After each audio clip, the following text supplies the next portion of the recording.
Yo, what's up? What's up? What's up? How's everybody doing? Watch along. Milan Frosinone.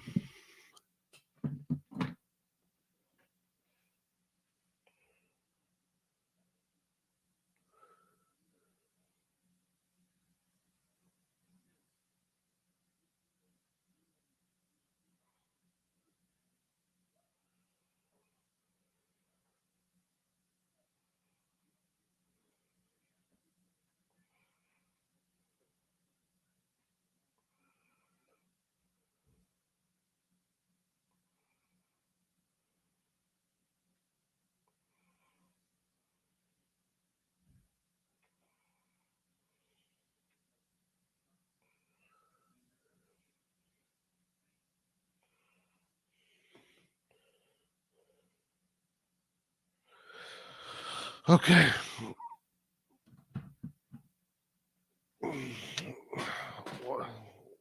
Hold on, guys. Had to start late today. Anyway, so I've been able to look at this game so far, and rhythm is a little bit low. Milan, obviously, with more quality than Frosinone is holding the ball. Frosinone is holding the lines, but you can tell that a moment of magic can break them down. Um, I'm noticing Pulisic is struggling a lot, but it's the reason why he's struggling a lot is because he's not showing versatility. He, it's pretty much always the same thing. He just goes down the line and then tries the cross. He should cut back. He should make the defenders turn and turn again. Chukwueze, Chukwueze is showing good energy.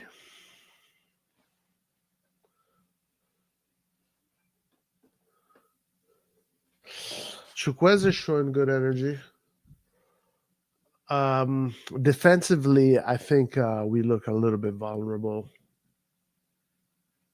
meaning a goal can come out of nowhere, uh, like a free kick, a corner kick, or even just like a counterattack.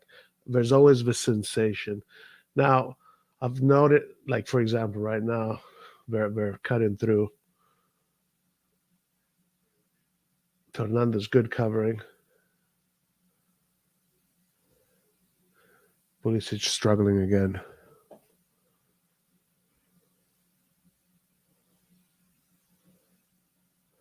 Defensively, Theo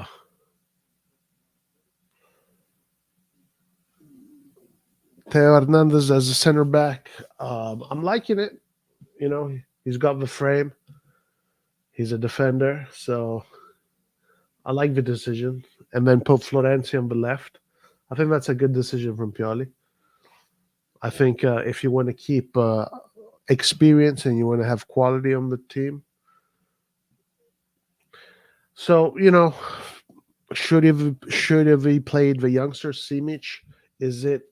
Is he not? He just doesn't trust the youngsters. Is that it? Or he doesn't want to lose his job, and he wants to put the more experienced players on.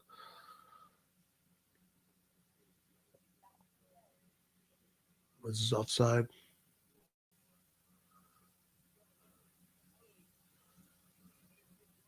He was offside anyway.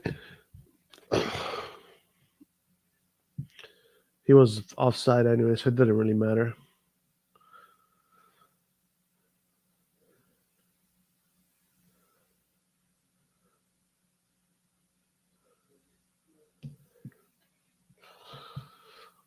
It didn't really matter. Musa almost went in for a goal, but he was offside anyway. You could see it right away.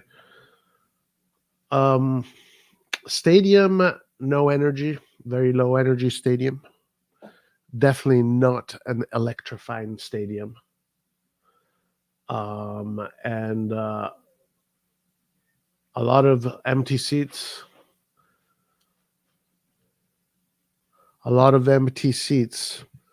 I don't think we ever saw any empty seats aside COVID during the Maldini reign. I don't think we ever saw any empty seats, but we have a lot of empty seats today. It is cold in Italy. Milan, that's a thing. That's why winning and being important and competitive is important financially, because it keeps people engaged. And this is a psychological thing that happens when in sports. If you're not like really engaged with a sport, and if you're just like someone that is there to just passes by, you get excited uh, when the team is winning. But as soon as the team starts losing, you lose motivation. You say, you know what, I'm gonna consume my time differently. So that's what happens. That's why winning is important financially, because it keeps the people engaged, it keeps the people energetic, and they spend money. But in order to win, you have to build something from the ground up. It needs to be probably done.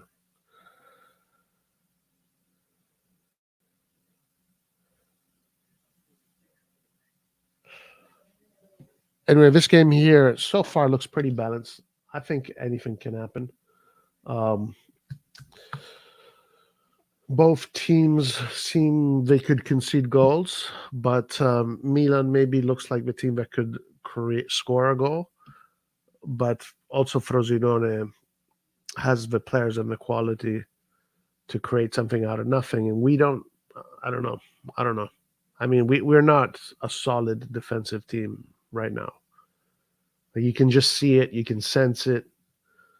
You can see it in the way a team holds the lines, and how they just hold themselves, how they carry themselves on the field. You can tell when you have a very confident team and a not so confident team.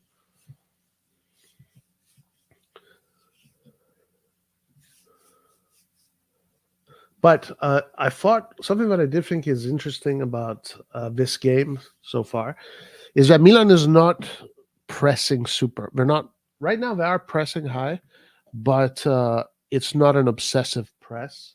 So they're being definitely more cautious. It's an interesting approach. Milan is being more cautious. They're not pressing with high lines. In this moment of the game, they were a little bit, and so is Frosinone right now, which is interesting.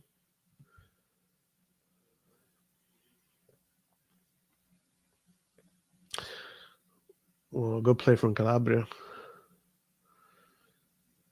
You see, if Frosinone now wins this high press, then they'll be galvanized to keep on doing it. Oh, Florenzi, bad decision making by Florenzi. Good play from Pulisic.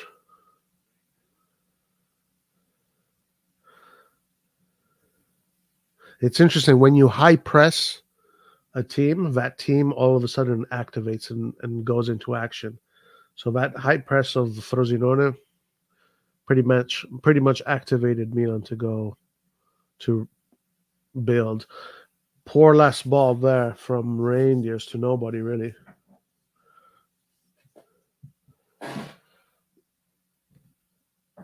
Is Jovic playing? Yes, Jovic is playing. Guys, we're going to see Camarda later on. I'm looking forward to that. That's going to be pretty interesting to see him play again.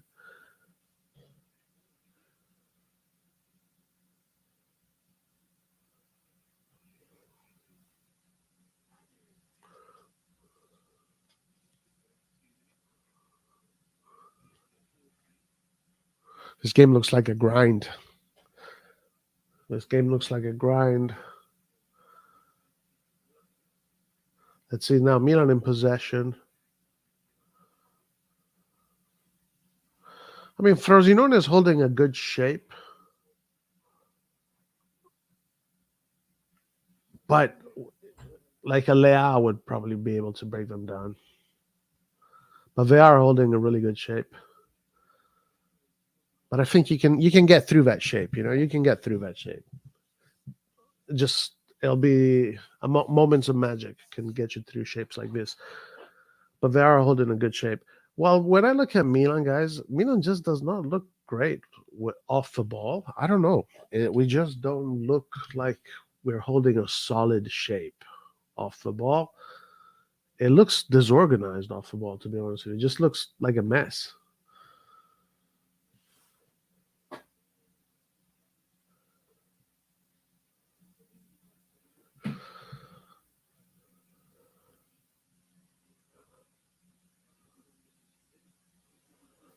Mm, good strategy here from Frosinone.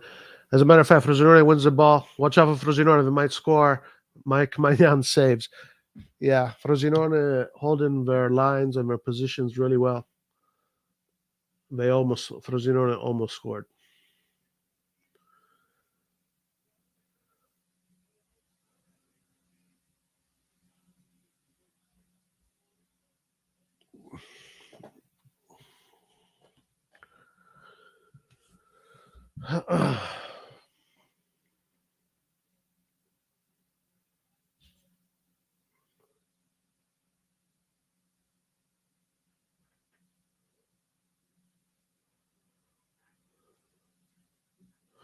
All right, so now, guys, look at Milan off of the ball, because now Milan is in a. It's like, where are the lines? Like, where is the shape? It's so the shape is like it doesn't exist. Hold on, Frosinone made a mistake here.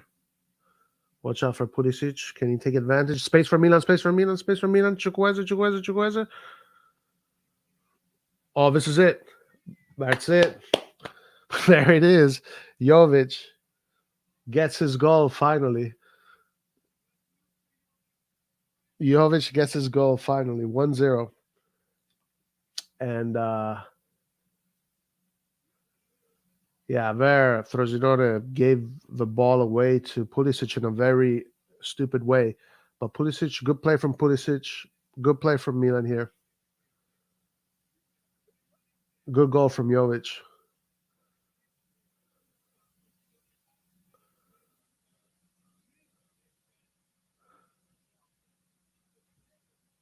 Chukwueze try.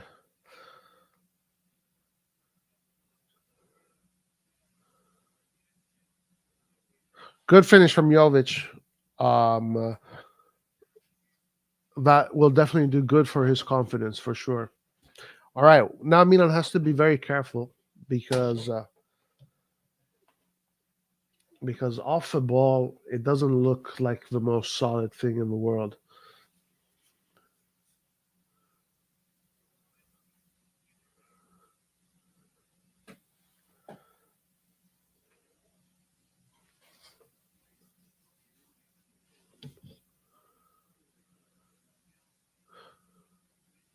Okay, so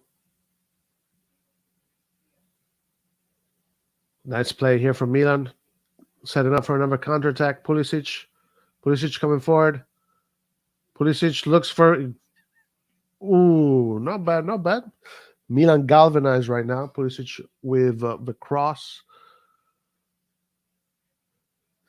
Jovic is just always behind the line. He needs to stay a little bit more forward. He needs to push the central defender a little bit more because it seems like the balls are always landing right on the edge. Jovic is a few steps behind too much.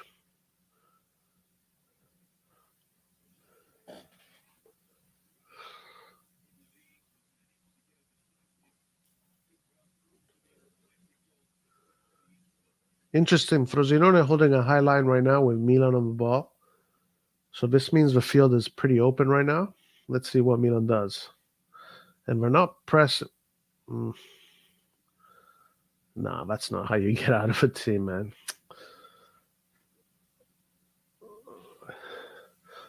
Frosinone here now defending Milan in defensive posture. Frosinone, a good player here, doing a good job. Milan holding the shape pretty good right now. Good play. Wow. This is the Juventus player, Saule. Nice. Good job here from Florenzi, really good play from Florenzi. Really good play from Florenzi. So this Saule kid is on loan, and it's like a dry loan. It's not even, or something like that. But Juventus has no intention to sell him. Juventus want to bring him back, and he's having a really good season. Saule. Uh, I just saw right there some good qualities from him. He's not scared to try difficult things and make him look easy. Well, 1-0 for Milan. Jovic scores his first goal.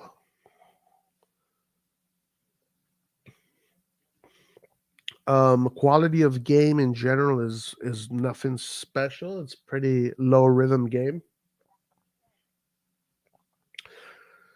Um,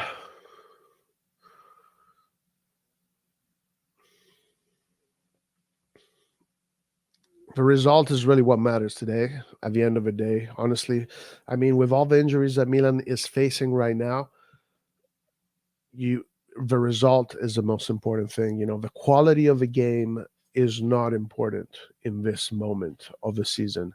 What is more important than anything is the result. Obviously, the quality of the game is suffering a lot because we don't have our starters, and Theo Hernandez is in a central defense.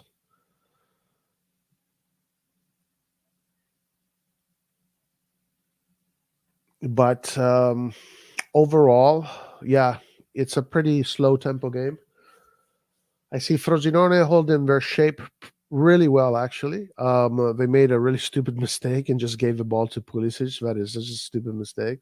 Pulisic did really good, took advantage of their mistake, played it well to Loftus-Cheek, Loftus-Cheek to Chukwueze.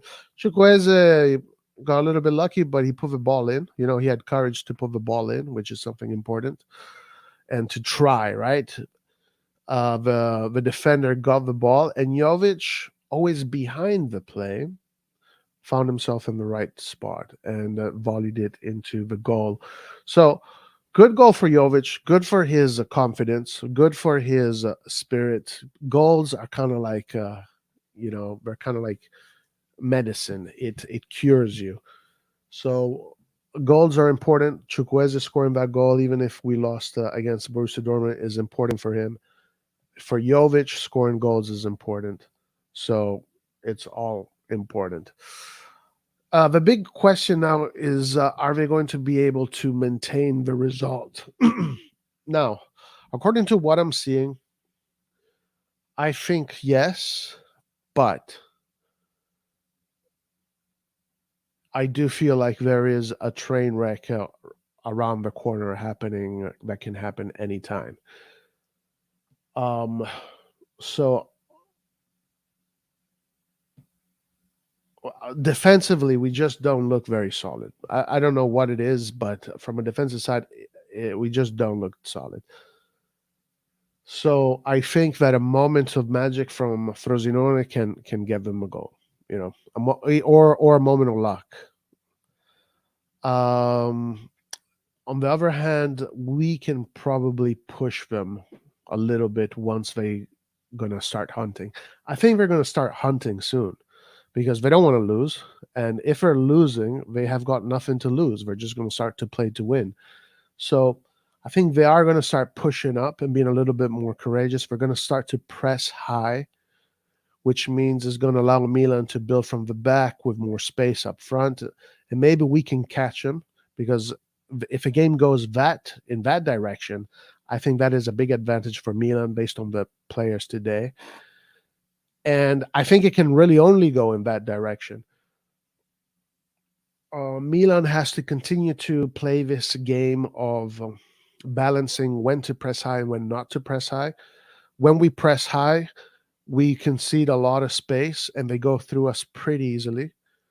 So I think it is wiser to wait for them because if we wait for them, they don't have incredible individualistic qualities that can really panic the team.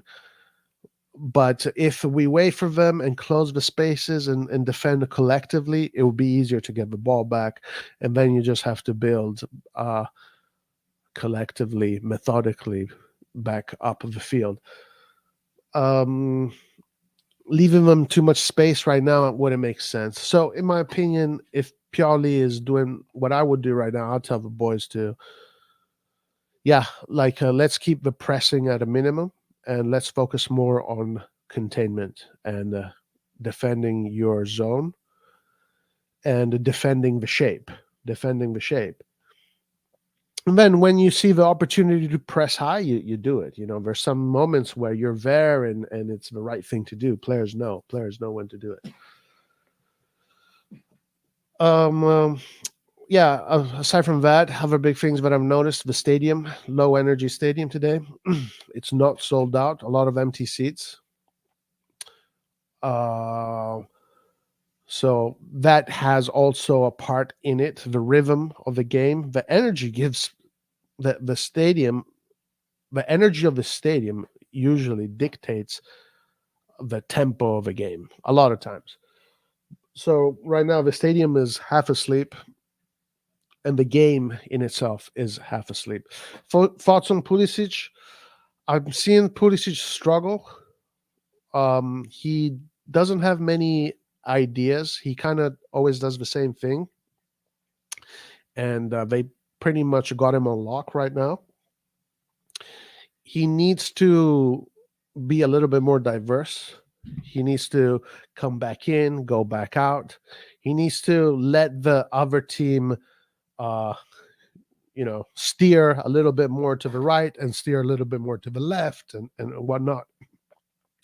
He was just going down the line, very simply down the line, very easy to read, straight down the line. I think that is not good enough. So he needs to just steer them a little bit more. Se gli infortuni vengono dal campo di San Siro, però ci gioca anche l'Inter al San Siro.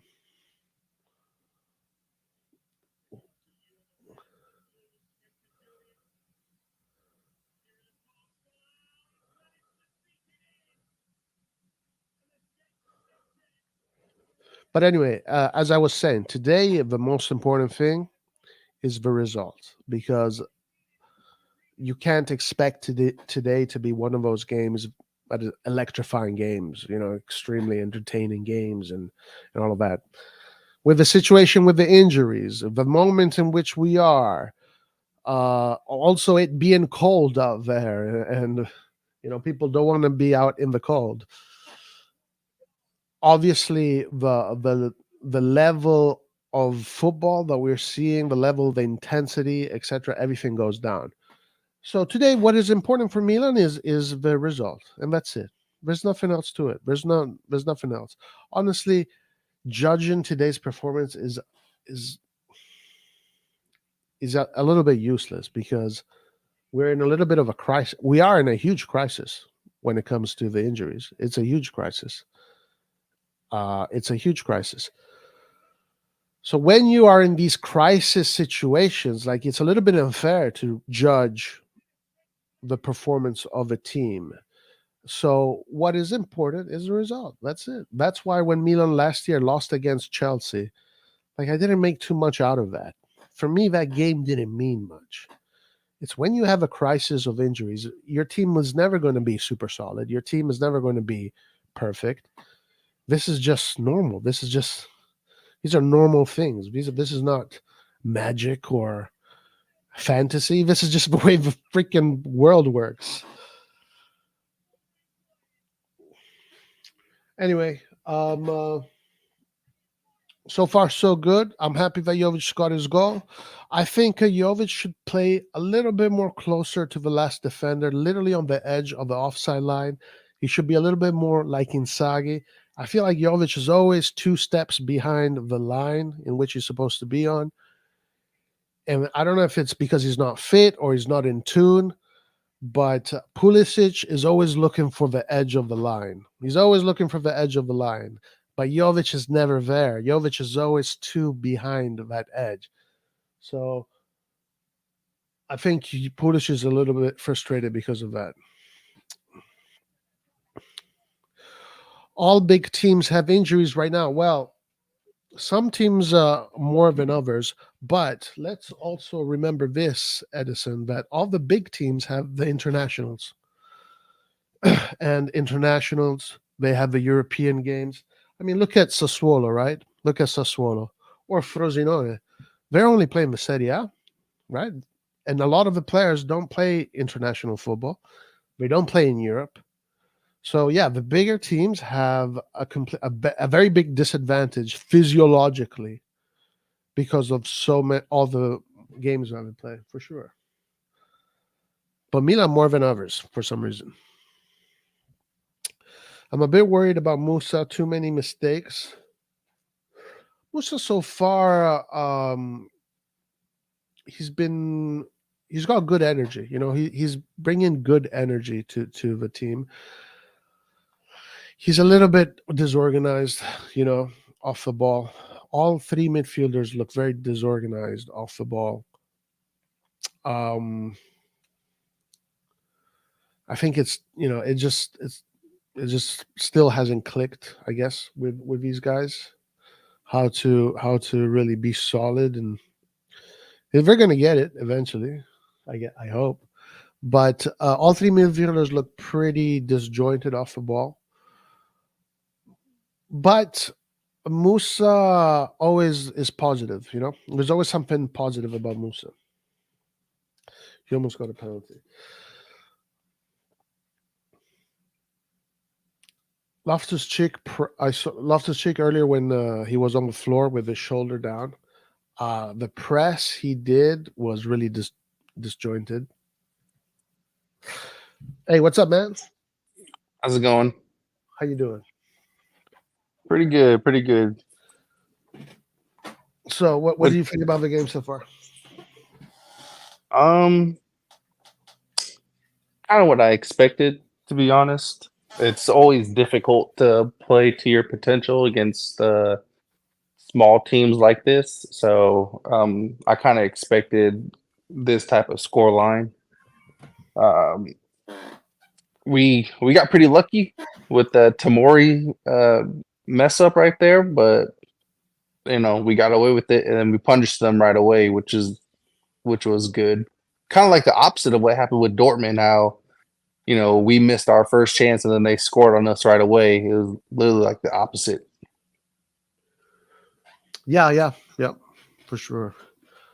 Um, uh, any thoughts on anyone in particular? Any of the players? Um, no, not really. There's really no standouts. I mean, everyone is pretty much doing their job. But there hasn't been anything that's like, oh yeah, if we didn't have this person, nothing would get done. So I mean, it is what it is. I mean, I'm glad Jovic got his first goal. I mean, that's good. Hopefully, he gets his confidence up because we definitely need that. Um, but really, there's really nothing to be honest. Yeah. Any thoughts on Theo Hernandez, center back? No, not really, because this isn't really a challenge. I mean, the only challenge with this game is not playing to our potential or able to raise our level up in the game or the intensity. But they're not really gonna threaten us like that. Yeah, they do. I mean, a moment of a distraction or a moment like that can catch us, but yeah, they're not going to. In theory, they're not supposed to, you know, be a huge threat. Sule is interesting. You got to watch out for Sule because he's looking quite interesting this season. Okay, let's talk about this. Kim Barini. Hey, just got on, guys. Enough topic. What's your thoughts on Italy's group for Euro? Did you see it? Yeah, I think Italy has more than enough to finish in the top two. Yeah, I agree. I agree on that for sure. Croatia's good, but Croatia is the definition of a team, but that's also Italy. Italy's never been about individuals. It's always been about the team. So, and I think overall Italy is better. We just need to, score our chances, and we should be able to beat Croatia. Uh, Same thing with Albania, and Spain's always a toss up with Italy. We either win or we lose against them. So, All right. So, fun facts: Italy has never beaten Croatia ever in the history of competition football. It's one of those things Italy oh has never. really? Yes. So that is quite interesting about Croatia. Now, in my opinion, there's going to be a lot of low scoring games and a lot of ties. And I feel like the team that is going to destroy Albania the most is probably going to be one of the teams that is going to go through because of goals advantages. And so I think Spain is probably going to win the group, and then it's a toss up between Croatia and Italy. That's how I'm seeing it right now. Yeah, I agree. I think this Italy creates a lot of chances. They just don't score them. So Yeah, yeah, yeah, if they can just convert at least two of the five chances they do each game, they should be able to get through. yeah. And so Albania is underrated. So Albania this season has done really well. They went through deservedly so, winning a lot of big games against Poland and other big teams. Oh, real So, quick, Brescianini's getting subbed in. oh, okay, nice, nice. So obviously Albania has a strong group and they have good players. So obviously Albania should not be under estimated because you never know. We've seen it with Greece. You can have these teams that are maybe not favorites, but all of a sudden can have just a crazy tournament. So you Right. get you have to always watch out for teams like that. And Albania could be a team like that because they did have a very interesting qualifiers, which says the team is strong. It's a strong team. Croatia has a really good midfield. They probably out of this group they probably have the best midfield. It's the usual guys. It's an old team, but a very experienced team. They have good defenders. The attackers, I don't know. Last time we saw them, they didn't have anyone dangerous up top.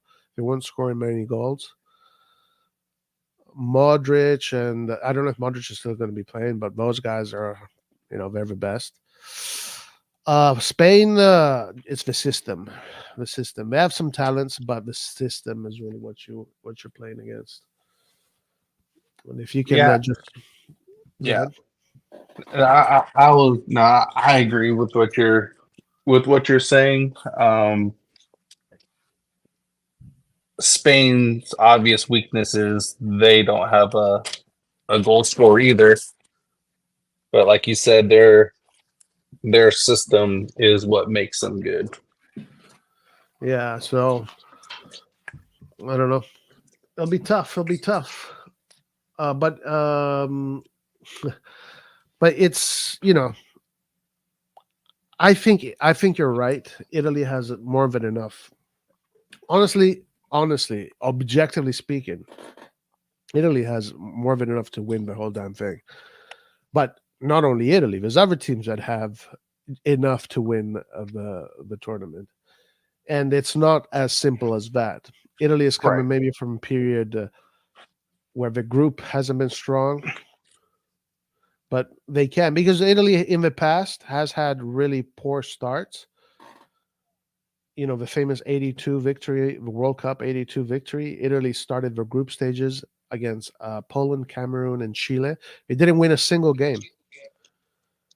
And they went through by miracle, just like um, numbers, etc., etc.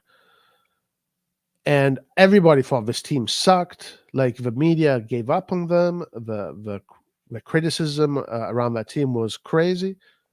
But then all of a sudden, the next game they beat Argentina, Maradona's Argentina. Then they beat the 82 Brazil. In Brazil, they think that's the best Brazil they ever had. Then they beat Poland, which turned out to be one of the dark horses. And then they beat West Germany. So it's like you can't really underestimate Italy. You shouldn't. If you underestimate Italy, you will pay for it. But it doesn't mean that they're going to win. I think Right. France is probably more equipped to win than anybody else right now.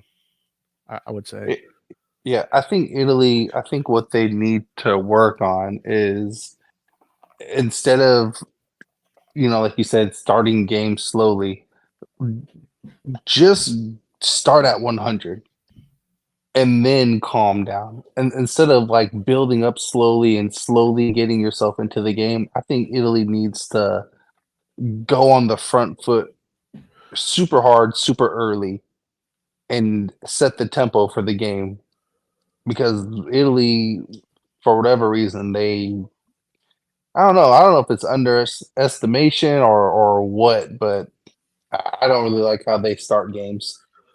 Well, look, it's funny you say that because the historically Italy, yeah, kind of starts slow, et cetera, et cetera.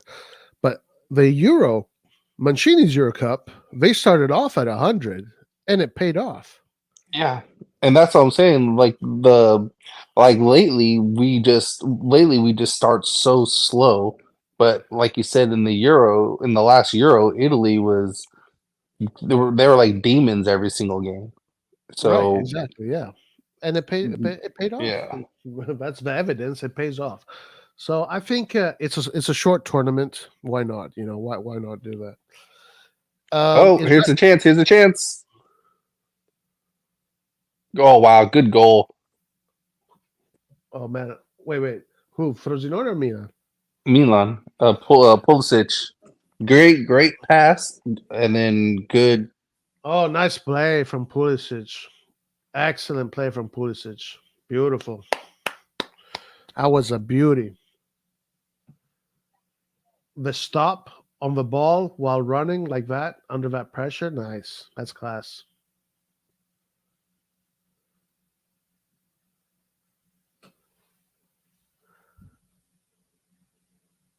Yes. Good. We get to see Camarda. Let's go. Come on. Magnan with an exceptional assist. My God, what an assist. What a play. Great ball. Great play. Top notch goal. Top notch goal from Milan. Magnan, Pulisic, beautiful combination. Technique, perfect movement. Everything was great. Everything was perfect. You said Camarda's coming in right now. No. Oh, he's But warming up. no, but Christian Pasmin says one more goal and bring in the youngest. So I'm saying Camarda might come in sooner Oh, if Verzal yeah. does good. If we can get one more goal, honestly, Teo needs to come off. I'd put Bartsagi in. Simic needs to come in as well too. Yeah, Like this is why the not? game. This is the game. Yeah, Who else? Who's the other youngster that got called up as well too?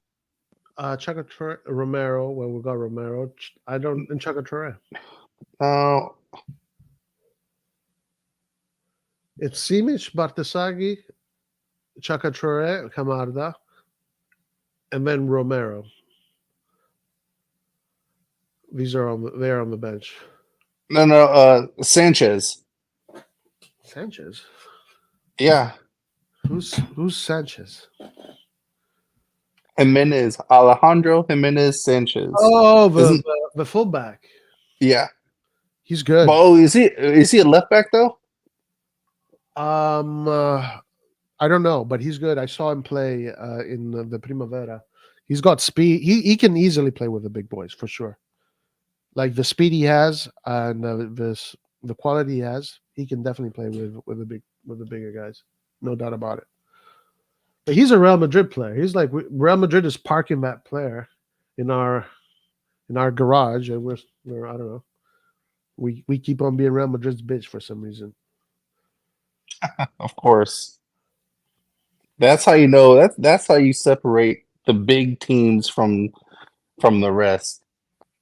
Milan is a Oh, that's an assist from Mike. Oh yeah, yeah, man. It was incredible, man. That assist was insane. But that's how you separate big teams from the rest. Yep. Madrid uses Milan. Oh, and Mike is done. Oh no! Wait, wait, hold on. Is a knock or is it muscle? I don't think that's an. Let's see. Oh no, that's muscle. Uh oh! Oh shit! Yeah, yeah, yeah, yeah. No, wait. Is it? No, come on. That's You a just slid. How can you hurt yourself like that? You're just sliding. unless he strained his hip flexor because the way his body was kind of bent up. It could be hip flexor, which wouldn't be that bad because like his body wasn't flat. It was kind of up, if that makes sense. So that would stretch out your hip.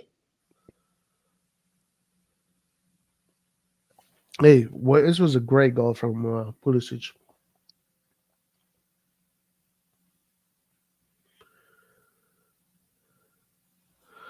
Super fantastic goal.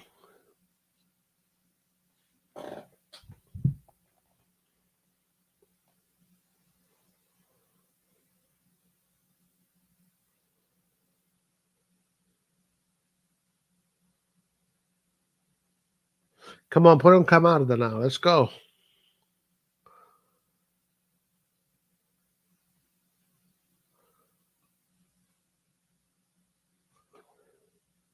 I think he was just pretending or something.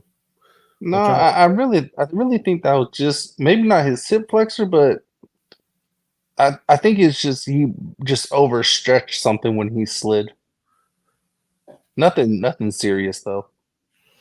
Bayern want to buy Magnan. I would sell him. Camarda was warming up in the first half.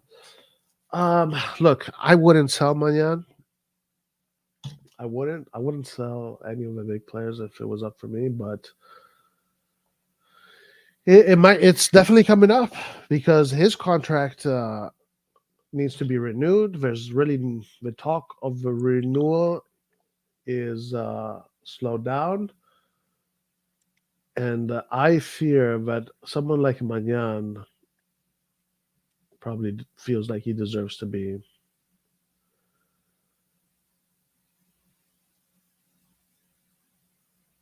I don't want to even say it, but I mean, Mike. I mean, he probably feels like he deserves more, and he deserves to be on a team that guaranteed fighting for titles. bro, he listen. Let's The be real. Milan project doesn't guarantee that at all. Not especially not now. Mike Magnan deserves to be at Real Madrid. Like that's the kind of goalkeeper he is. He is the kind of goalkeeper that can easily be the goalkeeper at Real Madrid that wins Champions Leagues. But he should be the goalkeeper at Milan that wins Champions Leagues. Watch out here. Nice. Oh, no foul for Chukwueze. Come on, Pioli. Put in Camarda. Let's go.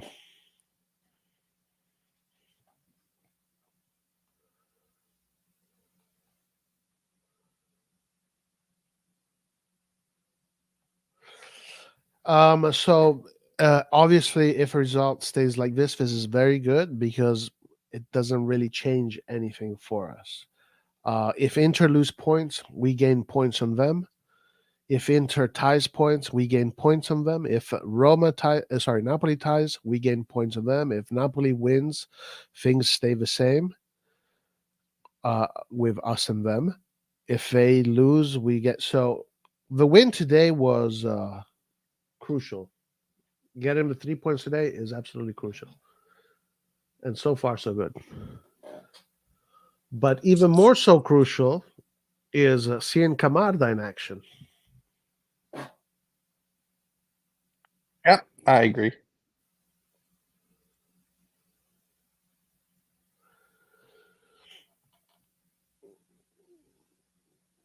Does How old is Brescianini? he has to be early 20s?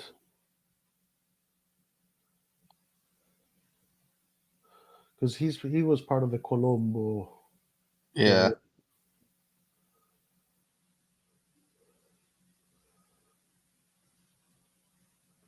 Reindeers looks for Chukwueze.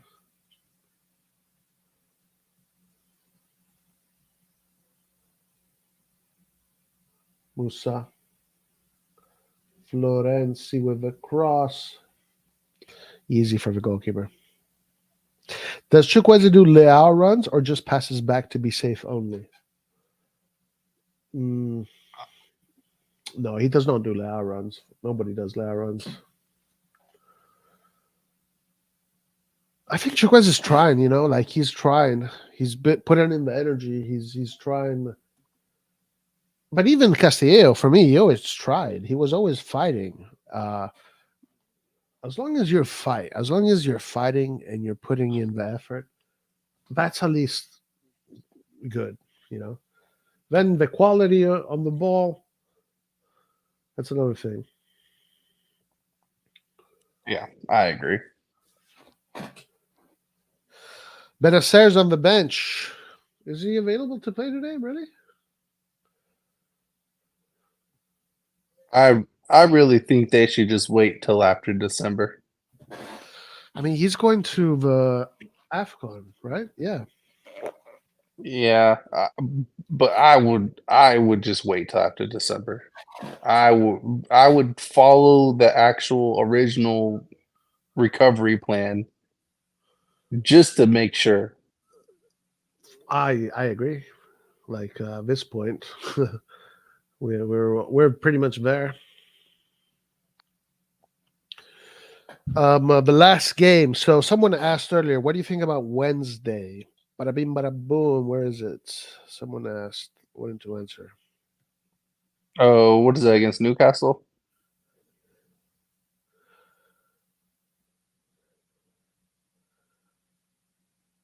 Mm, maybe not. I don't know.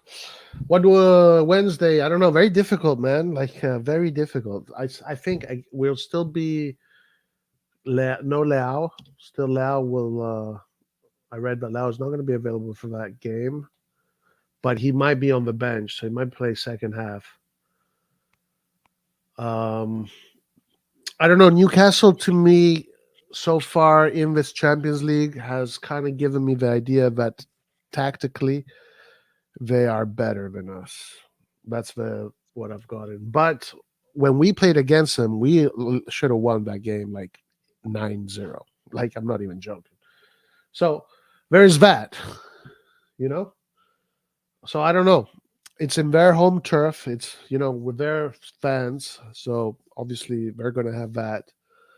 When we played them, we just surclassed them most of the time, and we should have scored a million goals. But from the way I've seen they've been getting results in this group, tactically they seem smarter than us, and that could be a problem. I don't know. How do you see it, Nathan? They certainly gained more confidence. Mike is definitely his muscle definitely was strained. You can definitely tell in his movements. But I mean, they've gained a lot of confidence. Um, I think PSG is kind of making teams look better than what they actually are because PSG don't have a midfield. Um, but I still think, well, without Liao, things get really difficult. But I mean, I still think we can beat them. So being loud dependent is the issue. You're saying? Yeah, yeah. Listen, that game we played against PSG was incredible. I love that game, man. It was such a beautiful game. Um, I think Dortmund has been the best team of the group stages in our group. Like the way they played against us, they looked so mature, and yeah, like their body language was like they were in control the whole game, and that's not easy to do to come out of San Siro and do that. So But that game for those because I watch Dortmund, all year, every year. I can tell you that Dortmund putting in a defensive performance the way they did is not really common. So, yeah, right, exactly. like, I watch a lot of Dortmund, and trust me when I say they don't play when they need to play defense, man, that team is as watertight as Swiss cheese. Like, come on, bro. Yeah, there was quality was a big problem. We lacked a lot Yeah. of quality, yeah, for sure. No doubt about that. But we are going towards the 65th minute. Still no Camarda. We went to see Camarda on the pitch. Wait, this is interesting. Adley came in for Chukwueze. Oh, okay. So what's the formation? Uh, oh, 4-2-3-1. Looks like Musa's going to the right. Oh, wow. Okay. So Ali is going to be the center low holding playmaker. Yeah. And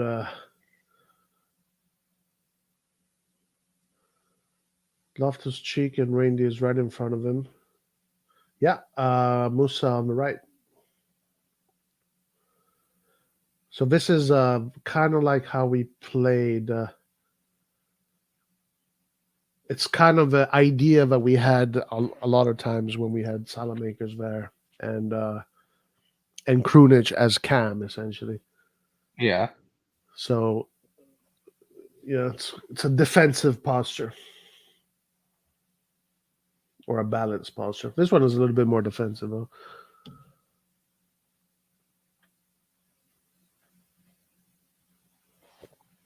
He wants to keep the result. Nava coming on.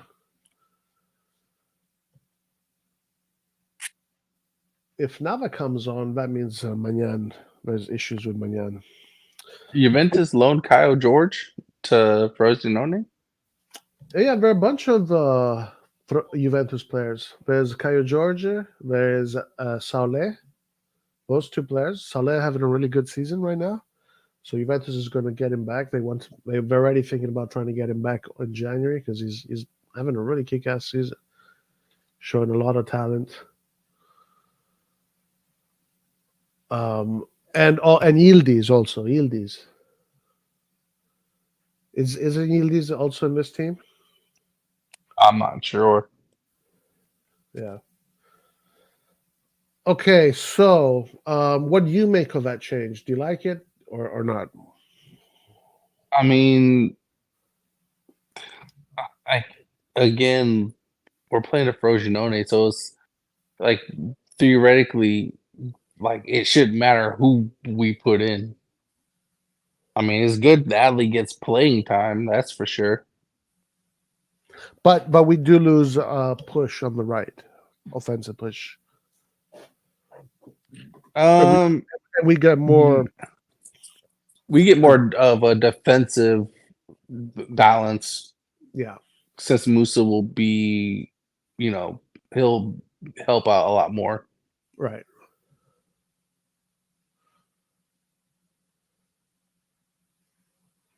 Oh,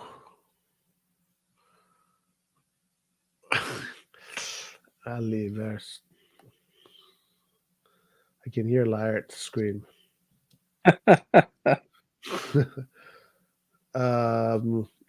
What do you think about Okoli? I think he's having He's great. Yeah, yeah, I love it. I like him. Yeah, man, he's great. Um, he Not had a many really, people can push Loftus Cheek off the ball, and he definitely that yeah. wouldn't be a bad player to look at, to be honest. Oh, definitely, dude. I've been looking at. I've been thinking that for a long time, man. I think he's still in the under 21.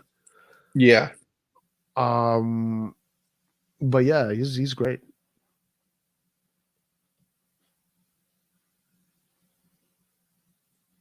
You know how tall he is.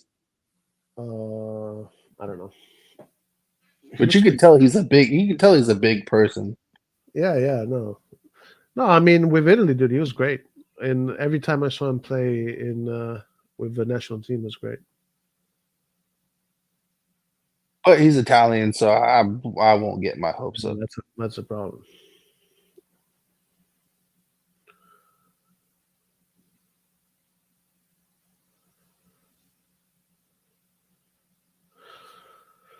Frosinone trying to keep the ball right now. Milan pressing. Well, not really pressing, just holding the high lines. Newcastle has dominated Man United, 13 shots to 5.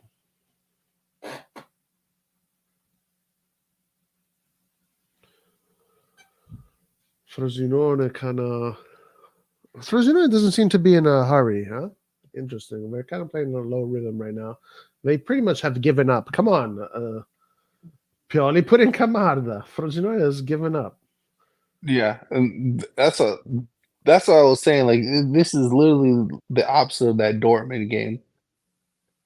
The only difference is Frosinone doesn't have the players to really come back against us. You're right. Camarda should be coming in right now.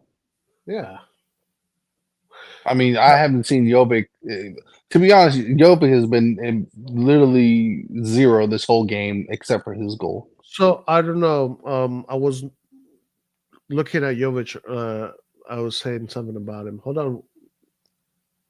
Milan tries to high press, but it doesn't work. Jovic is always behind the line, right? Like he should be pushing the center back more. You should put in pressure on the line, but he's always behind it.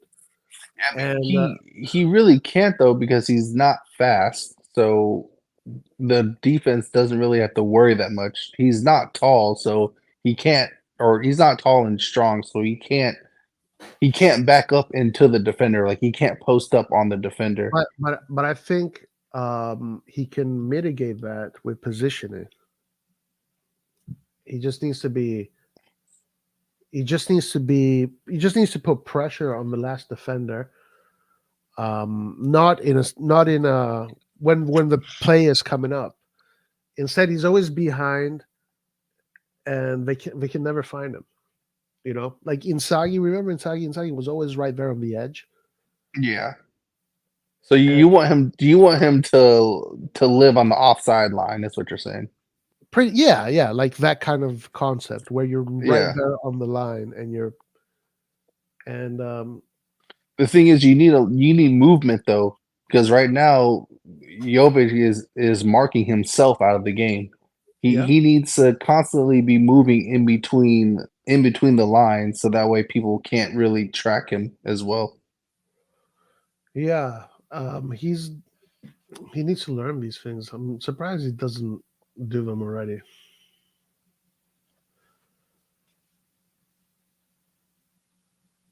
Yeah, I can't remember how Frankfurt plays. I can't remember if they play with a two striker system when he was there.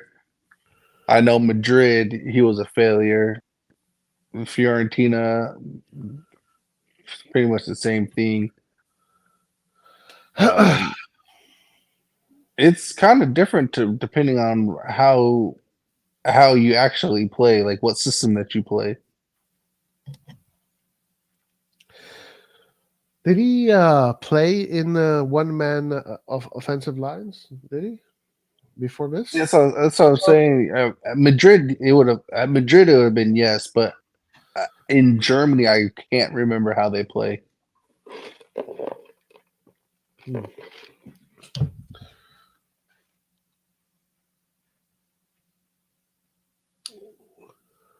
But just think about what you said, though. You said these are things he has to learn. Now, imagine if they were trying to put Leao there, who probably understands even less than Jovic. Well, I wouldn't put Liao as a center forward. Well, people have been asking for it. I would put Liao as a second striker with a center forward or another striker. Yeah, And we would Liao have. and Liao Go ahead. wouldn't be the guy. Liao would be the assist guy, the guy put it in the balls rather than the finisher. In my concept of Liao as a striker. See, And what's funny is, um, for me, it's actually the opposite. For me, it would be, let's say if he was there with Giroud, Leao would be the person who would be getting the ball into Giroud, and then Leao will be making overlaps beyond him into Yeah, the space. yeah, that too. Yeah, yeah, absolutely.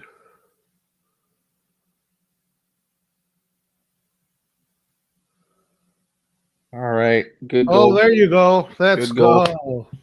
Come on, Tomori. Jovic gets an assist. Jovic gets a goal and an assist.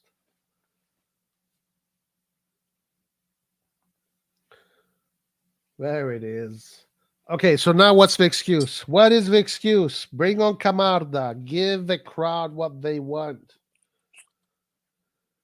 Uh-oh. I think he was offside. You think so? I don't know. First glance, it looked offside. Was it? I'm not entirely sure.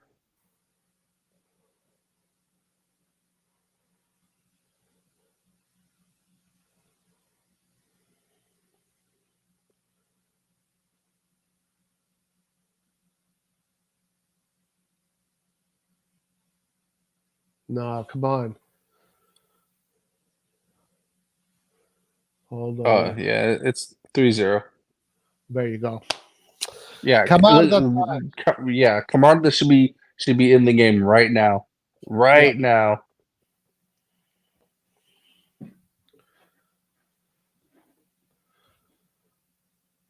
Yeah, there you go. Come on. Jovic got it, did what he had to do. He got the assist, got the goal. Put in Camarda now.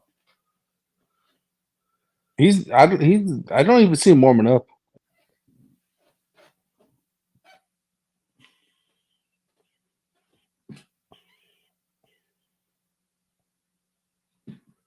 And see, this is my problem with Pioli right here.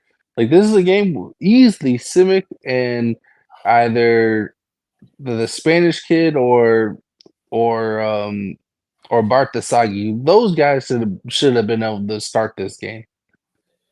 If uh if Camarda doesn't come in the next 3 minutes, I'm purely out.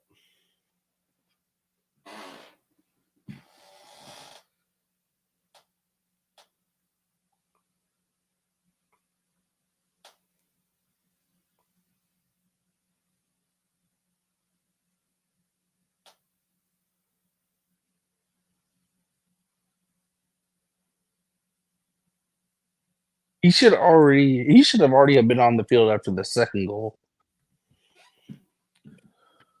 Oh, come on. It's 3-0. Frosinone gave up already.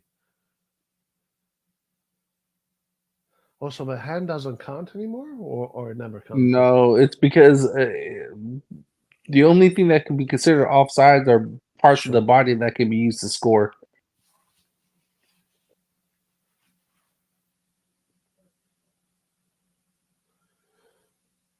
Dai, Camarda. Come on, dude. What the fuck? Seriously? Fields look worn out.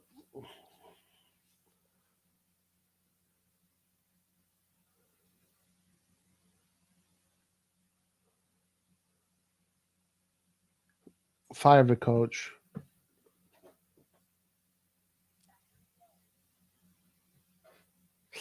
This is literally the best time to put in your youngsters. Like, you know, it's now. There's no other better times. Come on, give him something.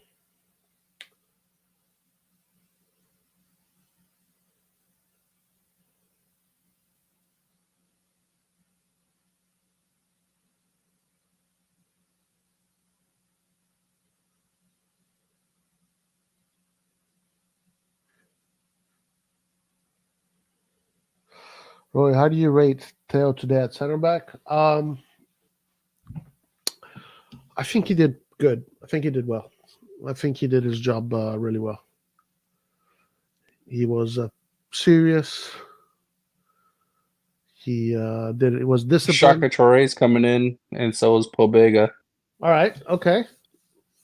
Shaka try But for why not Pulisic. Camarda though? Fuck him putting. Okay, that's the next. He has to put Kamada next. But look at the time though. Like this is how players actually get injured is when you put them in with fucking 10 minutes to go and tell them to just do stuff. Like you can't do anything in this little bit of time. He's gonna put Camarda in with like 5 minutes to go. I guarantee it. Dai Pioli. What a piece of crap. Benacer is coming in. Oh wow! What this is a historic moment. Wait. One. So, is that all the subs? Oh no. So Benacer, Wesley, Pobega, Adley, Shaka Touré. Oh yeah, Adley. Yep, that's it. 5. fuck, Man, Pioli needs fuck, to fucking fuck go. What Pioli, a fucking fuck dickhead. Pioli, fuck Pioli. I'm Pioli out now. Fuck Pioli. Wait. Andrew Gibson says there's one more. Let's see. So That's Ali, already 5. It's already 5. Adley, Benacer, Pobega, Shaka Touré, and Pobega. That's already 5. Wait. Yeah, I think you counted again. Ali, Pobega, Adley, yeah, Benacer, um, and Shaka Traore. whatchamacallit, Shaka Touré, And, and and that's it. and did I say Adley? And Adley. Yeah, you already said it. So there's one more. And he got a yellow card too. Fuck you, Pioli. Fuck you. Jovic just got a yellow card. Pioli, I hate Pioli right now. Right now, guys. I'm on the so Pioli out. I've never been so Pioli out in my whole life.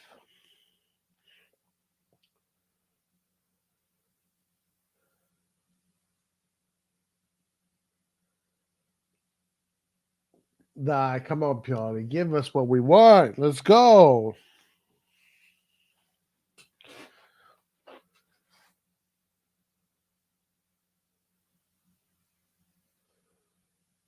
Now is the time, Pioli. 80th minute. We're winning 3-0. Give the boy some fucking minutes, Pioli.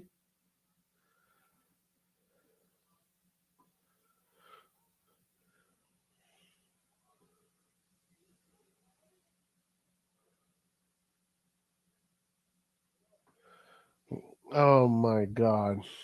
I think playing tail center back is a lesson. He needed this game to learn how to defend in the future at left back. I don't think one game will teach you how to defend as a center back. I mean, you have to play many games to really learn. I think he can get by. I mean, look, his best tool is his progression going forward. But yeah, against today Frosinone, he did his job, And I think And they scored. who scored? Brescianini. No way. It's all Milan players scoring today. Yo, fucking put in Camarda. I am Pioli out. I am Pioli out, guys. I don't give a shit anymore. Yeah. That's it. I'm part of the Pioli out gang now. You know now he's not coming in at all at 2-0.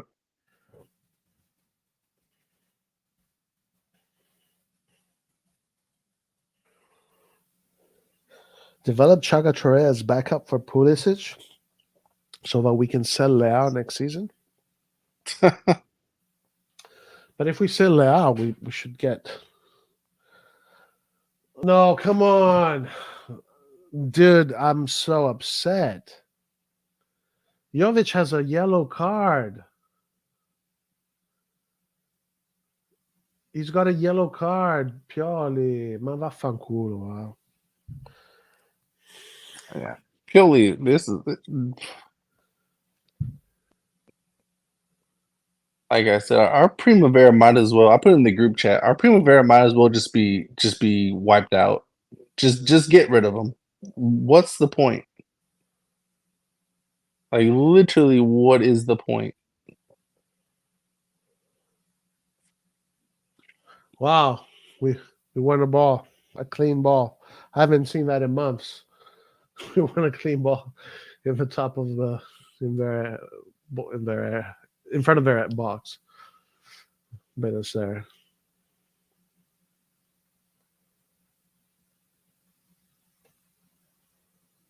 83rd minute, guys. 84th minute. Still no Camarda. This is crazy. Wait, This is what formation are we playing? uh, I don't know. Benacer Because looks Shaka pretty Troy is left wing, but we have Pobega, Adley, and Benacer. Are we playing a 4-3-3?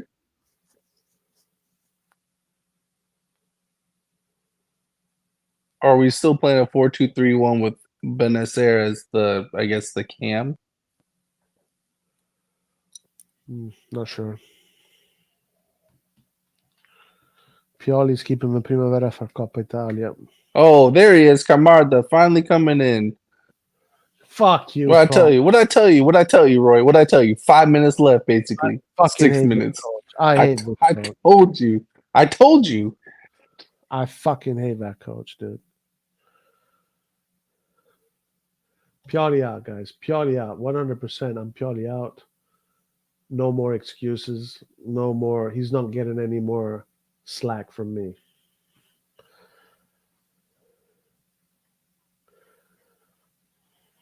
Like, look how little time he's being given. BS, man.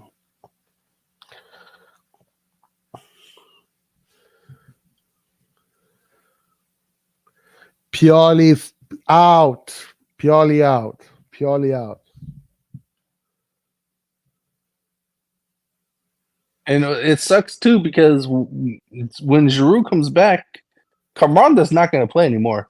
Oh yeah, this is the last time we're gonna see him Like this is the last time we're going to see him. for a few years, unless another injury crisis comes along, which could be. Embarrassing, Pioli. You're embarrassment, Pioli. Fuck, God. 5 minutes. I told you. With 5 minutes left, Camanda will come in. How was the first half? I missed it. Did we play good? First half, no, it was not so great. Second half, Our goals were good, and our goals were good. The goal that Pulisic scored was top level, absolutely top level. Our third goal was good too. To be honest, it was a good corner kick play. Yeah, it was a good set piece play. Assist was clean. Tomori was there.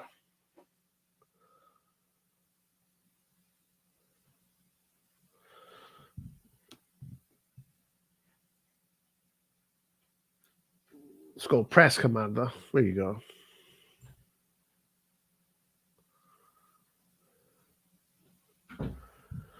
We got Maldini interview shitting on Frosinone GTA 6. Yeah. Oh, Benacer losing his footing.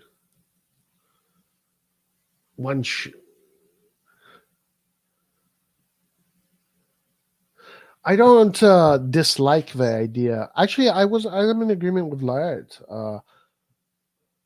Instead of Okafor, Shaka Troya was more than sufficient. Yeah, but the problem is we never know how good these players are because they don't get the chance to play. Pioli out. Jesse Marsh in. He must learn. Who put that? Clint or Christian? Who was that? Who said that? Danny S. Jesse Marsh. Jesus. There you go. Come on, putting his body into it. Who was MVP in the match? Calabria for me. I would say I mean, Okay, they're gonna give it to Jovic because he had a goal and an assist, so it's gonna go to him. I will say that that play between Magnan and Pulisic was so high level. Just that play there, I'll give it to Pulisic because of that play. But Pulisic did not have a great game today. Like it was pretty poor actually. Aside from that moment there, which was absolutely brilliant, and also, you know, yeah. So I would say Pulisic. He had two good moments, so I'll give it to Pulisic. What about you? Who do you give it to?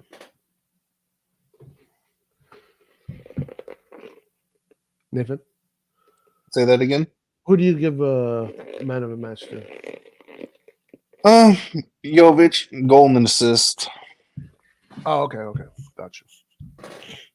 I mean, he didn't really have a. I mean, he was pretty invisible as well too. But I mean, you can't take away his goal and assist. So I can't believe Pioli put in Camarda again when we are done attacking. When now we're just everybody is sitting back. And just I told you, with 5 minutes left, he will come in. on Christian Patzmino. You said I was stop telling the truth. I can't remember what I said. Remind me.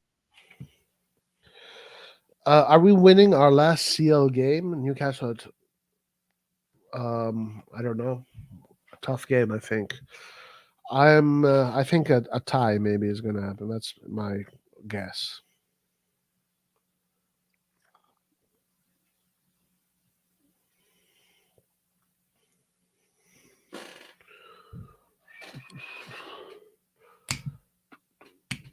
Yeah, I'm really disappointed that Camarda didn't get more time. Yeah, Look me at him. too. He's the same size as Pobega. Oh yeah, yeah, yeah. I think everyone was underestimating his actual size. He's more than capable of playing. Yeah, yeah, yeah, yeah, for sure.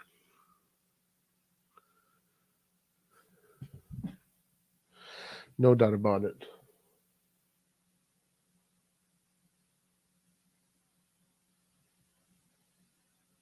Oh my god, what a terrible free kick. Even the run up was terrible. His run up was like taking a penalty kick. Yeah, that was really bad. 4 minutes. Uh Oh, Christian said the truth about Camarda coming in, bro. Bro. I'm clutch when it comes to this type of shit, bro. I know everything.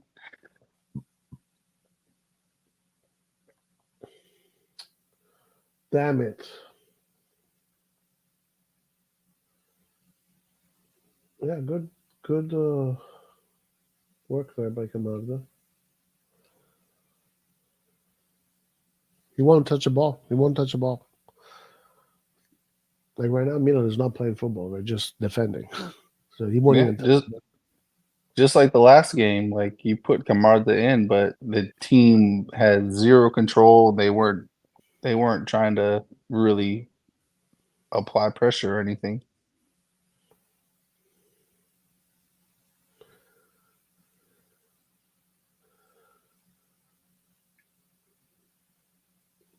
Edison Sokoli, we winning the Scudetto.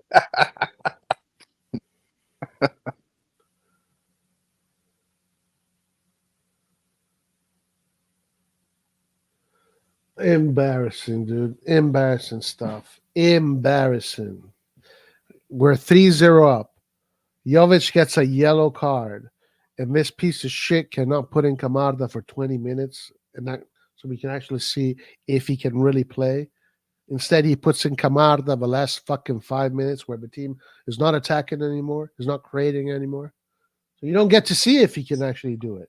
No, trying to Fuck. tell you, you cannot do anything. This is just from me growing up while I was playing. You cannot do anything with just 10 minutes unless you get lucky.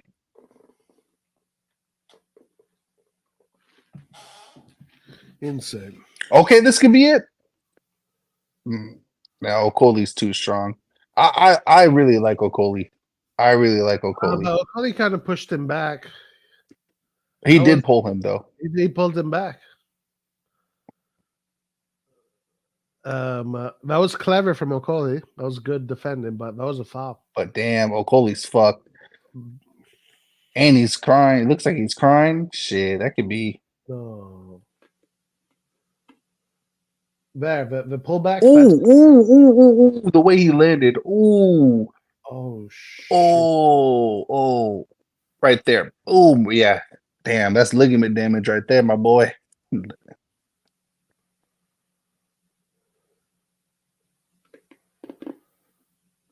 No, that sucks. Okoli fouled him though. Okoli should be fouled, yellow card, when he pushed the shirt back. Nah, if the way he did it was like a perfect angle, the referee couldn't see. But the linesman, though, I don't know what the fuck he's doing. Yeah, no, it was clever. Like it was a clever play from Okoli. Like he didn't get caught. Damn, Okoli is. How old is Okoli? Let me see. Oh, he's young, dude. He's like 21, maybe. I don't know, or 22. How old is he? Oh, he's walking, huh?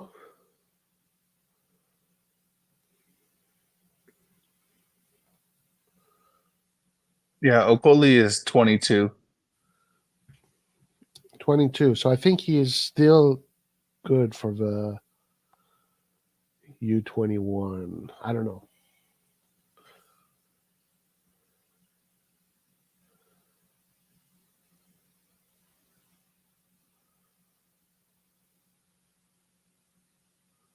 Okay, Camarda.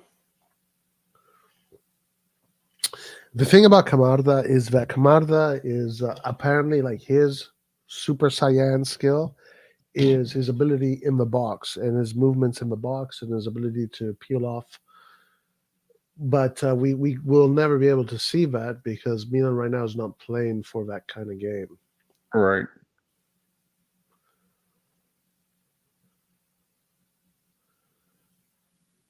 He's definitely not a speed demon. No, he needs to, like how you were saying, Jovic needs to play on the line. Yeah. Camarda needs to do the same thing as well too. Yep. Kind of like Inzaghi. I watched a clip of Inzaghi's second goal against Liverpool in the Champions League final, and he was just playing off right on the offside line. Yep.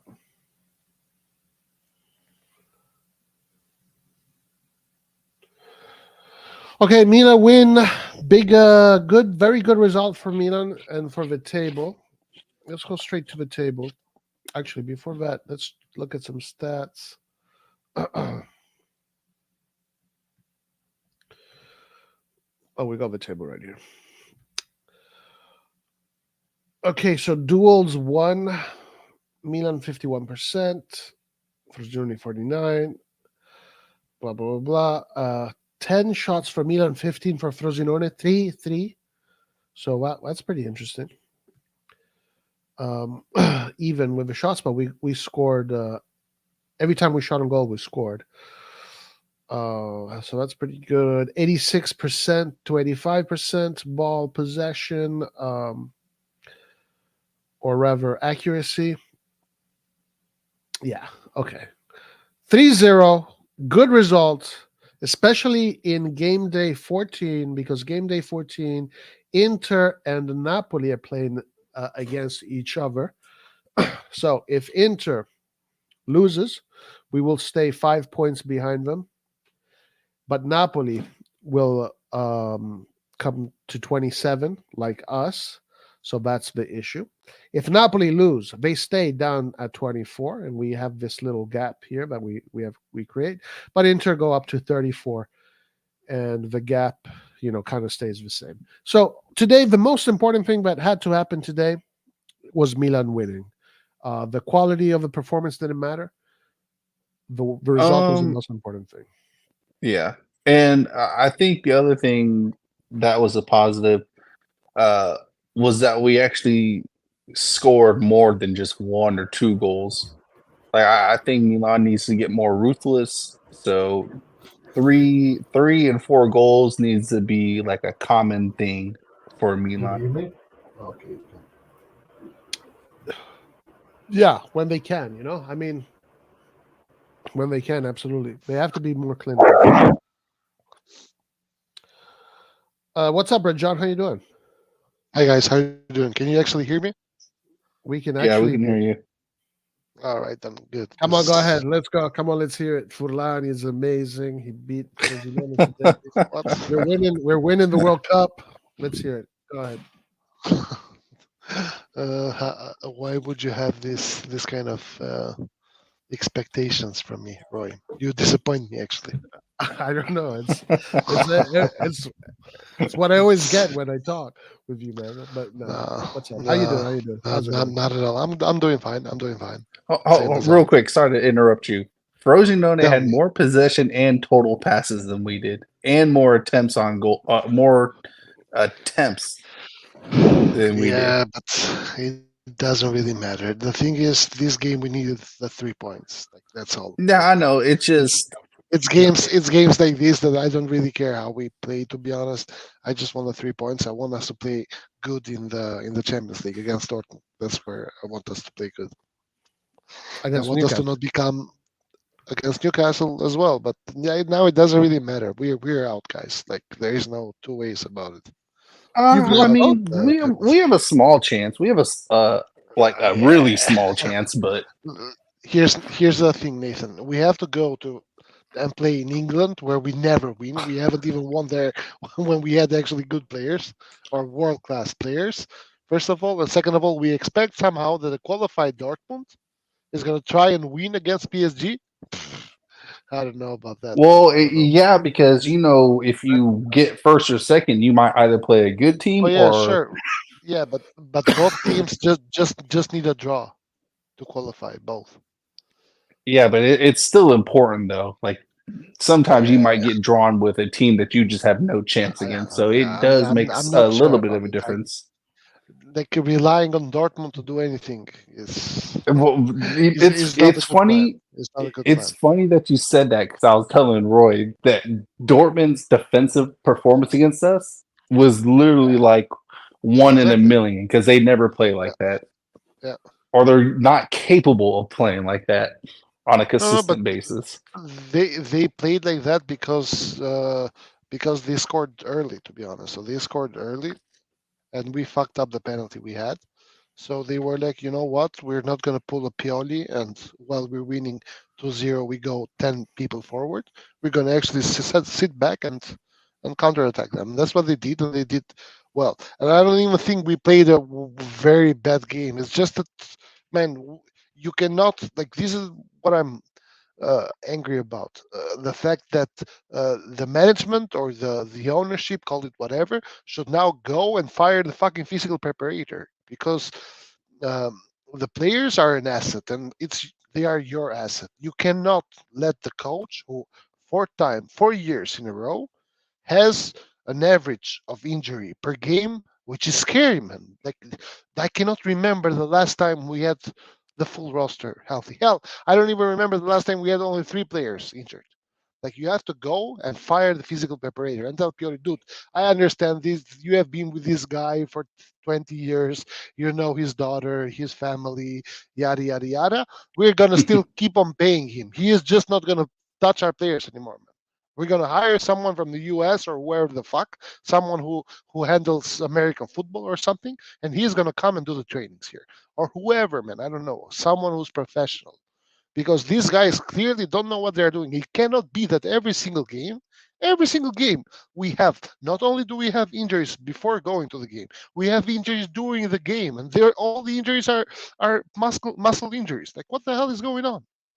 Like we already, guys, I saw a statistic by the way, we already this season have more total injuries and muscle injuries than the last season with Gattuso in the entire season. And we have been doing this for the past 4 seasons. So this cannot be the unga bunga things that some people say. No, it's luck. No, it's the juju in the mountain. No, this is incompetence, and incompetence has to go, has to get fixed, man. Like Jerry and whoever the fuck is running this club should go there and discuss this with Pioli and be like, dude, either you let him go or we keep on paying him and we get another guy who actually knows his shit, or you're going as well. Because you just, it's crazy to me. I don't know if you have this feeling, but every time our players do a fast run to recover a ball, I'm like, okay, they're getting injured. Like, look at him, he's gonna get injured. Like, we're getting PTSD from this shit. I agree. Like I completely agree. I mean, look at the Inter players. Inter plays the exact same number of games we do, Yeah, if not more, because they usually go further in the Champions League than we do, yeah, and they don't have these types of injuries. And exactly. it'd be foolish to say that they don't train just as hard as Milan players train. So No. But yeah, listen, also this, because there are some Milan fans who have created this bubble around themselves and talk about, oh, we do high press trainings, and that's the reason why. No, it's not even. I don't even think we do this high press. We just either warm up in the wrong way or we train in the wrong way. It's one of the two, because if you look at the statistics, we don't lead in anything. Go ahead and look. Most passes, most I know it. we don't lead. We don't lead the fucking thing. We are not the leaders in anything. So you cannot train hard. You cannot, I don't know, have these players run a lot. You don't even run a lot. Like, if you ran a lot, I would understand it, and we top every statistics when it comes to distance covered, but we don't even do that. So where the fuck, what the fuck is going on with this team? Like, why is it that fourth year in a row we have had this? By the way, this discussion we have had for the last 4 years, every single year, the same fucking discussion. December, and by the way, we are not even in the worst period. January and February is the worst period, and we already have, like, this is crazy. Like, something has to change. You cannot keep on trying the same exact thing every single day and expect different results. Expect that somehow players will not get injured. And you know what I'm worried? I'm worried that we're going to lose in Newcastle, because I don't see us winning, and I don't even think that it doesn't. Even if we win, we're not going to qualify the next stage, because PSG is going to either draw or win. But the thing is that what's going to happen is this: we're going to be eliminated from every competition, right? We're going to play once a week, and then all of a sudden, for obvious reasons, because you play once a week now, you don't play 3 times, 2 times a week. You're going to start not having that many injury problems anymore, and people are just going to forget about it. But unless they fire Pioli, because maybe they don't fire Pioli, I have no fucking idea. But unless something gets done now, it's never going to get done. We're going to start a and new season with Pioli, maybe, you know and what's same really things will happen. what's interesting as well too is we have American owners. They have to have a pair of eyes and they have to see that our injuries are ridiculous. As an American owner, why are you not trying to recruit American physios? And this is I'm why I'm this not is my sure. problem. It Like makes zero these guys, sense. but this is why I keep saying that these guys are not like it's one thing to be just a football enthusiast or whatever sport, but at the same time you need to be a sporting enthusiast overall. Like your overall enthusiasm in sports as a whole needs to be high, and if it's high, then you can get accustomed to any sport that you get into, and you should be able to see that whoever's in charge, whoever physio's in charge, is obviously not up to par. So why are you not bringing in American physios, knowing that Americans are have like the most athletic people in the world, and we never get injured over here, not at the rate that we see. So Listen, it makes no sense to the me. It makes only no the sense. the only thing with that is that it probably, there's a difference in the way you train for American football match and for a actually football match. Get it? So I don't know if it's that straightforward that you just go to Dallas and you No, get there it's physical actually preparator, and that's it. it's actually more strenuous in American football because everything is about explosiveness. In soccer, I'm just gonna say soccer because Yeah, comparing soccer and American football. It's yeah. too confusing to go back and forth. You're In gonna get soccer, crucified everything in is the comments, but okay. yeah. They can fuck themselves. I don't care. Um, See, guys, in he hates you. Talk shit about him now. Stop talking shit about me. hey, in soccer, everything is situational. Like everything you build up, you know you can coast, you can do things half-assed if it's not on your side of the field. We don't. You understand what I'm saying? But in American football, all 11 players on each side is 100% explosiveness every single play. Like you can't be a weak link because it could lead to your quarterback getting injured if he gets hit hard enough. Same thing with the Yeah. receivers. It's a dead sprint every single time because you got to get up the field, right? So everything is about explosiveness. So your muscles, your fast twitch fiber muscles have to be ready. So But it's actually more intensive. No, sorry, no, but my I question about understand that, this. but the way you train must be different. It cannot be the Guys, same. I have a question about this. This issue here happens to a lot of teams, but to Milan especially. I don't think you need like football coaches, American football coaches. You need a No, priest. no, no, no, not coaches. You The need a physio priest. team. You need but the but not exorcist. but not even if it's I don't know. It has to be something uh with the Uh, people. It's just like get another. yeah, 100%. Well, and it's not, and That's what we're saying. That's we're what we're not saying. saying, and Roy, we're not saying just it doesn't necessarily have to be American physios. However, if you're trying to be the best team you can possibly be, then why not recruit the best people in that field? In Which American football. it doesn't have to be American football. I'm just saying the physios in No, America yeah, are more advanced than the average physio in Europe right now. No, but listen, the thing is here that in the state that we find ourselves every season for 4 seasons in a row now, we don't even need to have the best in the world. We need to have look at Frosinone. Whatever Frosinone has, get that fucking guy, man. That yeah. fucking guy But is probably gonna do a better job. hold on, though. Whoever, everyone has less One injuries than second. us.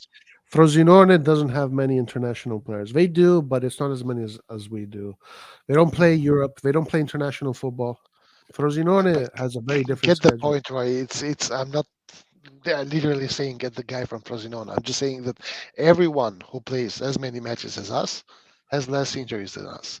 We top the charts Yeah, for yeah, every that is when pretty it Yeah, comes to strange. but injury. That is what strange. Roy is saying is you can't compare Frosinone Yeah, whose yeah, but players on average don't play the same but amount. yeah, but Frosinone was an example, man. They Right, what right. was I get it. X. Don't get Frosinone's coaches, get Napoli's, get Inter's, whoever. Yeah, for example, that's a big question. How come Napoli, for example, who plays a lot, they always there attacking, high press. They don't get half, not even shit. They Yeah, don't even get a fifth of the injuries we get. no And the same one. thing with Inter. But by the way, with muscle injuries, I think there was statistical analysis done by Radio Rossonera, and with when it comes to muscle injuries, we have 3 times more than the second place in Serie A regarding muscle injuries. 3 times more, and we have And had this it could be the recovery as consistently, well too. consistently through the last 4 years. So clearly, there's human error. The issue here. And I don't think because some people say, oh, might be the pitches in Milanero, yada yada. In the same pitches, also the Primavera trains. Primavera does not have these issues. So Mm, it cannot be the pitch. that's you said of the recovery. That's the thing that I always go to. But just guessing, speculating. Is there something wrong in the recovery that they're not doing correctly? Well, not just recovery, but preparations as well too. Like that's why I ask for people who go to the games or who are able to go to the games. I want them to watch the warm up and tell me how they warm up Because if they are doing a lot of static stretching, like a static warm-ups, that's not good for your muscles. Like you should be doing ballistic stretches and warm-ups, and then not so much intensive, with cool downs, but with cool downs, like are you jogging to get the lactic acid out? Are you taking ice baths the next day? Things like that make a big difference. Yeah, I don't know. It's a known issue, and what worries me is the fact that nothing is being done to actually prevent that from happening. Like you see at Real Madrid, that Turkish guy, the young guy that they bought, he got injured. He played and then not played. He was warming up because he got recovered. He was warming up. He got injured again. Real Madrid fired whoever was in charge. They don't sit around shouting at the mountains why Arda, God has forsaken us. Arda Güler got Yeah. injured again. Yeah, yeah. Yeah, No. he played like and nothing. they directly fired the guy who was in charge, who cleared But the mess. I think I wonder That's what you if do. the clubs are putting too unnecessary pressure on these guys to get players fit as well. Because I feel like a lot of times, well, we know this happens at Milan all the time, but the players are being brought back too early. Like I today, don't I even was think that. nervous for Benacer because we were told that he should be back after December, No, but and he's back a little bit early. he's not. Like when he got injured, they said 6 months. He's exactly back 6 months after. He got injured when we played Inter. It was April or May. When was it? May, I think it was. We are in I December swear, right now. unless 6 I'm months. wrong, I swear they said after the new year. I could have misread it. I could have misread it, but I swear they said after the new year. So I was thinking, Well, January or whatever. the way I remember it was November. But I agree with you that it is early. Like, what's the point, really? Right. Like just give them a little bit of extra time. Like I feel like maybe if they just give them just a little bit more time, that could help. I mean, I'm not there, so it could be something else, of course, but I don't know. I feel like we could just wait a little bit. I don't. With the last statement, I don't agree. I think he came back in the right moment. They said 6 months. He came back after 6 months. Like, and by the way, But the that's method. but that's what I'm Listen, saying. guys. He got injured on May 10th, 2023. But So that's what I'm basically, saying. he got Could it be? he got injured 7 months ago. They said 6 months. He came back 7 months after. So he came back in time. Well, then this will be the first time that they actually paid attention. But I it could be that they personally could don't wait think. longer. Listen, I personally don't think our issue is that our players come back too quick. Because actually, I think our players don't come back. Like, what about Kier? Have you guys heard anything about Kier? Like last time, which was 1 month and a half ago, he did not become part of the team because of I'm not even sure. They just said precaution. They just didn't want to risk him. And now 1 month and a half after, he is still injured. So But he's I don't old even too, think though. So he's not. it's different at Nathan, that he is not age. 50 years old. He is 32, man. It don't matter, bro. At that age, you recover a lot slower. 34, not 32.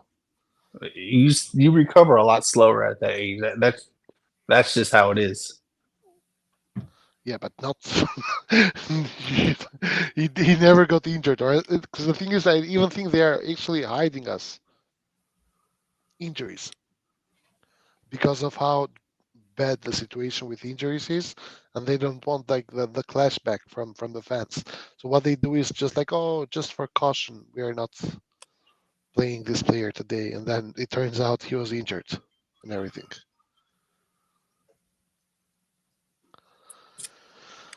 I don't know. Whatever it is, something needs to be looked at. I feel like there's some sort of data that someone's overlooking. and it's just messing all of our players up. Like even right now, we just spent 10 minutes speculating on like 8 different things. And so then it makes you think, what the hell are they doing in Milan Yeah, lab? exactly. I wonder what the fuck Furlani is doing. What is Furlani doing? Like, what does he spend the 2 weeks off when they go to international duty? Doesn't he just go and Google physical preparator who has actually done a degree or has a degree who I can hire? And that's it. Because these guys are butchers. Like, you cannot, it's not a coincidence anymore. You cannot blame it on luck anymore. It Not could after 4 be. years. It could be that they're tied with Pioli's staff. No, like That's they, possible. nah, guys, come on. I mean, why Like, wouldn't they fire them already? no, the thing is, I think the problem that they have is that they go to Pioli because Pioli's staff gets paid by Pioli, right? So they go to Pioli Does and it? yeah, I think so. The Pioli staff So gets paid. Pioli pays the staff out of his pocket. I think so, right? I don't This is know. how I've I'm always not thought it was. They, because Pioli comes as a package. You pay Pioli, and then Pioli redistributes the money with the staff, right? I That's how also. I've always thought it was. Otherwise, Well, otherwise, okay, but basically, my yeah, argument is maybe it doesn't matter. Yeah, maybe the physios that are causing the issue are tied to Pioli's staff, and so in order to exactly. Yeah, in that order yes, to that I can agree. That they go to Pioli, they tell Pioli we have a problem with the physio preparator. Pioli is like, no, we don't. He's really good. I've been working with him for 20 years. I know his cat's name. I know his wife. I'm not gonna fire him. And I think that's the problem. But that being said, you don't even need to make it a problem because you just tell Pioli, okay, bro, it doesn't matter. This guy is gonna get paid. We're gonna cover his salary, and we're gonna hire another one. And that's it. Like, I don't think the physio makes 5 million a year. He makes what, 200K, 100K. Give him the salary, and that's it. yeah, It's I a don't. good question. You I really guys don't think know. Gabi is coming back in the winter? No, because he was on a 1 year loan. I don't think he's coming back You don't think unless they have. they can recall him? Well, those are reports suggesting that they're going to try and do that. It's not Okay, simple. It's not simple because you have to I convince. don't think so because you have to have a clause there that says that you can recall him. So I still don't understand I'm why not we just sure can't that use Simi. because he's not been 2 years in Italy, therefore he cannot be called up by the main team. He was, yeah, he can. He was on the bench. No, he was not. Was he? Yeah, Yeah, Simmons has been on the bench for yeah. sure. Has he? I'm not sure. Let me see the date. I don't know if it was Camarda, today. Romero, Traoré, Krunic, Povega, Bartezaghi, Jimenez, Sanchez. Simic. Yeah, he was on the bench today. True. I didn't know that. I thought he couldn't play because of some bureaucracy bullshit. But no, he can. He was on the bench. Then why didn't Pioli play him? Well, he Bro, opted to that's the question go. that we've been asking. I mean, Pioli's To trying not to more, lose his job, you know? yeah, but this is Yeah, well, that's also Frosinone. true. That's This is also true. Frosinone. I No, mean, no, no, it's no. But fair, but it's fair, but it's Frosinone though, bro. Like we no, could have no, played no. But Simi. Nathan. It was also Udinese. It's not a great team, but but we Gee, didn't win. bro, I get what you're saying, but if you No, can't play Frosinone if you can't play the Primavera players in games like this, then just get rid of the Primavera. but not when your position as the manager is being questioned. Being You questioned, don't. Yeah, I read in an interview that Pioli said he's not alone at Milan and the management back him. yeah. But What do you want him to say? They hate me. They hate my guts. I'm just being sarcastic, bro. Uh, what do you guys think about Maldini's words, by the way? Oh, I haven't Jesus. talked. Well, yeah. I mean, it was just confirmation of what I thought was going on, Yeah, to be fair, and more. everyone thought. What everyone thought. Yeah, yeah. Well, but some people don't. Well, which is strange. Well, actually, no. We spoke about it for 2 hours and a half yesterday. What do you think about it? I think some things were kind of obvious. It was obvious from the beginning that they didn't want Maldini, because otherwise that's not how you renew your your most important person in the company. You don't renew him 2 hours before the expiry of his contract, right, at night. I think they, like, just like Maldini said, they gave him a contract because he was too popular at that moment to be let go, and he had a bounty on his back. And the first opportunity they saw, they fired him, and we knew that. Like, everyone was saying that they are going to fire him for that reason. And the reason, like Maldini said it multiple times, it was CDK. So they were looking for a reason to out him, and the reason they gave was CDK. And also Cardinale told him apparently that because he lost the semifinal against Inter, which is And totally don't forget bullshit. the poor relations as well too. The Apparently poor that he relations with had. Yeah, Furlani, with and that Fulani, yeah. and poor relations with Furlani. Another thing about that I want to add. Maldini said he said I never went up and called you and Complaint, yeah, complained about him, but yeah. if it were poor Fulani relations, did, exactly, but Furlani yeah. did. What a weasel! Yeah, but have you seen Fulani? Does it look like a courageous guy to you? It's fucking Fulani, man. 1'5" guy who runs One Milan foot now. five. Yeah, yeah, that's him. So uh, it's not like you can expect from Fulani to be the the figure that doesn't Right. complain. Fulani, that's how he's gonna do things. But that being said, the only thing is here that there are some things that if it was another guy who was just a sporting director, you could be like, dude, why the fuck do you care? Like, you are not the owner, you shouldn't care about this or that stuff. But Maldini, being the legendary Milan captain, the guy who spent his whole career at Milan, yada yada yada, he has more rights than the next guy or whoever, Mr. X, who could be a sporting director. So when Maldini says that I was fighting for the stadium not to be 60,000 but to be 70, I I say well played. Yeah, really good. That's what I expect from the captain and from someone who bleeds red and black.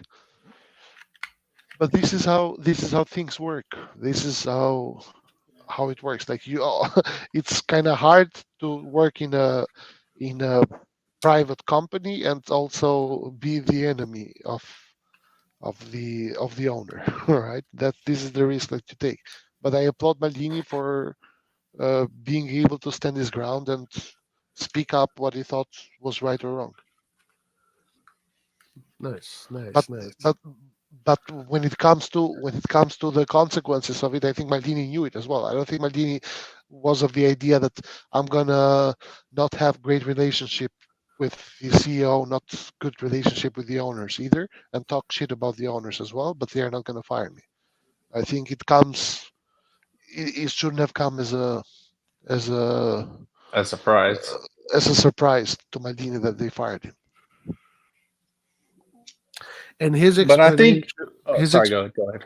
his explanation for that, from what I read, I think if I understood it properly, is that as a professional footballer, he is used to the confrontation, Yeah. to being criticized every 3 days, and he had difficulty communicating like that with the American corporate or the South African CEO. I think that's what I got from that. Right? No, no, but Isn't that what he said? it's like you literally quoted him. Yeah. Wait, hold on, Roy. Aren't you from South Africa? No, Kenya. Kenya. Okay, that's what it was. I couldn't remember. But I think that's what he said. And then reading him. no, but that is literally what I mean. I think that's what he meant. Okay, that's what he meant. Like he It, just could have. It's like for him, like the confrontation is normal. Is this is how you communicate? It's like you're Yeah, being judged. You're under pressure every 3 weeks. They're asking yeah. of you.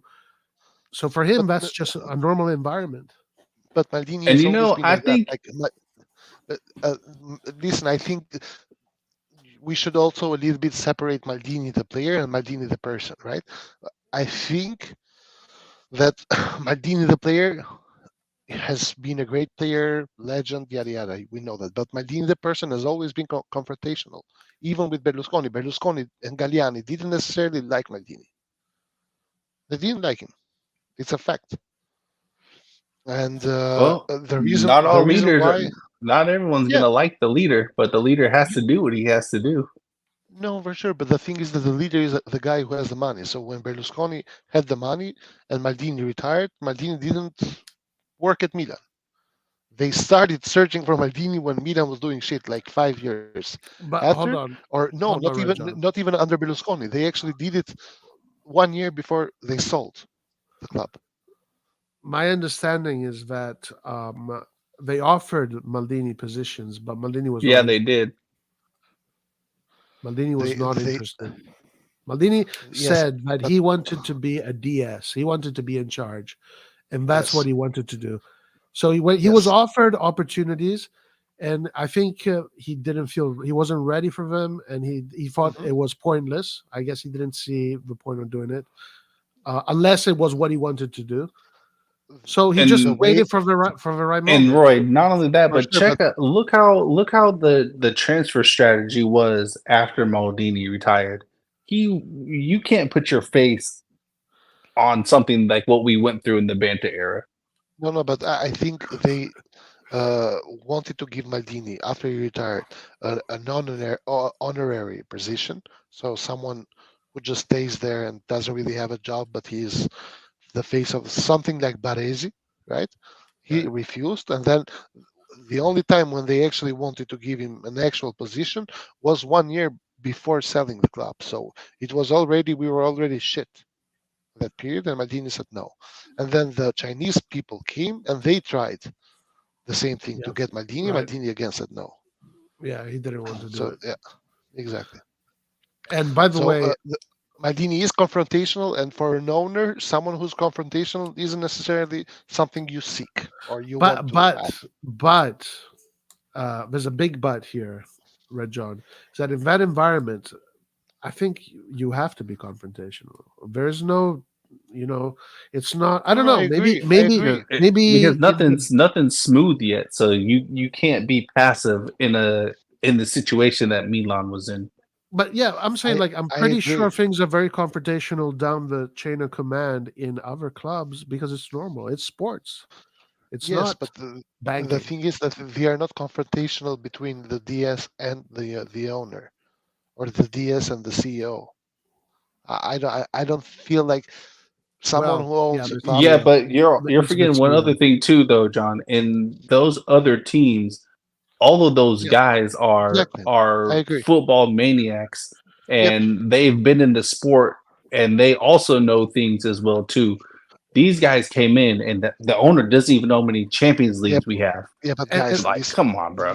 listen. You, you cannot listen. Maldini had problems not just with Gay. Maldini had problems with Elliot as well, and he says it there that I wanted to renew Charanoglu and Kessie, but then the budget would disappear. So he had problems even before Gary came. The problems only Yeah, got but emphasized. Elliot still at least allowed him to do his job, even if it meant disagreeing about no, the with weight. restraints in terms of money.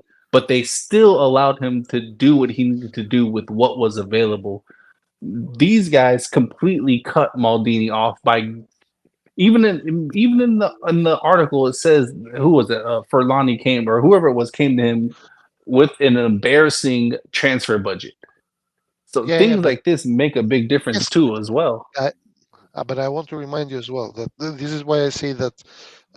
This is why I mentioned Maldini's confrontational character, which is not necessarily a bad thing, but it's not a great thing when it comes to dealing with the owner Um, of no, something. no, But say it, say it hold on. properly. Say it, no, no, no, no. Say it properly. It's not a good thing when it comes to dealing with American owners No, because no, no, for no, No, guys. those who no, no, no, no, for no, those No, who no, no, live in no, them, no. guys, we have to But correct no, it no, and it's not because like a shout out. it It's not wasn't a shout against out. the owner. It wasn't against Hold the on, owner. no, but it's but he Maldini did come out a few times. He didn't necessarily take shots at anyone, but he did come out and say, we need to now's the time to spend and make the leap. Yeah, That's a but direct shot at the owner since they provide the money. But right. yeah, as an American, I know that you can't say these things to about the business that you're a part of, but and Nathan, you're not gonna stay Nathan, around but for much listen, longer. you cannot say it to any owner. Think about it. Tell me Mm, one sporting director in Italy that talks shit about the owner. One, I can't name one zero. sporting. Hold on, There but is I none. can't name one sporting director that's as big as Maldini in a club as big as Milan But that can say but this as well too. but Nathan, but that does not matter because at the end of the day, for the owner, he is the sporting director. He is not Um, this or that. Yes, but at the end of the day, Everything the else, owner doesn't know anything. Look at Elliot. Elliot at least got I out of understand. Milan, out of Maldini's way because he does Elliot, not know more than Nathan, Maldini. right? But Nathan, Elliot got out of Maldini's way, but they were about to fire Maldini one day before they No, got they out. weren't about to fire Oh my Maldini, bro. God! Wait, They hold on. fired guys. It I could, think But you are they forgetting. gave him they They increased his they budget every fired year. If they were gonna Nathan. fire him, they wouldn't have Wait, done that. Nathan. Wait, Nathan. Look at things how they are. When Leonardo was the sporting director, is when we spent money with Elliot. With Maldini, we didn't spend shit with Elliot. First of all, with Leonardo, we bought Higuain, Castillejo, 30 million. That other guy, we spent money with but Leonardo. hold Leonardo on, left, guys. Let's and say then when things Maldini was correctly, in though. charge, we didn't spend money. Like Okay, this, But hold that's on, after though. guys. But hold on, please. They spent money. It didn't go well. They're spending way too much money. The results weren't showing, so they had to rebuild. And they had to just, Exactly.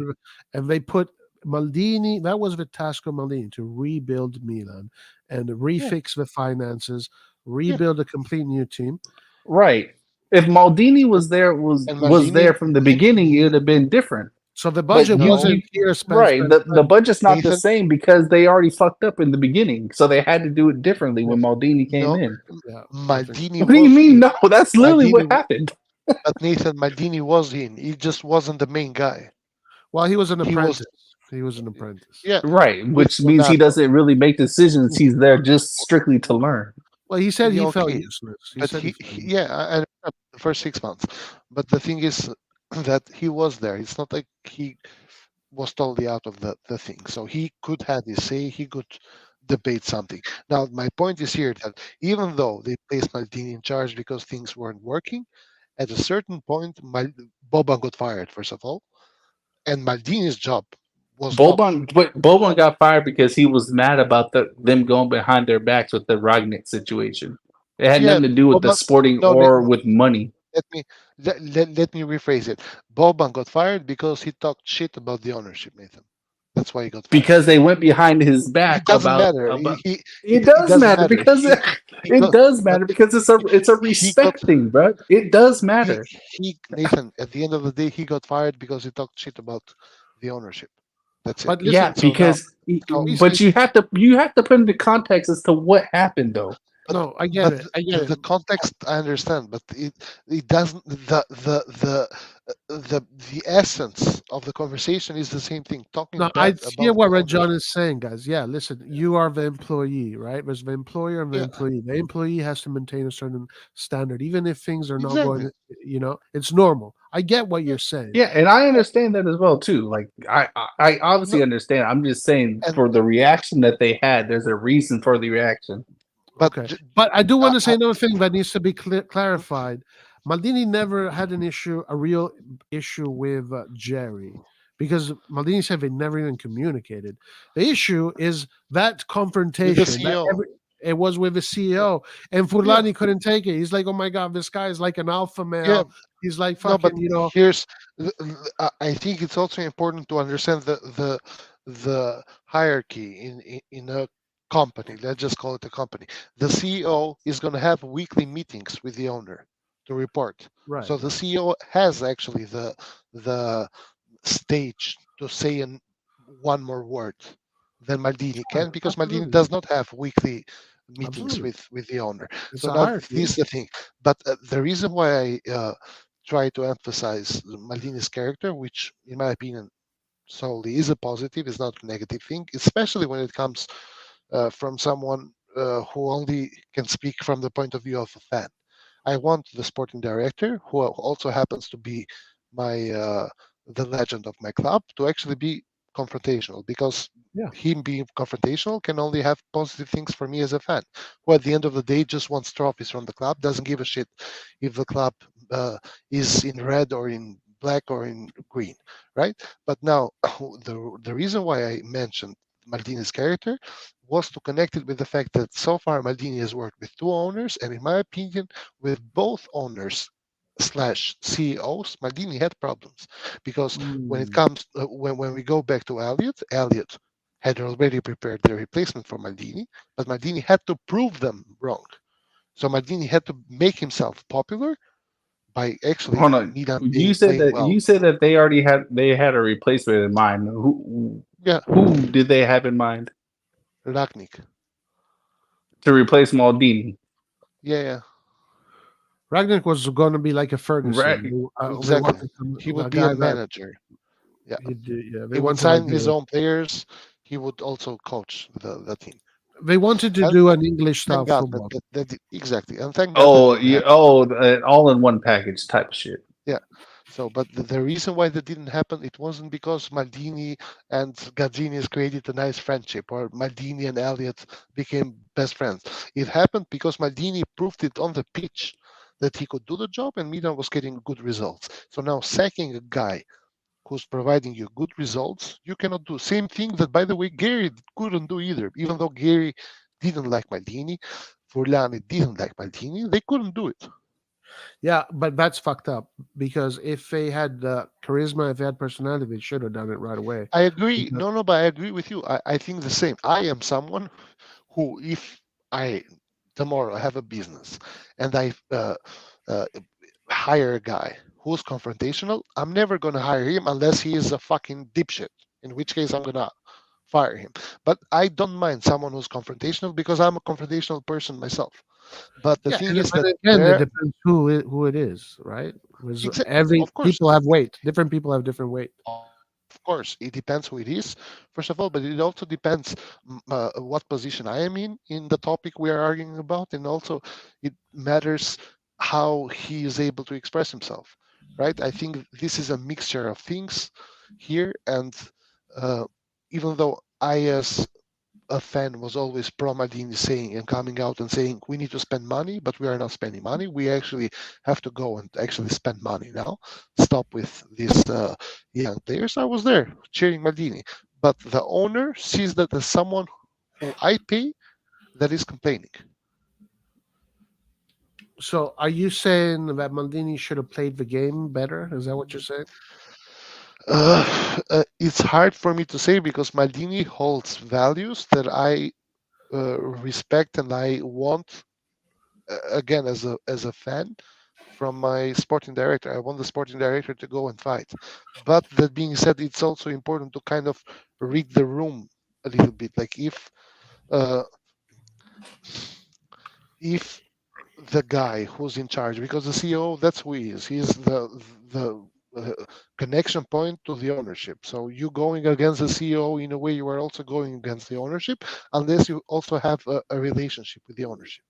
And I My, don't think my Maldini only had. my only thing with this was that they wanted Maldini out like the moment they got in. So I can understand if Maldini, if they had problems, that same season, like if they came in with no problems and then all of a sudden they started having problems, then I can understand that. But Maldini was set up from the moment they got in.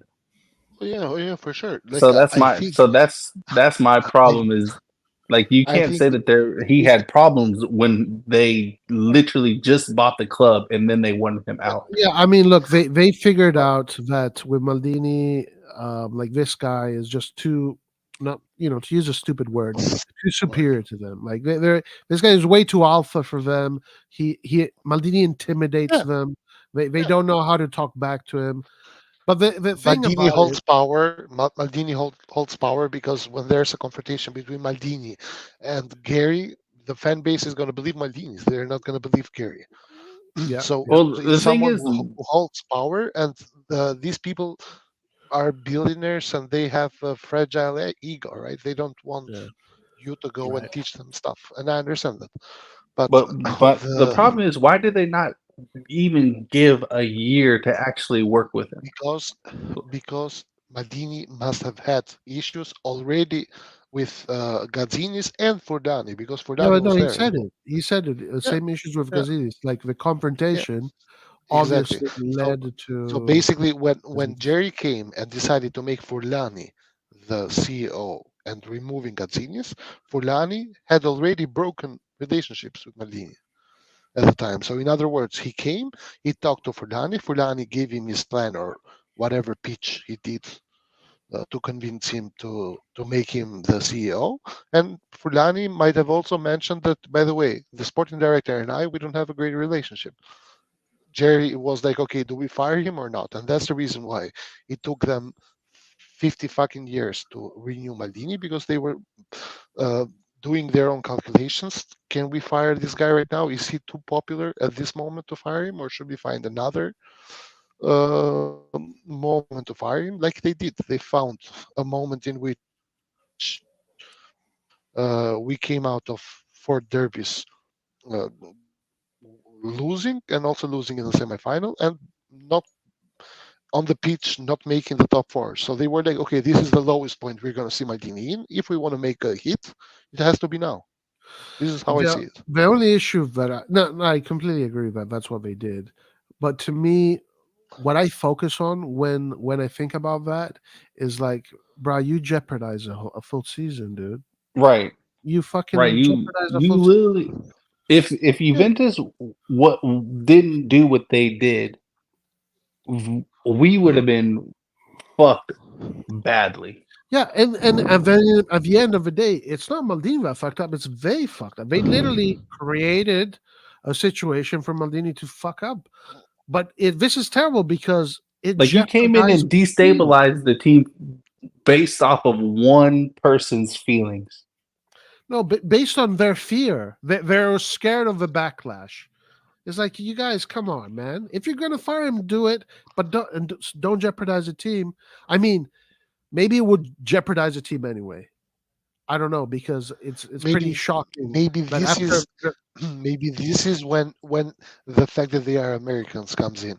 The fact that they didn't fire him as soon as they came in, but they fired him when he was at his lowest point in order not to lose too many points with the owners. Whereas But if it was with the fans. an Italian, if it was an Italian owner, he would have fired him anyways, just like what the De Laurentiis did with Spalletti.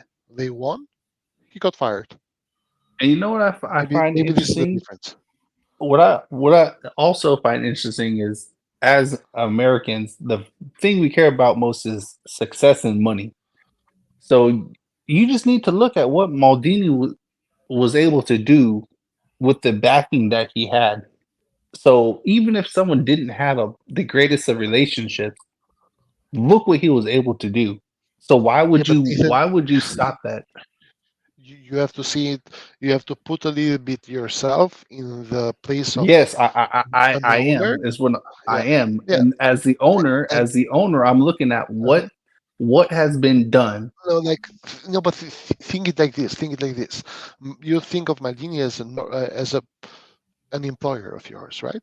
And you are not of the idea that oh, this is the only guy who can do this job because this is how every Yes, every but you're still missing one thing owner though. But you're owner of still a company missing one thinks. He thing. doesn't think that. You're What still am I missing missing? one thing though, John. What am I missing? The Maldini identity itself. the players that we have all said that they are here because of Maldini. And No, that they is didn't. something that these guys, and look how many targets we lost this summer alone. Maldini is one of the things that we have working for us because we don't have the money that other teams have. No, but You listen, can't bypass this as well. But this is what I say, Nathan, because if I look at it, right, if I'm buying a club and I'm the owner, right, and my first of all, I don't buy a club to fucking. If I buy a club, is because I want to have fun, trying to be the best, win. So that's already where me and Jerry differ.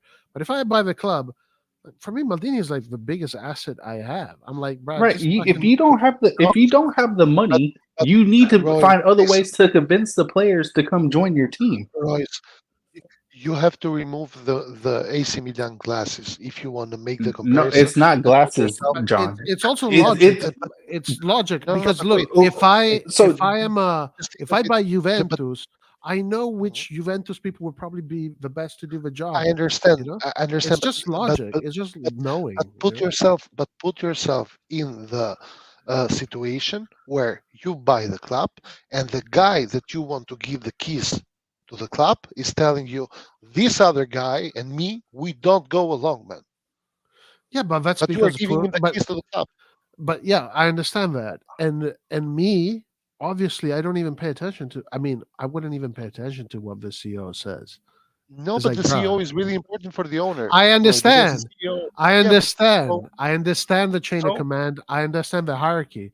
I'm just saying, if I want to have a successful club, like I don't care what the CEO is saying. It's like, yo, Maldini knows what he's talking about way better than you. Why don't you listen to him? You know. But I but understand but the Roy, hierarchy, and I understand the right. hierarchy. And I'm just saying that hierarchy is a problem. John, no, but can you explain to me how else can you convince a player to come to you outside of money? listen, uh, I will go there as well. But the thing is here, when you place the CEO comes with a plan, and you have to like the plan and approve the job that he does. The CEO is not there just to be your messenger. The CEO has to convince you for the position that he wants to get. So when the moment that Gary decided that Furlani's plan for Milan was a feasible and a good plan, it means that he has to back him. So when Fulani goes and tells him that this guy I don't get along with, and then on top of that, this guy also complains about you not spending money as well, you are there waiting for this guy because of his popularity. You are waiting for him to make a Okay. false step No, So in but front okay, of why you. bro, this I so okay, understand. so why ask them to come up with a sustainability plan and then when they do you don't even acknowledge it? No, it was a plan to win the Champions League. It was Let's put also it. It was a Maldini sustainable plan specifically. to win the Maldini Yeah, said it it's was a sustainable. Yeah, sustainability plan with the budgets that they are putting in line for him. And if yeah. you look at the accomplishments that Maldini had, and No, he I agree. gave this I list agree. to you, so it's okay. So why are you listening to one person? I understand the chain of command. I understand he's coming in with the plan. But if you have someone who's been doing something and then it's been working and they got second place and they got first place, then they got to the semifinals, maybe you should pay attention to that as well too. Because Nathan, you do not. It's the sickness of a guy who's in charge of a business and who thinks of himself as someone who has made it, to think that no one is irreplaceable. So if you are there, you have the CEO telling you that he doesn't get along with this guy, and the CEO is someone you have put your faith in. And on top of that, you also see this guy who talks shit about you in front of the cameras. You think to yourself, Yes, man, but this the guy is not person matters too, though, irreplaceable. John. The person matters too. Like I Yeah, but No, but understand I if understand. Maldini was some random person that was again, I coming up through understand. the ranks, then I would agree with you. Listen, the But reason we why I are understand. still we talking understand about it. But for We Jerry understand why Maldini about is just a guy, man. Jerry was not raised with watching Maldini play, my man. okay, Jerry but understood Jerry Milan understands as well. money though. If there's one Yeah, thing that he understands is yes, money. And what has Maldini yes, done? Help the team yes. get a profit for the Nathan, first time in how long? what Help them Jerry win the understood is trophies in the money. first time. What I'm Jerry saying understands is money, and he has this guy who goes Listen, on cameras and tells Jerry, "You have to spend more money." listen, guys. Scaroni, what did Scaroni say? Maldini said And something. Scaroni makes me vomit, man. I don't What, want to but what, listen anything. what Maldini said, but Scaroni said, right? We are more united now that Maldini is gone. Who is he talking about? I, He's talking about the management because now it's just a chain of command yeah, of yes men. And this is what yeah, Jerry wanted. We kind of sense that this is what he wanted. They don't want the confrontation. They just want a chain of command, a yes man, everything to work, clockwork. But the thing is, like, okay, maybe that works in a bank, but not in a football team. No way. I think that if you go with Marotta, there's a lot of confrontation there. Giuntoli, confrontation. These guys fucking, it's the locker room is confrontation always. And that's what it yes, is. It's a sporting but project. you're gonna have a very hard time finding me one quote of Marotta talking shit about the Chinese people. You're gonna have a They very hard don't, because the Chinese people realize Murata Exactly. knows more than they do. That's the problem. time. No, but guys, but No. Nathan nailed it on the no, no, head. no, That's the issue. no, no. I'm Like it's sorry, but that. It's like that. It's that simple, dude. no, but guys, It really is that simple. These guys don't like the fact that Maldini I is understand. actually, even though they're the owners, Maldini is actually bigger than they are.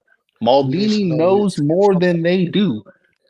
It's not that. That's all it The is. reason The reason is this: when the Chinese guy goes to Marotta and, and tells him, "You see that Hakimi guy? Yes, it has to be sold." Marotta says yes. They go again to Marotta and they say, "You see that Lukaku guy? He will be sold." I don't think Marotta it's says that Oh, yes. simple. oh, I okay. don't think. I don't think. Let's go with that. Back, Let's go with that real back, quick. I don't know. But you know what? You back know what to they also Nathan. do? No, you know what they also do? They say, Oh, they okay, got it. Lukaku has to be sold. Hakimi has to be sold. Draw up a plan of what we can do to replace them, and come back with Yeah, me, or come back yeah, to me.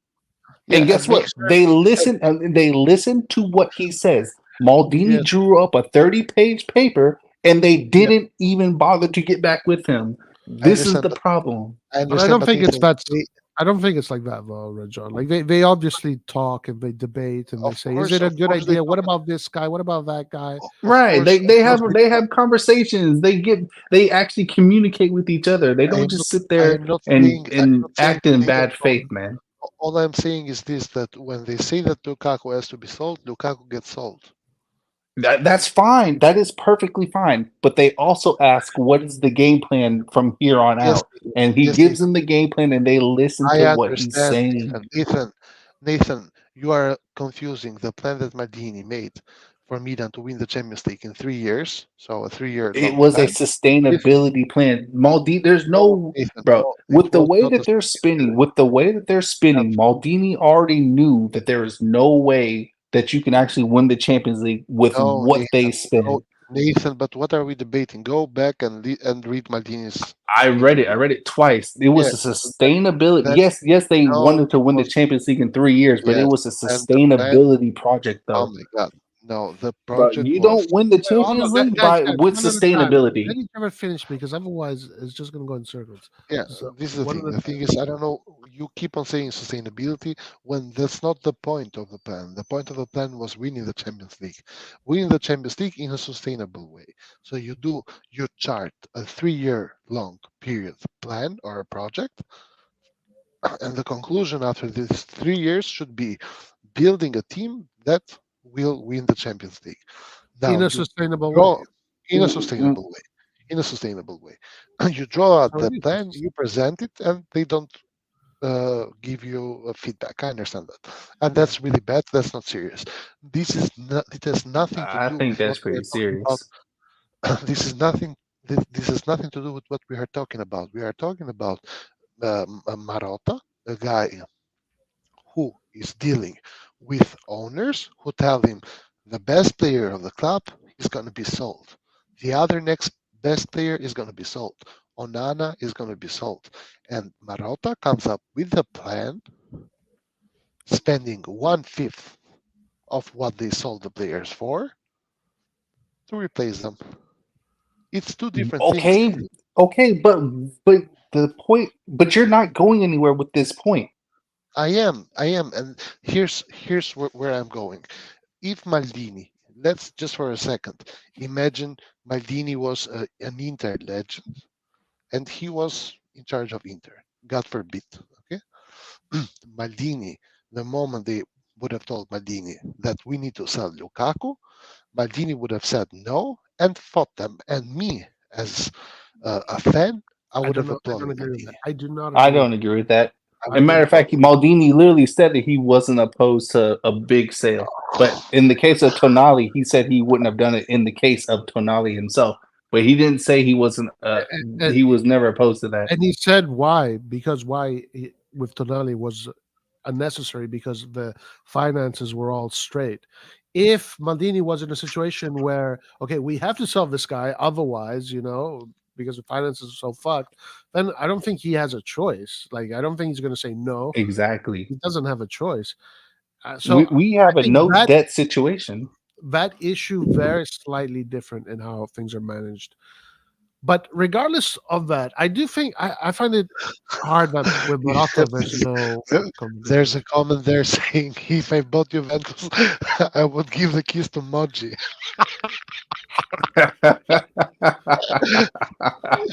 And you know what? You know what? That's You know what? To me, what is crazy? But just that comment makes Edison more qualified to run Milan than the people that are running Milan right now. Because the people Honestly, this is actually true. That's a good one. um Edison Sacoli must be Albanian, by the way.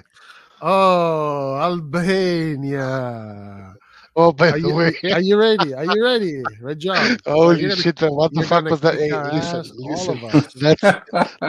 That's so unfair to us, by the way, because this is the first time we almost made the first pot, and we somehow end up in a group with fucking Spain, Italy, and Croatia. What is this bullshit? The group of death. This Easily, man. is some bullshit, bro. What are you talking about? This is We'll go through bullshit. first. We have no chance. We have no chance, bro. Fucking hell. So unlucky. So You don't unlucky. At believe? least You don't believe? nah, not with these teams. Like, who are we gonna beat? Are we gonna beat Croatia or Spain or Italy? Italy. You Like, can beat Italy. Italy, And both. we might actually have some chance, but Yeah, Spain Italy, you and actually do have a chance. gonna be really hard. It's gonna, but at least I'm gonna try really hard to get some tickets actually to go to one of the matches at least because I've also promised my father to take him there, but. At least I'm gonna get to watch some nice games. We're gonna get smashed and pounded, but there's that. Don't go to Albania, Spain. Just don't go to that one. No, I have to go because my girlfriend is from Spain, so I have to go Oh to that specific no. match. Actually, yeah. Because that team there with how they play, that might really be a bad matchup Yeah, for Albania. yeah. The way I know Italy plays and the way we- Croatia plays, I think it's going to be more balanced. But the way they play, it's very difficult. I've seen a couple of matches against Spain with my girlfriend. Like we've been pounded every time. Like even when we have just lost 2-0, they could have scored 10. Yeah, So, exactly. Yeah. Italy and Albania going to conquer Europe. Silvino more qualified to coach Milan than yeah. I agree with that. Albania might just shock everyone and top the group. Yeah, I don't know about that. Come on, put money on it, dude. You might win big Nah. money. It's like you know what the reason? Because the thing is that everyone is praising Silvino, and to be honest, compared to Reya that we had before, who who he was 99.5 years old and Very young. was still thinking about Catenaccio. Silvino looks like Pep Guardiola. I understand that, but if you look at our goals, we score beautiful goals, but they are all long shots from outside the box. Like you, that's not a reliable and a sustainable method to actually go and do well in a big competition. That's not how you win competitions by by shooting balls from 30 yards out. So, what about the Greece effect? Do you think there's no Greece effect? There's no Greece magic? Speaking of Greece, by the way, we after the next match after they won the Euros, they played against Albania. I was in the stadium with it. We won 2-1.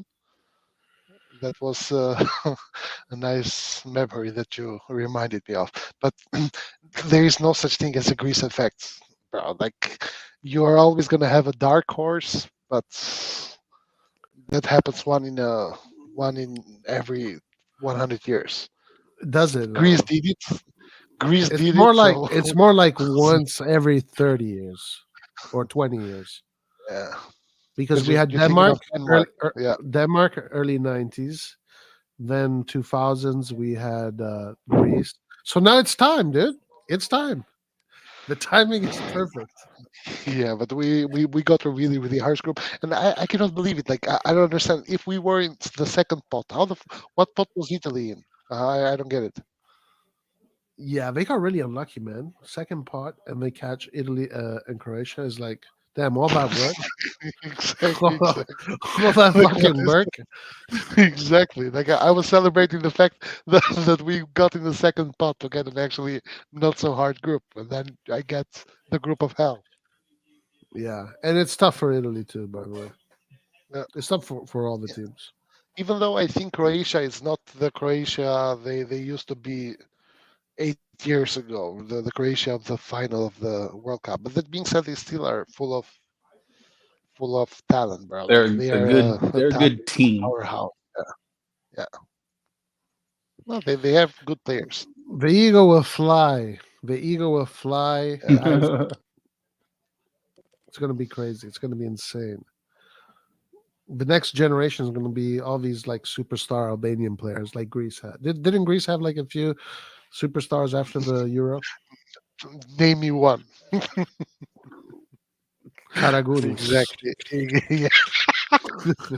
You're just naming random players, bro. No, Karagunis It was the could only be. one. He was Yeah. good. Karagunis.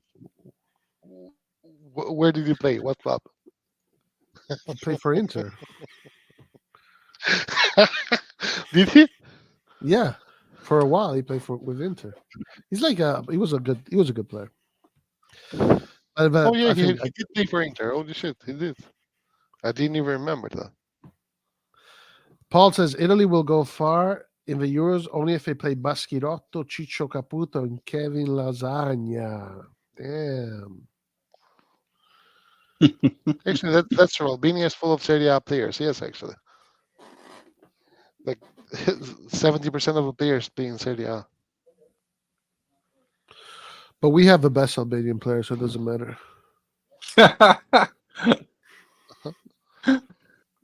Does that piss you off?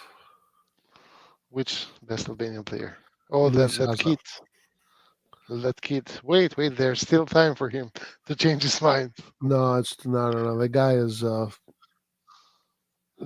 well, I mean, to be fair, he's probably I mean, it's for joking. He probably is Italian, like born Yeah, there, probably. like for example, speaking of this, like I don't blame an Albanian who wants to go and play for Italy in the national team. Like if an Albanian wants to play for Italy, Germany, France, like Spain, these big nations that can actually go and win the World Cup, I don't mind that, to be quite fair. But what I mind is someone who goes and plays for Switzerland. Like what's the fucking point, man? Might as well come play for us. But Like why are we why are you playing? playing for Switzerland? But my thing is this: are we playing for Switzerland because they were born there, they have ties there, and that's where they feel it's the best place to play, or are Yeah, they yeah, but doing it yeah, for other reason? they well, maybe they were not born there, or maybe they were, but they went there when they were kids, like this kind of stuff, get it? But then the thing is, they go and play there, but then they give interviews like, oh, I would have come to play for Albania, but this and that's like, bro, spare me that bullshit, get it? Like just play for Switzerland and own it. Don't give me crap like, oh, this or that reason. They started saying bullshit like, "Oh, they wanted money in Albania from us. That's why we didn't play." Like, bro, come on. Like, no, we didn't. Or you remember that guy from he played for Belgium. He was playing for Januzaj, I think he was called. He was playing for Man United at a certain point. Like I Uh, remember everyone wanted him to choose Albania, and he took like 5 months to decide. In the end, he was like, "Nope, I'm gonna play for Belgium." Okay, motherfucker, go play for Belgium. Anyway, Luis Hazard was born in Italy, so he lived there probably his whole life. So he's maybe like Liard, half and half. Half and half. Yeah, Luis Hazard, guys. This kid, dude, he's good. He's really good. I saw him What? with the U19. Who does he play for? He plays for the next gen Juve right now. Of course he What's does. his name? Luis Hazard. He was one of the superstars of the Okay. U19 Euro. Of the U19. So he's actually old. Like, He's probably can you 19 say his years name old. again so I can Google him? Luis Hazard. Luis Haza. Yeah. He was one of the key players of Italy U19 Euro winning team. It was really good. It was really good, man. Like he was really good. Press resistant. You can't get the ball off of him. Super smart. There was him. There was Vignato and Coyote. Those three, top level shit. If they continue and do well, Coyote now is playing for Fiorentina, so he's grown a lot. Vignato is playing with Monza, and he's doing okay. And Haza is with the next gen with Juve. Hopefully they promote him soon because he Luis was great. Haza. Oh, okay.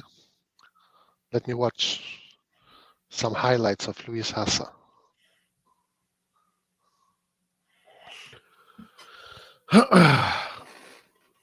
Yeah, you guys are gonna be like, Is he a what the winger fuck? or a cam or something like that? Well, he can play either low, uh, like Pirlo. He can play that position, or he can play box to box, like Iniesta kind of, and he can play also second striker. All right. I'm Okay. seeing some highlights. Really good ball. Oh, technically, he's Hmm. brilliant, He's really good. Yeah, technically, he's really good. but also his personality in that tournament. His personality was like, "Yo, I'm the boss here." You know, like he was the boss. Nobody touched him. So next gen Juve means he's staying with the Primavera or the C team. Which one is the next gen? Next gen is the Serie C team. They're not doing very well though. Oh, They're doing very poorly right. right now.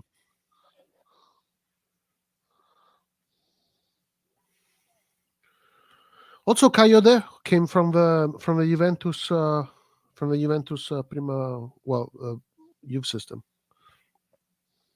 Speaking of youth players, what did you think of Okoli from Frosinone, Yeah, I like him. John? Oh, Or I know what you think, right? John, what do you think about him? Which position does he play so I can remember him? Center back. He was the black kid. The guy who fouled Camarda in the end. Yeah. What a fucking dipshit. That's what I think of him. Okay, Nathan. Because Camarda there, man, I liked him. by the way, I felt bad for Camarda there, to be honest, man, because he played it dirty, that guy. He pulled him from the jersey. And also, he's 15 years old, man. You can see that he's 15. Like, he's not fully developed. yeah, he's got pimples on his face. He's skinny. He's still very skinny, Yeah. but he's big. He's still big. He's got mass. He's got height. Yeah. He's like 180 something. But he's big. But Yeah. I'm Camarda. Come on, I'm Pioli out. Well, like today, you fucking play Camarda at least 20 minutes. Like we're winning. Why aren't you putting Camarda 20 minutes? Like why are you putting the last I 5 agree. minutes? I agree. I'm so pissed off with Pioli, man. Fuck him, dude. I agree. And there, at that chance, I think, even though you could see that he had a hard time competing with a guy who's fully grown, right, and tried to outspeed him. But if he hadn't pulled the shirt, Camarda, I think, was gonna be through. Right. That was a foul. That was 100% a foul from Okoli. Yeah. But they didn't see it. Ref didn't see it. If he was the last defender, he would have got a red card. Yeah. He wasn't. He wasn't the last defender. No, that's why I said if he was the last defender, he would have got a red card. because they would have reviewed it. Yeah. Who was your man of the match, Red John? Jovic, Luka Jovic. Really? Yeah, Wow. yeah. I mean, he scored a goal. He provided an assist. Yeah, I picked the same person. I give it to Pulisic. Well, Pulisic also had a. Well, I don't know. I don't think Pulisic had a great game.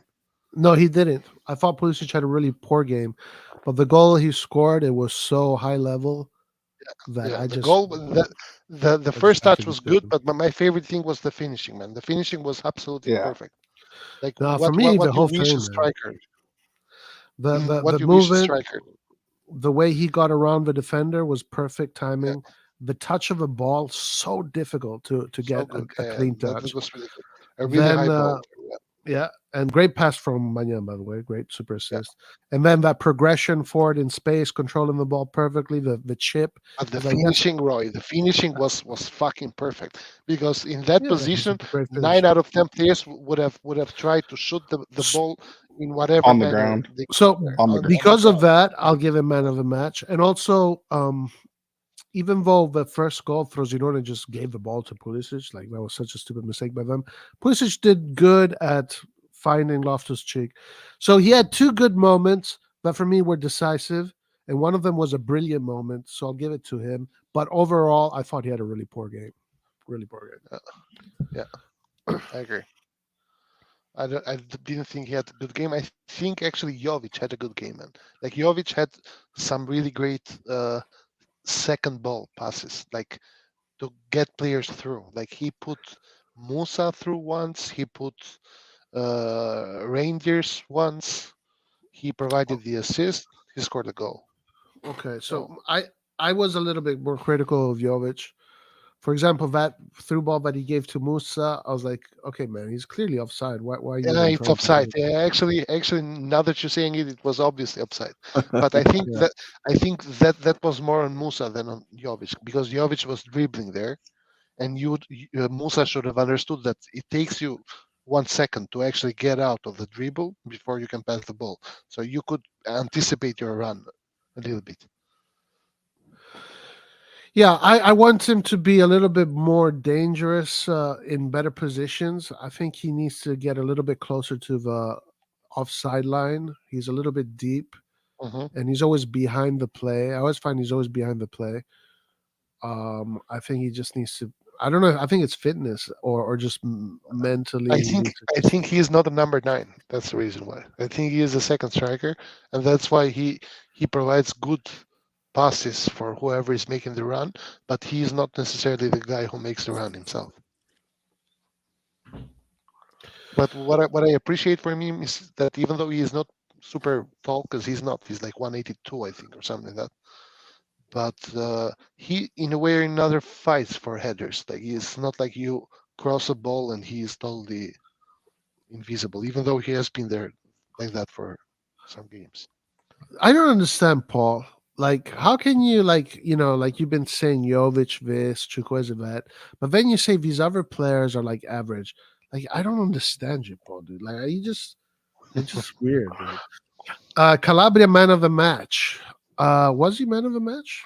Nah, I mean, I wouldn't put him as man of the match, but he was, I would say, our best defender of the day. I don't remember any moments that I can think of. me neither. I think actually, if there's someone from the defense that you could give man of the match, my opinion would be Teo. Whoa, whoa, I whoa, don't know whoa, about whoa, that. whoa, Teo, whoa. I Teo, don't in my Hey, know opinion, about that. had a great game. Taylor was, Teo had a great game. I don't know No, about that. great game. a great game. Yeah. You think so, huh? That's exactly what I think. What about Florenzi? Uh, he had a good game. Nothing wow. Tomori? Like same as Calabria. Calabria had a good game. Tomori had a good game. But I think from the defenders, the reason why I'm saying Teo was because he was doing both phases. Even though he was playing as a center back, he was still bombing forward. combining well with Pulisic and in the middle a lot of times. And I struggle to think of once or more than once where he found himself out of position, even though he was playing as a center back. So I think he gave me the nostalgia of back in the days when I was watching Beckenbauer. Damn, really? Grandpa John. Yeah.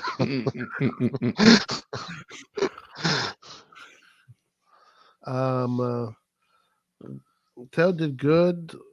Did have a good game. Calabria too. This hybrid CB role was interesting to watch from Teo. Yeah, but you can do that against Frosinone. If you do that against Inter, you get smashed. Get it? So yeah, in that sense, he had a good game. I still think this was a wasted chance for Simic. No, I I agree. don't think Teo was needed there. No, I agree. Like if you tell me that you play Teo as a left back and you put Simic, I'm up for that. Like I want Simic to play and get minutes because I liked him a lot when he played against Real Madrid in the preseason, and also because he's a fucking center back. Not only that, but we had the other young left back other than Bartesaghi that was there too. Yeah, Jimenez. Like we could have played Jimenez or Bartesaghi as well. Like these were wasted opportunities for those players as well. I don't know about Jimenez, but Bartesaghi, sure. No, Jimenez. I watched this guy. He's a Real Madrid player. This guy's ready. But he's a Real Madrid player. So what are we doing here? Raising Real Madrid's kit? Oh yeah, that's the problem. That's something I've been asking myself for many years now. What are we doing with that? Are we at daycare now all of a sudden? Like, what the fuck is this? Exactly. Like, what's going on here? Like, why are we there growing Real Madrid's players? So I don't want him to get first team meeting, first team minutes, Yeah. minutes, because what's the point? Like, are we getting him ready so he goes back to Madrid and plays there? Edison says, I give credit to Calabria because everyone always bashes him for mistakes against big players. Does he get overly bashed? Is it true? I think he does. Yeah, we know he does. Tomori should thank the Frosinone striker for missing that chance. Agreed. Red John was around when the first cell phone was created. Si Instead Camarda would have subbed in Bartesaghi or Simic. So Paul says that Camarda is not ready. To me, it looks like he is ready. Honestly, I think he has the body. I saw him fight, and it looks like he was doing okay with the fighting. He was shielding the ball, but the issue here is that Camarda's strength, as we spoke about this during the game, is his in-box movement and his basically nose for goal. But he comes in when we're playing with fucking 8 defenders in our own box, and when we get the ball, we're not building and trying to create. We're just shoot it up. We're basically he gets subbed in every single time when Milan stops playing. So you can't really see if he's good enough. I think if you put Camarda for 20 minutes, you get a better idea and see what he looks like when he is at the end of those crosses, those assists, because that's what he's good at finishing, doing the last thing. Bro, I'm pissed off. Especially even at 2-0, normally we can't really trust Milan to keep a 2-0 lead. But against this team, they literally provided zero like offensive threat.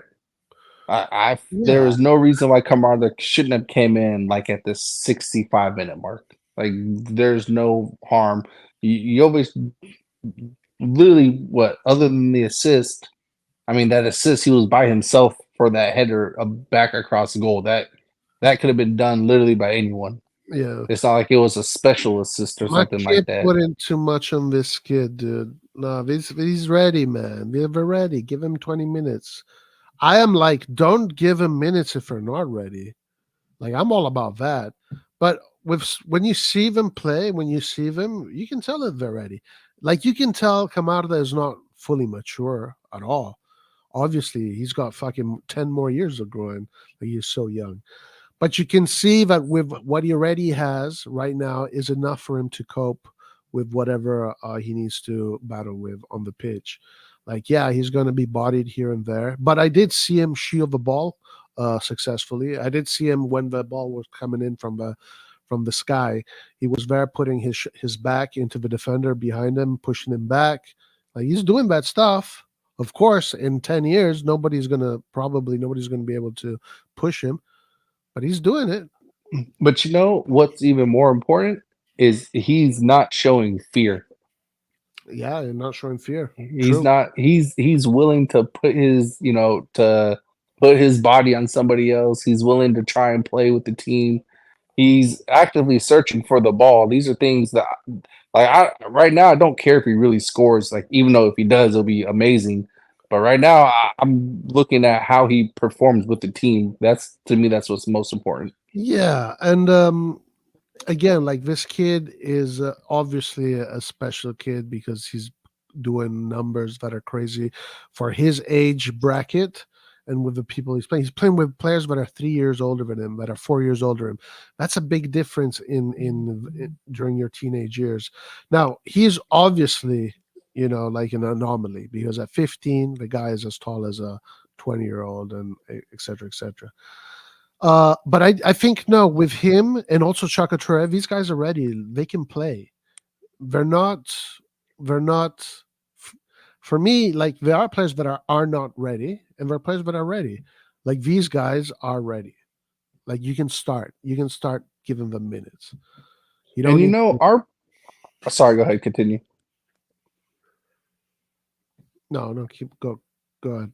I was saying, our Primavera is killing it in the Champions League right now. I'm not entirely sure what their position is in the league, but in Europe, these guys are killing it. Yeah. So there's no reason why they can't play when you have players from around the world already playing with their senior team already. We're killing it in the Champions League. Say that one more time. Sorry. The Primavera. Yeah, the The Primavera. Primavera.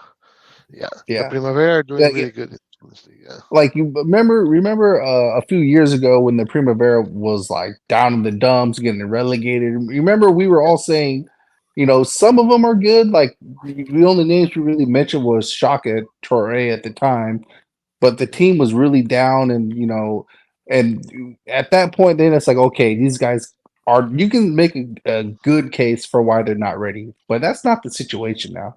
And with I all agree. the injuries we have too, like, bro, use some of them. I agree, but Pioli is the kind of guy who's gonna probably play Krunic wherever he is needed, then play a Primavera player. So nothing you can do about it. I don't know. I I don't have much faith in Pioli anymore, to be honest. Are you Pioli out? I am Pioli out. Like Damn, I've always been a little bit like you're crazy. not not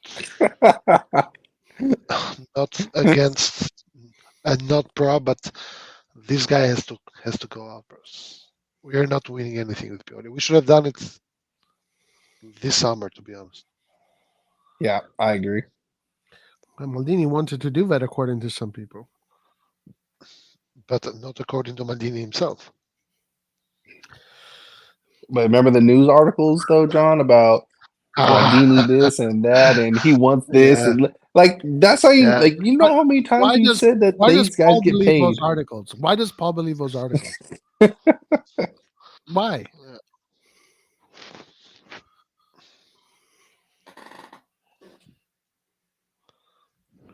Oh shit. Yo, what up? Cardinale, Furlani. Who's in? Paul? Yo, can you hear me? Oh, Oh, it's It's Curtis. bad. What do you guys think about the magic duo, no? Kratos.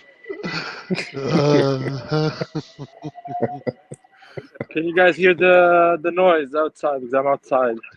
Yeah. Where are you? It's Is not on the bad, though. Wild West set or what? I can hear the wind. It's fucking cold, man. It's 0 degrees. Yeah. It's like minus Yeah. 1 or 2, something like that. Yeah, same It's a here. cold Super wave cold. here. In I feel Italy, sorry for it's you guys. 17 degrees. It's In literally Italy, like 60. It's like 65 degrees in Houston right now. yeah, Well, I'm whatever gonna that feel means. sorry for you in the summer, man. Well, yeah, but during the winter time, it's like spring for us. Give us Yeah, it's Celsius nice. numbers, Nathan. Oh, you need it in Celsius? Yeah, Hold on. He doesn't 65. know. You No, will be it should burned. be 25 degrees. Should be 25 degrees 25 Celsius. Right now, Uh, in in yeah, probably somewhere 25 around degrees. It's But it's like summer. 19 degrees. 19 degrees yeah, Celsius, I think. It's 20 like degrees summer Celsius. there. So that's like It- air conditioned. It's like you're in an air conditioned room. Yeah. That's the Yeah, British that's summer. the 20 perfect. degrees. Yeah. How you guys Let- feeling? Can we win the league? I feel like we can, man. This team can T- win in The league? Serie A without any competition, without Tell us any. why. Well, we saw it today. Even like not having a lot of creativity or nothing incredible to watch, we still find a way to score goals. And so I feel like without the Champions League on our way, we can win a lot of games in Serie A. That's my opinion. No matter who's playing, it doesn't matter the formation. You know what I mean? That's my opinion. I feel And I like think Inter is not winning tomorrow. hopefully. I think they will.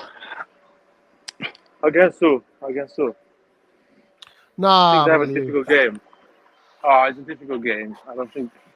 No, it's a Let's see. difficult game for sure. Maybe a tie. Maybe a tie. Maybe a tie. And if it's a tie, then we are, what, 4 points again after behind? That's good. You can recover from that. Yeah, yeah. As long as we won today, whatever happens doesn't really matter. Well, The it's noisy. better for Oh, us. Yeah, it's better for us if they draw, because we keep Napoli away, and we. Oh, by the way, we are super far behind the fifth place. Like we are 7 points. So, super ahead. Well, they still have to play. Yeah. True. Yeah. I'll Yeah, say. we're in like a pretty delicate position to where we could catch up or we can fall behind. Yeah. Well, we that's can gonna be like this Yeah. until April, I guess. Yeah. No one is gonna kill I the Serie fucking A hope. this season. Look at Roma, man. By the way, fifth. Not bad. If Roma Yeah, well, wins it was not a tomorrow, crazy man. if Roma wins tomorrow and Napoli loses, Roma's fourth. Yeah. No, I want Inter to lose tomorrow. Inter needs to lose. I want them to draw. To be honest, I don't even want them to lose. I feel Inter not winning the second star is more important than what I Napoli agree. does against us. So I want them to lose. No, I agree. Wait, you don't want your brother to be happy, Laird, and celebrate? Of course not. second Of star. course not. I prefer to see Furlan and Cardinale smile than my brother celebrate the second star.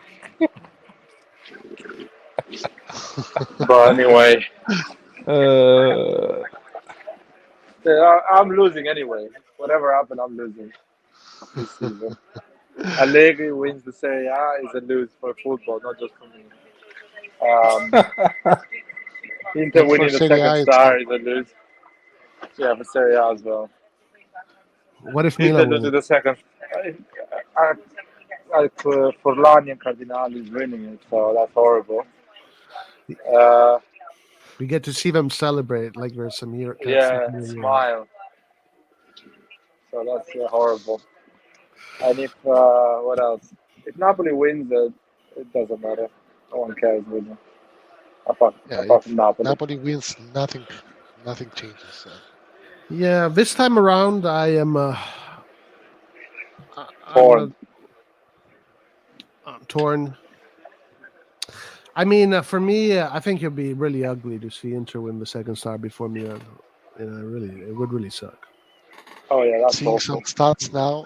By the way, Napoli at where is the match played tomorrow? Is it? In It Naples. Yeah, has to be. it's gonna be in It has to be in Naples. Yeah, Naples.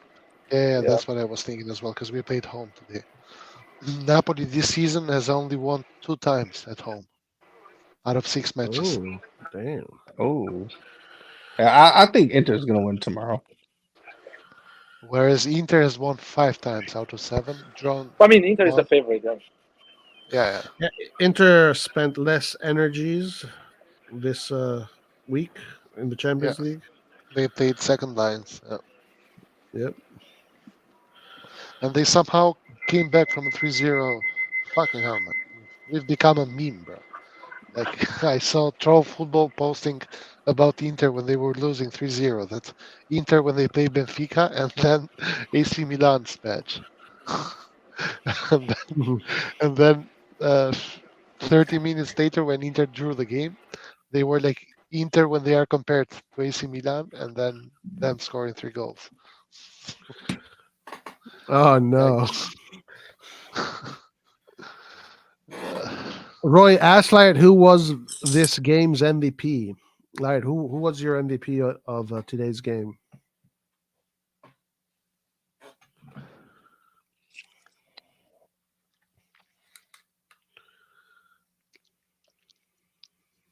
Laird, are you there? Well, well, well, it was well. like Look at that. no one He, deserves it.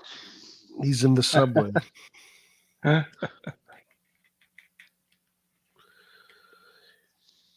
So who's going to win it, Red John? Who do you think is going to win it? AC Milan. Yeah, you think it's possible? It's it's very hard. It's actually hard for me to say that because if we win it, it means that Pioli is staying. but but I would rather win and keep Pioli than not win. Um, uh, but honestly speaking, like, who do you think is going to win it? Honestly speaking, Juventus. Really? Wait, say that again. Juventus. This was Ronaldo after 3 years in Italy. Juve. They're going to win it, huh?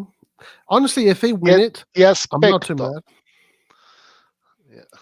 I'm not too mad if they win it because I like their project right now. What project? The young player project. The next gen, the players coming in from the youth team. I like the director they got, Giuntoli. Like that guy is a superstar. So they got Giuntoli. I think he's really good. Would you have Um, been happy if we replaced Maldini with Giuntoli? Definitely more happy for sure. Yeah, but Still, still, I would you have think been happy? Maldini. Still, I think Maldini's irreplaceable, but definitely better than Furlani for sure. Okay. Oh yeah. I mean, if you replace Maldini with a pro, someone that knows how to do his job, that in that case you can call me emotional if I get upset because still you're putting a professional in that position. But we put a kid from Harvard to run the club, so it's not good.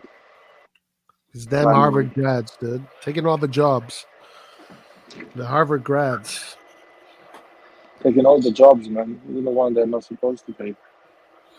That's what it means. You go to Harvard, you have a degree, a diploma, a piece of paper. It's so strong. It'll take it'll you'll get Maldini's job. Jesus Christ, I should have done that.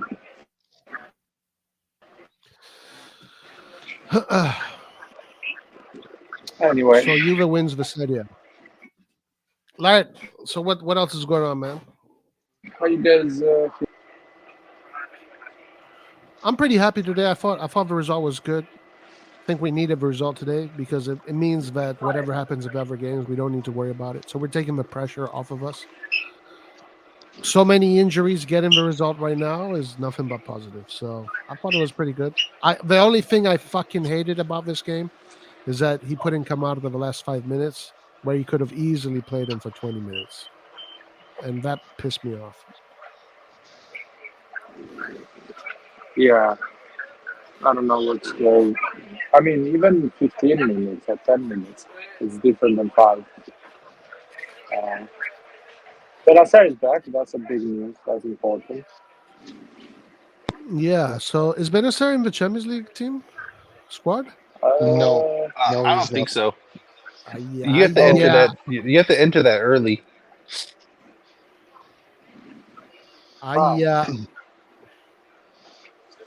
That's bad news, man. Are we out of the Champions League, right? Yeah, I think we are, man. I think we Buy, yeah, buy a subway ticket, man. What are you doing? what do you mean? I thought the alarm was because you jumped. The subway things. There you go. He knows. He knows. No, man, I'm inside already. I'm already inside. It's not alarm. It's just the door when it's closing. They do a noise. I'm already in. What I was saying. Oh God, I was saying something before. Oh shit, what was that? What's going on there, bro? I don't know, man. Oh yeah, somebody has a bike and something inside the bike exploded. By the way, Yeah, guys, us not qualifying for the next stages of why the people are Champions taking? League Sorry, go ahead. Fax Serie A as well, by the way, because this year, whoever ends up first or second in the points gained as a league is gonna have 5 spots in the Champions League next season. So us going out basically makes it really hard for Italy to Well, have 5 last year Inter. Isn't it ironic that it's us? Everybody is going through. Everybody's going through except for us. Yeah. What do you mean? Explain. Like all the teams are making it except for Milan. Oh yeah. Not are making it. I think they have made it, right? Napoli. Yeah, they've made it. Well, Napoli not yet, but that's they're an most Inter likely. they have. Napoli has 3 results. Either they win, they tie, or they lose by 1 goal. They're going through. So their chances. Yeah, are so really they are basically in. Yeah, I mean, who cares?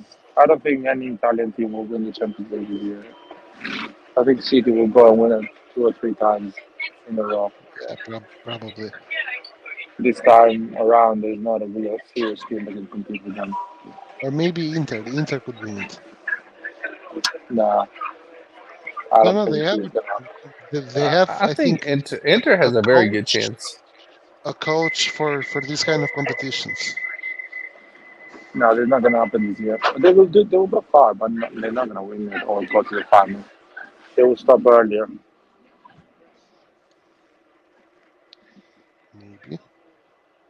Yeah, I think so. But City, Bayern, Real maybe can be a surprise. If that is a surprise. I don't think they have a good team, to be honest. Somehow they keep on winning. I don't think. I don't think that. Yeah, but they can still go and win those games in Champions League. At the end of the day, it's just 1 game or 2.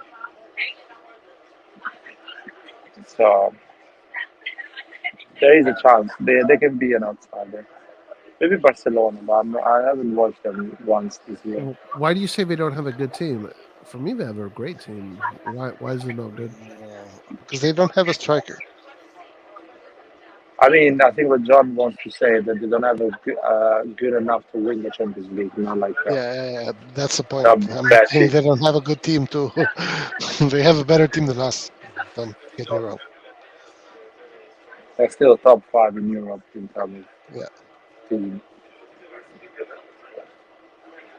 So, Based on what I saw so far, but I don't know. It's just opinions right now. Inter is probably the best Italian team equipped to go the furthest.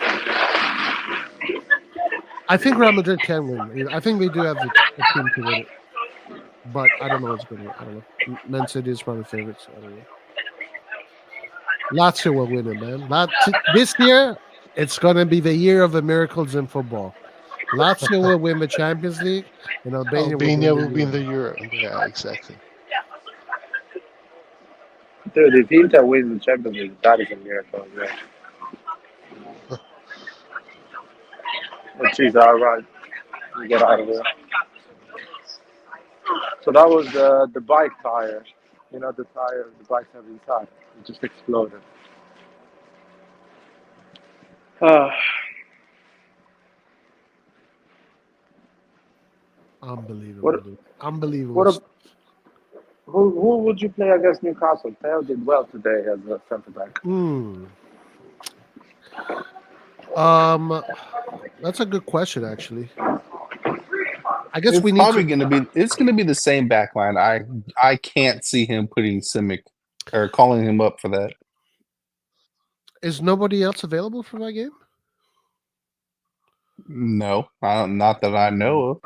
Yeah, his best bet is going to do the same thing because otherwise, if he's thinking, look, I got to win, so I got to put Theo Hernandez as an offensive option coming from the back.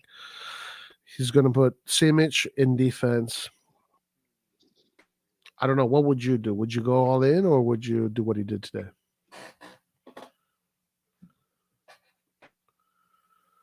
Nathan? I mean, we could always go to a back three, but I don't think he's going to do that. I mean, we have to go all in. We can't draw. We got to go for the kill. So, and also PSG has to lose, right? So Dortmund needs to win for us to go through. Is that it? Is that it? Yeah, I think so. I don't know, dude. It's going to if Milan doesn't go through, and we're going to be completely out of Europe, it is going to mean that Milan is going to lose more than 100 million in revenues by the end of it all. Insanity.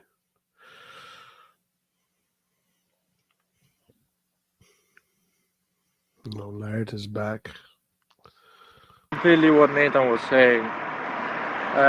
Laird, start again.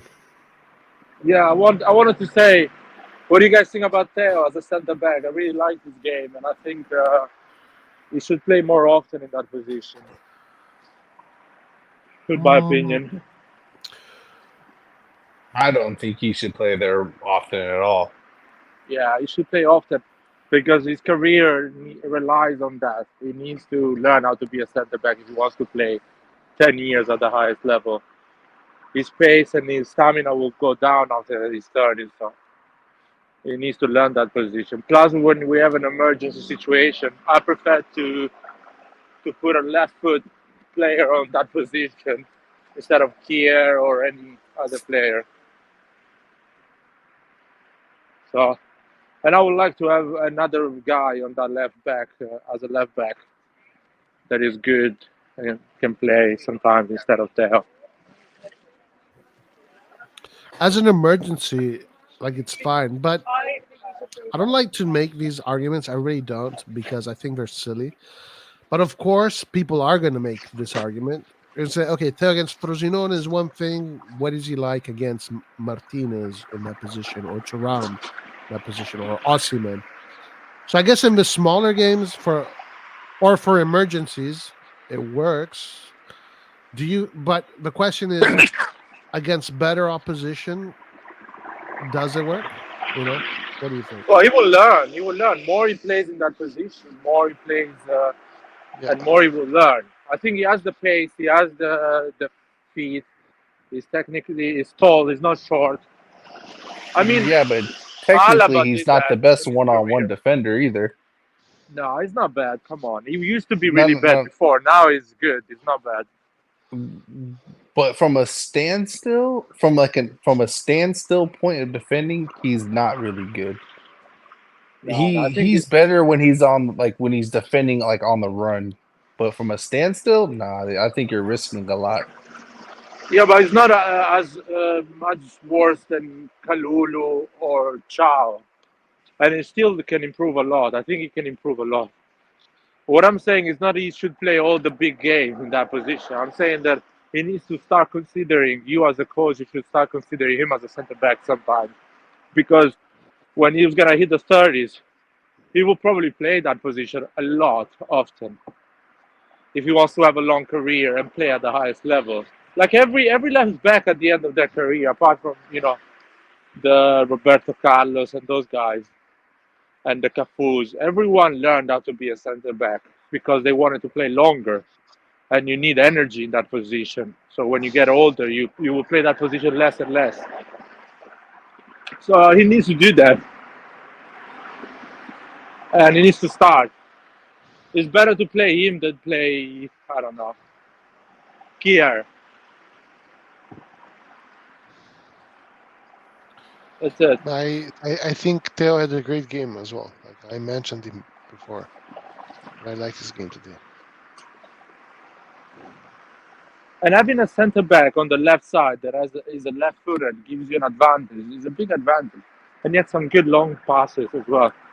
Something that Tomori cannot do because he's on his wrong foot when he plays in that position. So I don't know. And he has a good pace, so we can play with the high line. He always will recover, which is good. Yeah, that's what I'm saying. He should play at least 10, 15 games a year in that position.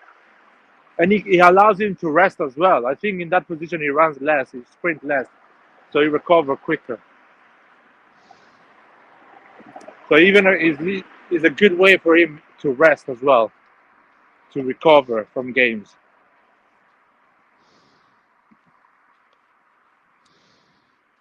You guys can hear me, yeah? Yeah. Yeah. It's a really quiet panel today. There's a question here. Roy, did you see Sempre Milan reporting that a Saudi fund looking to buy us or Inter? Have you guys heard about this?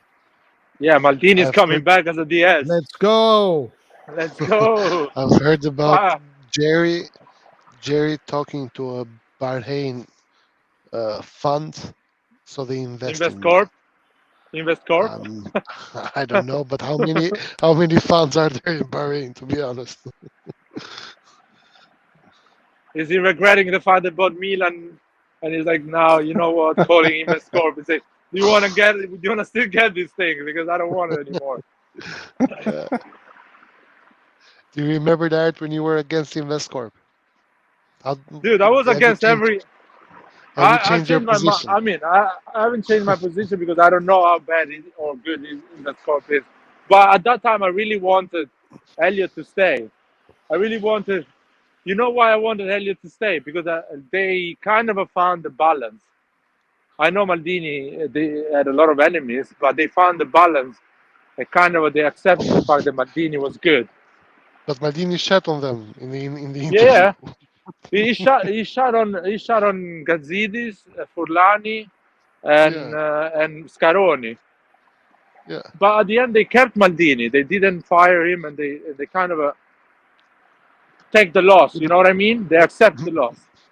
But he mentioned that he wanted to renew Chala and KC, but then funds would go missing or disappear. Yeah, classic. I mean, no funds will go missing and disappearing. I guess they just wanted to. They were more greedy. They wanted to achieve those financial results earlier. Yeah, that's the thing. But going back to the fund, man, if Maldini comes back as a sporting director, what the fuck Andon and not Floki gonna say? What they fucking? What are they gonna do? I was just kidding, guys. That was just fine. That is this. Bro, but it's very hard for Maldini to come back, guys. I think it's coming back, Red John. So better delete all what he said before. Delete all your tweets, man. They will find my Tell old Martino tweets. to delete all his tweets, man. No, I think as well. It's really hard that Martino comes back, but you never Well, know. if a new ownership buys it, that is just completely new model, new different way of looking at it, completely unattached from Cardinale, Elliott, etc. There is a chance. Like Yeah, if they look at his accomplishments, yeah. if you buy AC Milan right now, Laird, who are you hiring? Of course, I'm buying Maldini because it's me. Yeah, So I don't right. think the people that are gonna buy Milan are me. There are other people. To be fair, I just What? want someone that. You're So not I gonna buy just want Milan? the. No, man, not this year. Unfortunately, I'm a bit short with cash. All right. I mean, I can still buy it and sell all the big players and pay for it. It's fine, like Jerry is doing. Can do that, but no. Jokes aside, even if Maldini doesn't come, I just want a guy that understands that. Let's put someone that knows about football. One of the best in terms of sporting director. I'm seeing maybe if a guy with ambition buys Milan and calls Guardiola and his entourage to run the club, that would be cool. And although I'm not the biggest fan of Guardiola, you cannot deny the how good he is anyway. And there, even if you keep Guardiola, let's say even just 3 years, the way he structures the club from even the Primavera up to the senior team is really good. Yeah, Like I just to mean, have like an identity that the Primavera and the senior teams both use, so to make it easier for integration is top notch.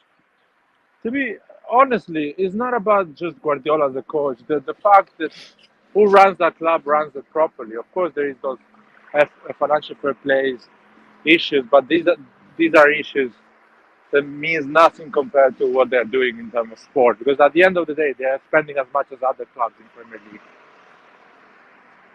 so they're not spending more. Oh, that's because they already bought the players they need.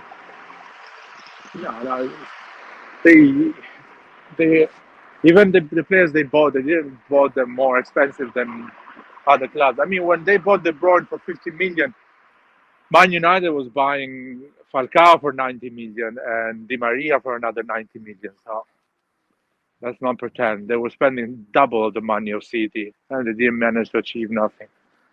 So there is this misconception that City spends more than anyone else in England, which is not true.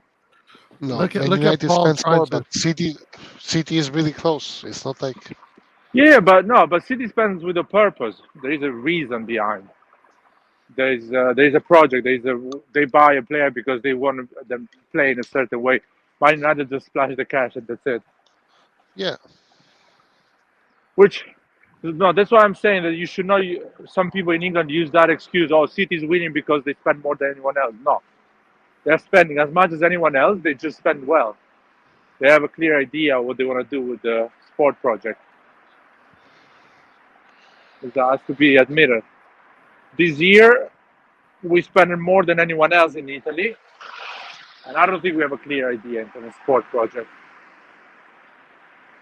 Well, Uh, there's a difference, and the difference is that City spends consistently, and City spends even though they have the best team in the in the league. Whereas us, we don't really have the best team in the league, do we? well, that's why I wanted. Oh Lord, these guys are going to buy into it, obviously. What they're gonna buy? What? Jesus Christ. Don't give Dart a heart attack, bro. What are you doing? What they're gonna buy? They're gonna buy Inter. They're gonna buy To me, Inter. it seems obvious here. Like it says, so they tried to get Juventus, it didn't work out, and then it says, okay, guys, assuming this is true, let's put that out there. Having abandoned Juventus today, the sovereign fund of Saudi Arabia is looking with interest at two Serie A clubs: Inter, for which the evolution of the situation is awaited, linked to the refinancing of the Oak Tree bond of 275 million expiring in February 2024, and Milan, for which coincidentally there's a request for 1.4 billion. So Inter is going to be much cheaper, I think. No, or am I wrong? Well, Like Inter is No, on the verge, like in a it verge of depends. collapse. It's easier to buy Inter. No. yeah, but Yes and no. say, In my say. opinion, it depends what their end goal is. If the end goal is to reach as many people as possible, the smarter way is to buy Milan because it has a bigger fan base. It's more of a recognized brand and everything. If their goal is just to get a team and make the team successful, then it's going to be Inter Well, because you but just buy the cheaper team. Inter is popular, bro. But like, if you, Popular what? I Popular mean, it's not now. as popular The as flavor Milan, of but the it's month. not as popular. But I'm just saying, for me, it seems easier to get Inter because No, but Inter is in a you situation cannot where you cannot compare the popularity of Milan with the popularity of Inter. Roy, talking about being easy. If there is a price, both of them are easy for the Saudi fund. Because let's say Inter is gonna cost 800 million. I guess they need to put some cash to pay all the debt and kind of put the balance sheet in order. So it's gonna cost more or less to how much they're gonna buy Milan, which you buy for 1.2 billion, but you don't have any debt. Everything is sorted. You just inject your cash and build your team. Both of them don't have a stadium, so you need still to build a stadium if you want. So I think it's the same situation as Red John says. Depends what is going to be faster for them to close the deal. I think it's not even about reaching the fan base. For them, it's like who is going to make it easier for me this transaction to happen quick. yeah, that's what I'm saying, and that's exactly what I'm saying. And I'm saying, to me, it seems like it'd be easier with Oak Tree and Inter situation. Well, While why? we, Why is well, easier? because there is no because there is there's you have to sell, so Inter there's going to be probably less negotiating, or like No, um they still the Milan owner. is in a more position of power right now when it comes to finances. 1.4 billion, I agree, it's a lot, it's nothing for these guys, but maybe it No, is. Maybe it is. But they're but like, no, I don't think 1.4 billion is worth it. I'd rather spend 500 million on Inter, and they have with right now we have a better team, and the team is popular. And they can I don't pay those know. debts off with a lot of ease while still having a much better team. No, I don't know if it works like this. I think it works more like on the actual bureaucracy. The fact that you make the offer get accepted, the transaction goes through, and you get the club. I think it's matter more than that. So now, if Inter, you need to convince three different entities to sell. With AC Milan, you need to convince just Jerry Cardinali to sell. The moment he says, "Yeah, I'm selling for 1.4," the transaction happens in 24 hours. It's done. They check everything, all the papers of who's buying the paper, who is not is selling, and moves forward. On the other side, they need to sit at the table and decide if the owner, the Chinese guy, wants to sell at that price. Oak Tree is happy for the new ownership to come in. They're gonna pay the debt. There's a lot of issues there. That's what I'm saying. But this is speculation. I don't know. It looks like that Milan is clear. You go to Cardinali, you convince him, and the Yeah, but transaction happens. the thing that I see with that is just the price is super high. Man, they were willing to pay 5 billion for Man United, paying 1.4 for Yeah, Milan, and injecting 3 billion on football players. For Yeah, them is but it's also a different return, Art, and it's also a different yeah, yeah. but size of reach you that know you have what? with Man United. I get the return, but I'm pretty sure they're not doing it for a return. No, but Pretty sure they're they not doing for a return. most probably are doing it for eyeballs, and eyeballs you get when you buy United. You don't get when you buy Milan. And even if you were talking about return, yes, there is a better return in Champions League. Sorry, in Premier League, but you're spending 5 billion. In Serie A, you're spending 1.5. You will have the same type of return in proportion. So that's what I'm saying. I So at don't the know. end, That's a is the little bit same high. for them. It's just actually it's better because on Man United they are spending 5 billion and they need to start almost all over again. With Milan spending 1.5 billion, they don't care what they need to start because it's just 1.4. It's not 5. And it's more competitive. The Premier League is more competitive, so what they want to do there is harder than what they want to do in Serie A. So I Yep. think if not because I'm a Milan fan, but financially probably it looks easier to buy Milan because you go to Jerry, you convince him, you ask him how much you want, and you give it to him, and that's it. I don't know in Italy how hard it's gonna be in terms of bureaucracy, the Italian Well, this is law. assuming that this number is a number that they think is worth it for them.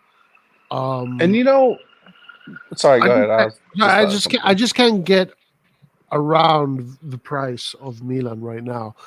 Right now, Milan worth 1.4 billion. I don't think that's correct. I don't think I that is. think it's I think it's correct. I'll tell you why it's correct. I think they You're in want green. It's correct. exactly. They want to make the 1.2 billion they spent to buy Milan plus 200 million profit and go and reinvest that to another business, maybe AI. Maybe Jerry AI is like, give me that 1.4 billion so I can invest it on Open AI or other companies that will have a 300 profit instead of fucking football that has zero profit at the moment. I just would like to see the justification, the numerical justification why Milan is worth 1.4 billion. I think it's a little bit high. Like in Italy, that's a No, pretty high come on. number. That's not high. Come on. What are you talking about? No. You don't think Milan so? is a team that makes 400 million revenues. That's what you usually buy. So let's say you buy a restaurant that makes Okay. 500,000 revenues. You have to pay at least 5 times those revenues to buy that restaurant. Yeah, I At agree with least. it. I don't think the price is steep. I just think it very much depends on what their end goal is. And at the Again, end, if they just want to get a team and to make it win stuff, you buy Inter because it's cheaper, and then the books you can fix yourself. It's not a big deal. And then the rest of the money that you would have spent buying Milan, you just spend it on players. If your move is to reach as many eyeballs as possible, you buy Milan because it has more recognition, a lot more fan bases outside of Italy. So, another thing I want to add is if they buy Milan or Inter at the end of all this talk, believe me, at the end, the reason they pick one club instead of the other is because the operation was quicker and easier, less friction. It just happened fast. Well, we So it's know up a our lot to owners who are is in it for selling. money. With Jerry, we know these guys are in it just for a profit. So if they offer any sort of real meaningful offer, I don't see why they would hesitate not to sell. I am with you, Nathan. The moment they make an offer that is uh, appealing for Jerry and his investors, he will Yeah. sell. And the problem is maybe the Inter side is more proactive and they're actually making it happen. So they will go quicker. So I think it's more like who is going to be quicker and making the deal happen, more than prices and intentions. Because look at But Elliot. okay, but that is Elliot, another reason. look at Elliot. They were about to sell to InvestCorp, and then Jerry came out of nowhere and he just said yes, like almost immediately. So Well, that was. I think these guys, as long as they just get an offer that they like, as long as it happens, they'll sell. Like their end goal is just to get what they think is what's worth it or what they deem it to be worth. Well, And one once that thing is for happens, then sure. that's it. one thing for sure, these Saudi found they had a bad experience with Man United operation. They were like they were treated really bad, or at least non-professionally, because they made a serious big offer that was rejected, ignored, things like that. So they don't want to have the same experience. So that's why my opinion is they will go with the easiest transaction, not the cheapest or the most expensive, the easiest, the one that happened quick. They want a club now, man. They wasted a year to try to buy Man United, didn't happen. Now they want a club in 3 months, straight away. They have the money, they have everything, they have the intention. Just make it happen. I'll give you the money. Imagine if And they then buy both of them. one other thing I was thinking They cannot. about. Not. One other thing I was thinking about, if they do buy, let's say for the sake of they do buy Milan or Inter, what is their Yeah. reasoning behind it? Because we know Syria doesn't generate the revenues like They're- that. So do you guys think that they're going to think of maybe some other way to increase TV rights, or like I feel like they have something planned that's going to benefit. They will do it like Honestly, City it's going to. did, man. No. They will do it like City did. They will put a sponsorship of their friends. Yep. Simple as that. They will inject fake sponsorship, which you cannot prove them because they will come from all around the globe. And that's it. Milan will have 500 million to spend in the transfer market. Bang bang. The shirt deal will double, triple. Yep. The sponsor of the shirt will be 5 times higher. Everything will double up. The guy will loan money to the club, so Milan will have a debt that they will use to buy players, which is Like in every way PSG, possible. like They will have, PSG. yeah, like everyone, like Newcastle will do it. The City Yeah. has done it in the last 20 years. Abramovich did it with Chelsea. Abramovich loaned money, his own money to the club as a debt. They will do it, man. They will just. It's gonna happen. The sugar daddy from Don't Red John worry is about. coming. Yeah. The Don't sugar worry daddy about the from Red finance. John is coming. He's been praying for 4 years. It's happening, man. Imagine if it happened to Inter, though. If it happened to Inter, that is even worse, Red John. That's that's a nightmare thing, bro. What are you talking about? Dude, that is another reason for me to hate Jerry Cardinali if Inter gets bought by this motherfucker. For real. I will start hitting him as well. Fuck, you know. I hope they sell, man. I hope I don't we hate keep. Jerry Cardinale, guys. I do not hate Jerry Cardinale. Okay. I Roy. hate him, man. I don't hate Roy, him. Roy, I no just- one is gonna cancel you, man. Don't worry. But I want to make it clear, like I don't hate him. I just don't think he's the right guy. That's it. I That's all hate it him. is. I hate him. I just want to make it clear. I hate him. Roy. Just arrived home finally. I did Rajon, my steps what do you today. think? What do you think of Furlani and Cardinale after what Maldini said? Because I think you were a little bit more generous with them from the beginning. So what do you think about them now? Has anything changed or not? No, Rajon was, I to be think honest, before Rajon speaks, I just want to say that Rajon has been more like, he was really pissed off about Maldini getting fired. I remember that. And I have my receipt, guys. I have screenshots and everything. So one day I will show them. I have everything. So just waiting for the season to end. exactly. So. But Rajon is like, okay, these guys are investing, and so let's see what they do. It's not like Exactly. Exactly.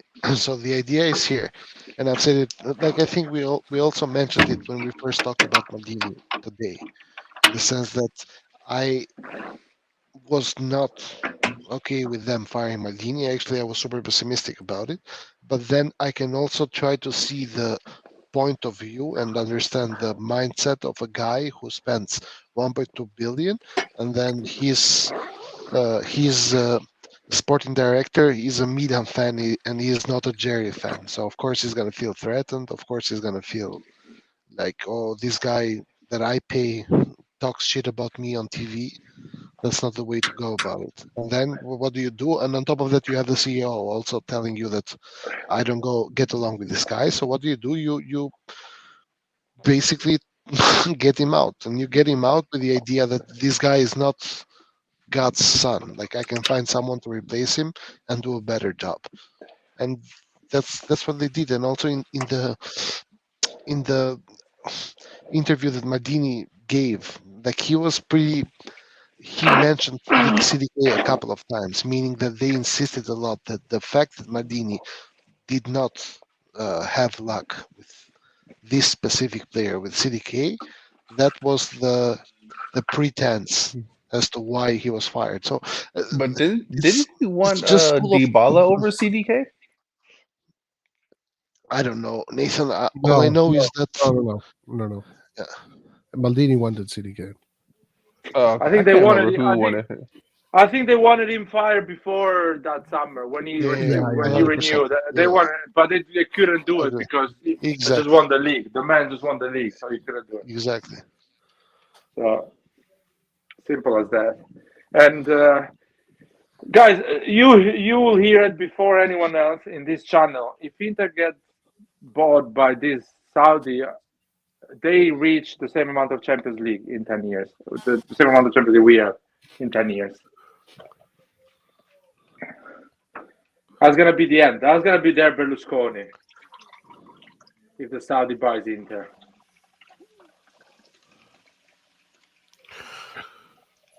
Well, hopefully these guys go with the bigger club in Milan, and they give let's say 1.5 or 1.6 billion, and then they say okay. That's our best hope. I think that a Saudi Arabian management would understand football better. I think. Yes. But it's not a guarantee, right? It's not a guarantee, but everything is going to go smooth.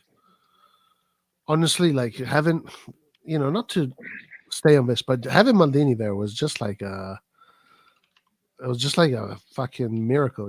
It's like you literally have the perfect person to do the job. So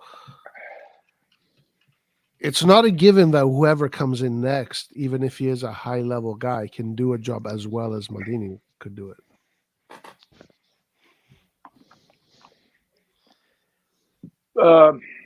Yeah, I mean, let's see. Or let me ask you this: do you think there are people that could do that job better than Maldini? And if so, I think there is people that can do as good as Maldini because better is a bit hard to explain what means better. But there is people that can do as good as Maldini.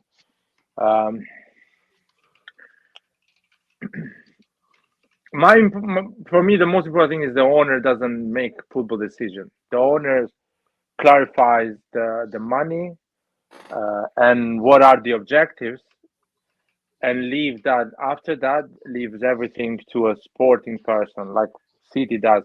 The CEO of City is a really clever person that from day one tried to let the football people do the job. He was learning actually and understanding what's going on there. So I don't know. Let's see. I think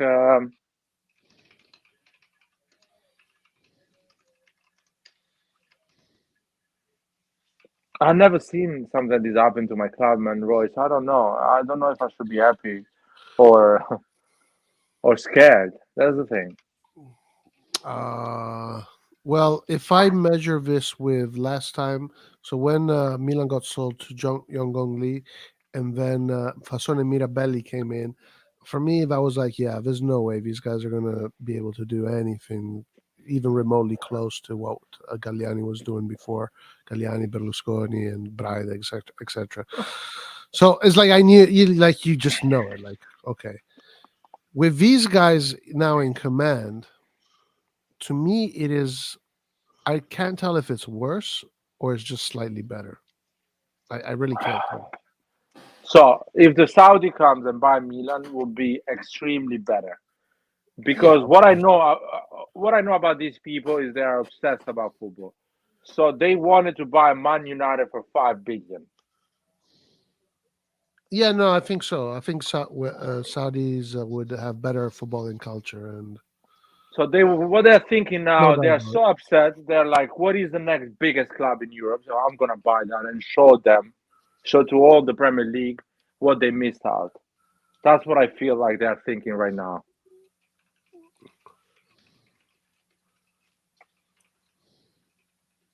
Um, uh, no, listen, I think, bruh, are you kidding me? I think if you're an owner, you want to buy a club and you want to do something special, it's Milan, man. Of course, you get Milan, but also Inter, man. Inter is also a big club. Juve, they try to get Juve. Juve is a big club. They're trying to get big clubs, and then that is the most important thing for them. I feel like all these talks about Maldini going in Saudi, maybe they're coming to Maldini, man. Saudi's coming to Maldini. That is like a dream, right? It's like that would be like the perfect. It's like a story. It's a journey. That'd be a perfect turn. By the way, in Saudi Arabia, everyone knows Maldini. Maldini is a legend. Yeah, of course, of course. Um, Red John, Tell me. do you think? What do you think the future? What do you having? s- I don't know. For you, was this a confirmation, or are you waiting to see what they're going to say? Because maybe they're going to say, "Hey, look, what Maldini said is not true. Actually, this is what happened. No, Actually, no, he did what."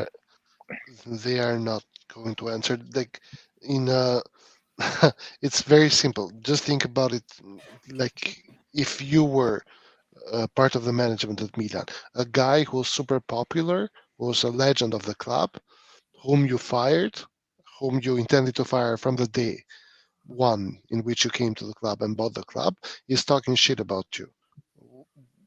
Would you reply? No, man, you don't reply. You wait for 3 days because that's how long scandals last, and then you hope that people forget it as soon as possible. You don't remind people of this. Like I wouldn't reply, and I don't think they're gonna reply. Why would they? Yeah, They're I gonna agree with John on this. I don't think they reply at all. no, like you could only damage your reputation if you reply. What are you gonna say? No, it's not true. Like what are you gonna say? Hmm. Do you think there's someone that could do? Who would you like to see in charge of Milan's area, technical area? I cannot give you a name, man. Like I don't know. Like the next, I don't know, the next the Marotta, or the next Moji, whoever. I don't care.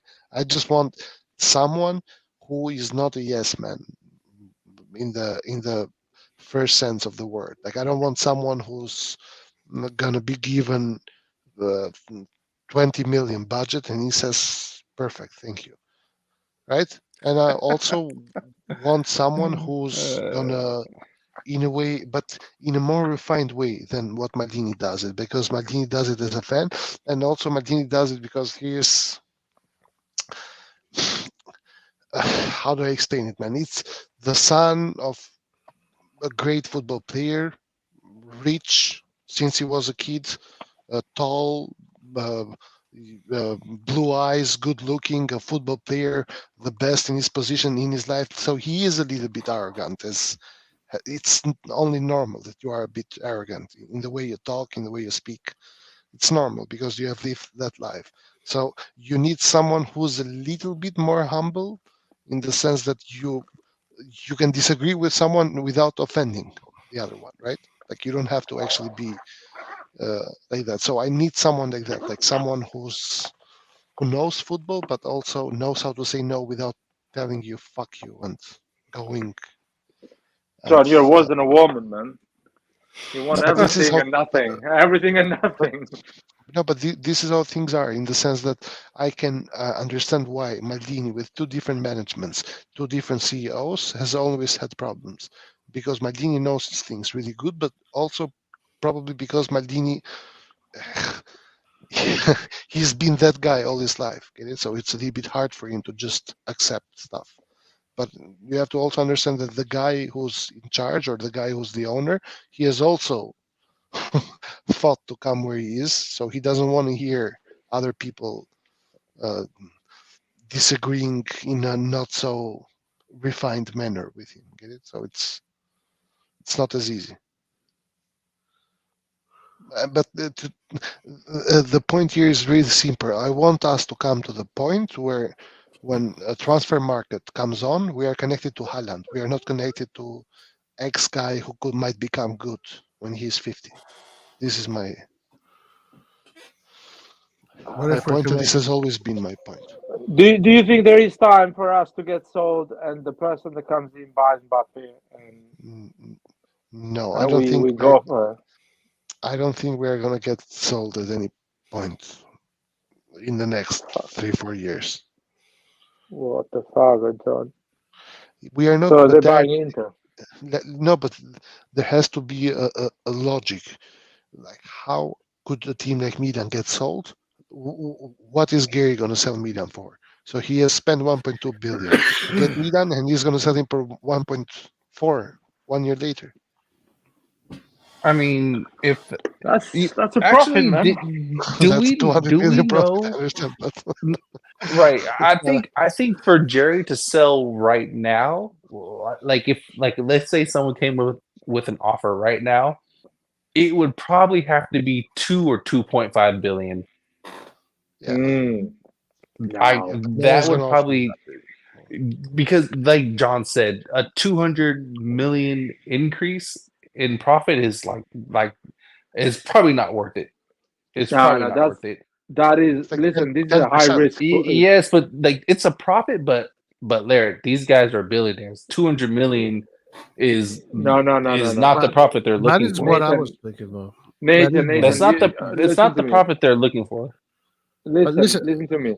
Jerry Cardinale is not a billionaire. He runs a fund that is worth 4 billion or something like that. So listen to me. Let me finish here. 7 billion. 7 billion? Yeah, with Milan it became 7. Okay, so 7 billion.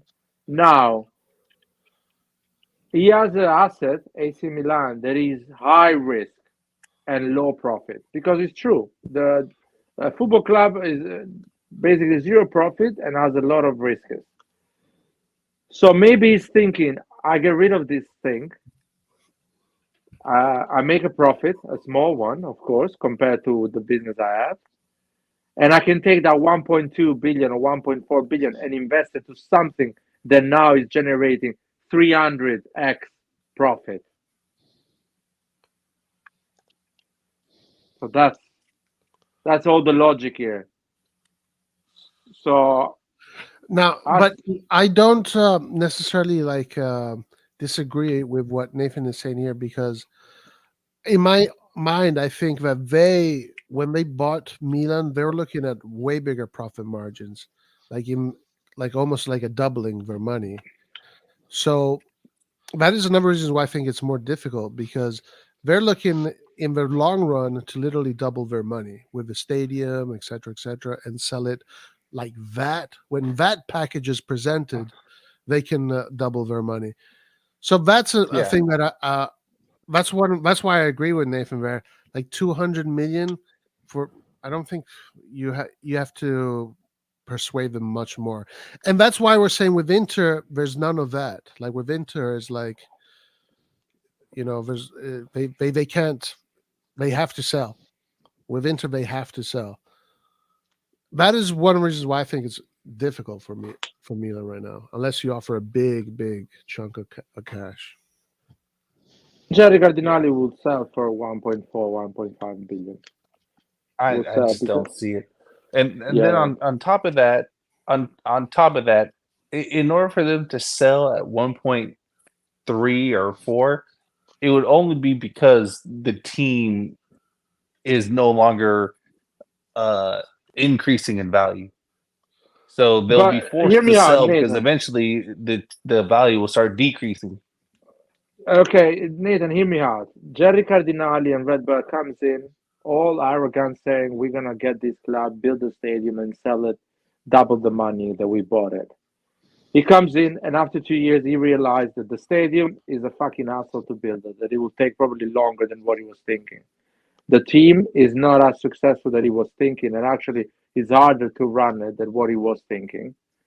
So now maybe But that's what I'm reconsider saying. the but it's time. too early right now to. Right, but and Yeah, Larry, that's what I it's was not saying. early. Like he would have to see that there was no increase in team value. Well, The there is stadium is no. taking too long. Like things would have to go downhill That's what It's without happened. That's any what's sort of happening like now. positive. but it's early, But that's Larry, what for I. that. It's No, it's Yeah, not but early. early. It's it's 2 years. Two yeah. years.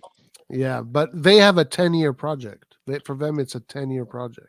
No, that is a 10-year project when the stadium starts being built. But the stadium is not even approved as a project. No, but for them, they calculated that to get the stadium done can take up to 10 years. Like they Yeah, but knew, you they knew yeah, but about. you can sell the club even if the stadium is being built and is not ready. Even if you didn't pay the stadium off, you can still sell the club at a high value. So, in my opinion, you guys are a bit not understanding what I'm saying. What I'm No, I saying is get it. I get what you're saying. I'm just saying that that I don't think he would. I think that there's not enough leverage for him to say, no, I'm not going to double my money. I'm just going to be happy with a profit of 200 million. yes, there is. He's there. He's right there. He's losing money from the Champions League. He's not raising the sponsorship in the way Milan was raising it Yeah, but before. the He's not Champions League, building. but I think the he'll Champions struggle. League Let me is finish. not the Let club me value finish. though. Let me That's finish. just No, revenues. That's not But club it's too well, value. early, lad. Maybe but that's two or the three times in a row, but right now but it's that's too early. that's the whole point. The revenues is part of the value of what you're selling. If the revenues don't grow or grow really slow because we are in a fucking worldwide recession, maybe it's now thinking, oh shit, maybe should I sell now and invest that money in a better place when there is more? Because you don't consider just the fact of oh, I didn't make that profit. You should consider what can I make with that money that is blocked with AC Milan. I understand that, but I think right Well, now you're it's not too early. understanding that. No, I understand it, but right now to reach that conclusion that there's nothing into it, right? Like that, basically, to reach that conclusion would mean okay, the project that we envision is not going to happen. I'm saying if that they get to that conclusion, that will happen a little bit later down the road. Right now, No, they just started, so it's too early. no, Roy, they know already because they know they already have projections or the worldwide economy in the next 3 years. I mean, all the banks, my friends that works in Citibank, they already have a projection of the next 3 years Right, but economy. they And they what probably counting on that.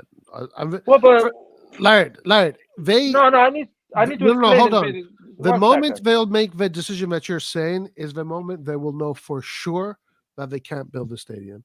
As long as they, right now in this period, there's still the opportunity to Roy, build the stadium, that's what they're going to do. That's the mission plan. Roy, listen to me. The interest rate is 6%. His fund is run loaning money, buying things, and paying off the money they loan.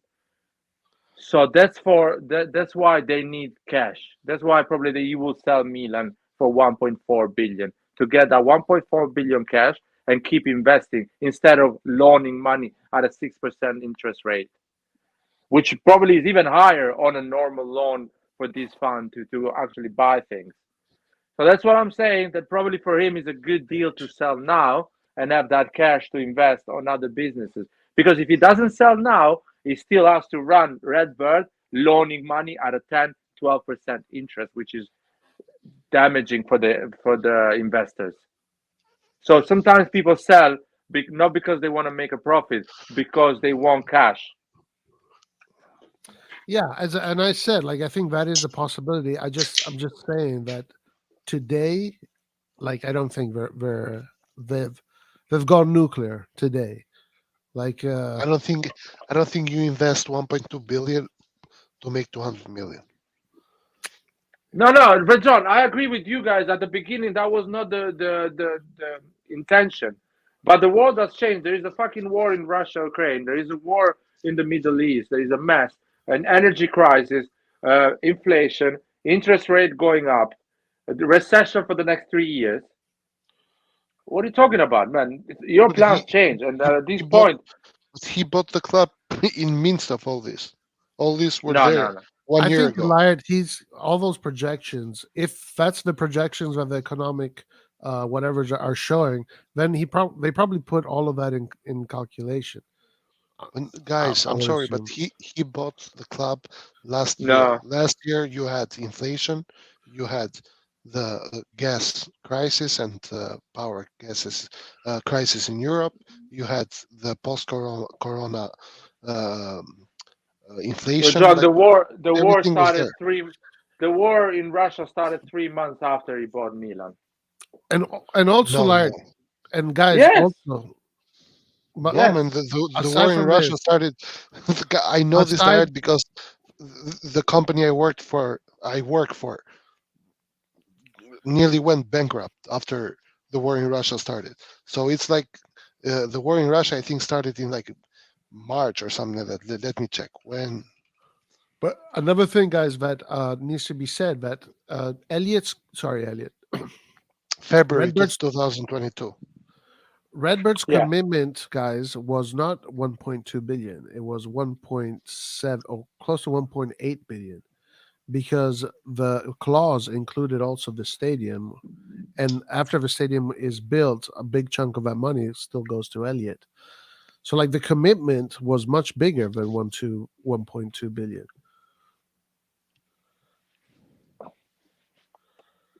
They're looking to sell the club for 5 billion, 6 billion, some crazy number like that. So, and they said it that European football is a long-term project. In their economic forums, that's what they say all the time. Long-term project, and that's why I think right now, for the way they operate, it's just early for them to already decide everything is going to fail. I think these are all talks. So you keep a strong position as a seller. So you say, oh, I'm here for a long period, so don't bother me. I'm not selling. So who comes with a higher price. These are all talks, but everyone is willing to But sell a million data for the you right would price. invest 102 billion just to make 200 billion. Sorry, yeah, I don't think 200 million. that makes sense. It's the risk is too crazy. Because you Yeah, are but thinking what? that you are thinking the 200 million, like the the fixed sum. 200 million is a lot of money, I understand, but think of it like that. If you invest, you invest 1,200 pounds to win 200 pounds? You don't. You don't do that. That is 20% interest rate, man.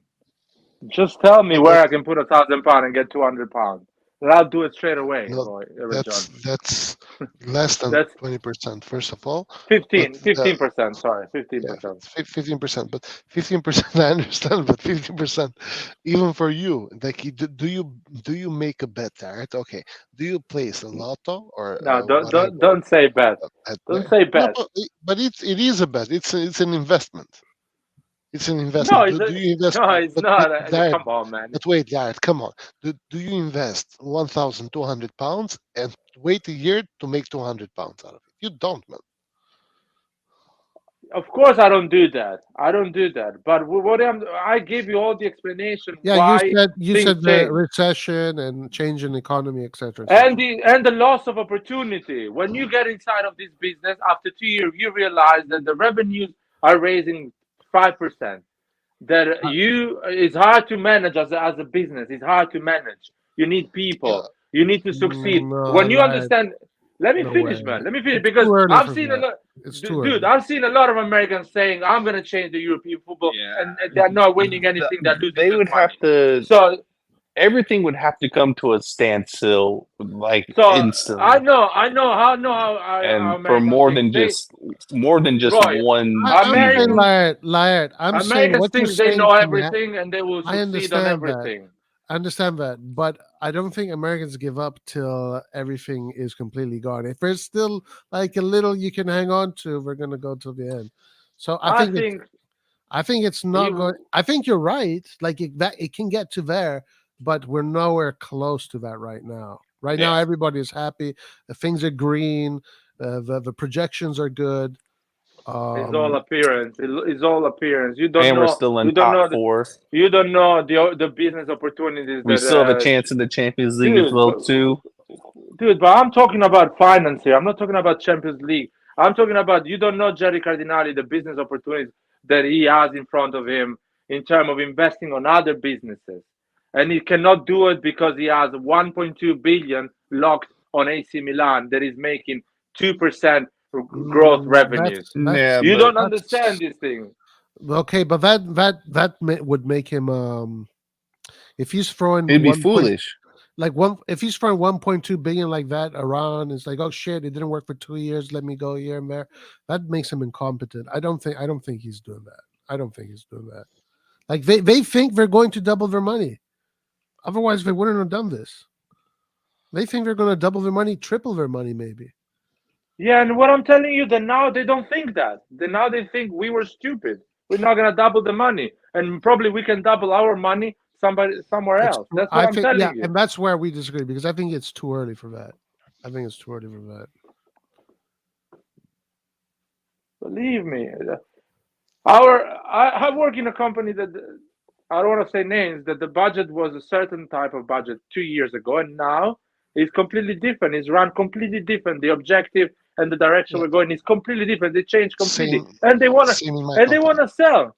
And they want to sell. They want to sell. They bought the company for a reason to triple their value and go on the stock exchange. Now they want to sell. My company was bought by the government, so it wouldn't fail. Exactly. So things change. Things change. So Jerry Cardinali goes there thinking, I'm going to double up the price, the value of Milan, because this thing is growing 60% every year. And now he's in the middle of that, and he's realizing that it's not going to happen, and he's selling. No, I don't believe that. I don't believe that. That's how it happens, especially on these type of corporates. They change direction straight away. When when I heard his economic firms now, like for me, the strategy is clear. These are long-term projects. It's infrastructural projects. There's a lot of value that comes with the infrastructure that gets built. And that's where the value is really, the main focus is there. For me, as long as they see the ability to go ahead with their project, they're going to do it, and they think they can really double, triple their money. Now, Laird, I don't disagree that they can get to the conclusion where, oh shit, this is not going to work, let's sell. I just think right now it's too early. Like they just got started, like the stadium is still there. They have the location. They're talking. Oh, believe me, they've been talking for 20 years, so don't worry. I don't know what is Var. What do you Rajon? What do you think? Do you think it's how do you see it? I don't see it like that, in the sense that I understand that there's in these years a lot of things have changed economically, but I don't think that this sector has particularly been touched by the crisis itself. And I also don't think that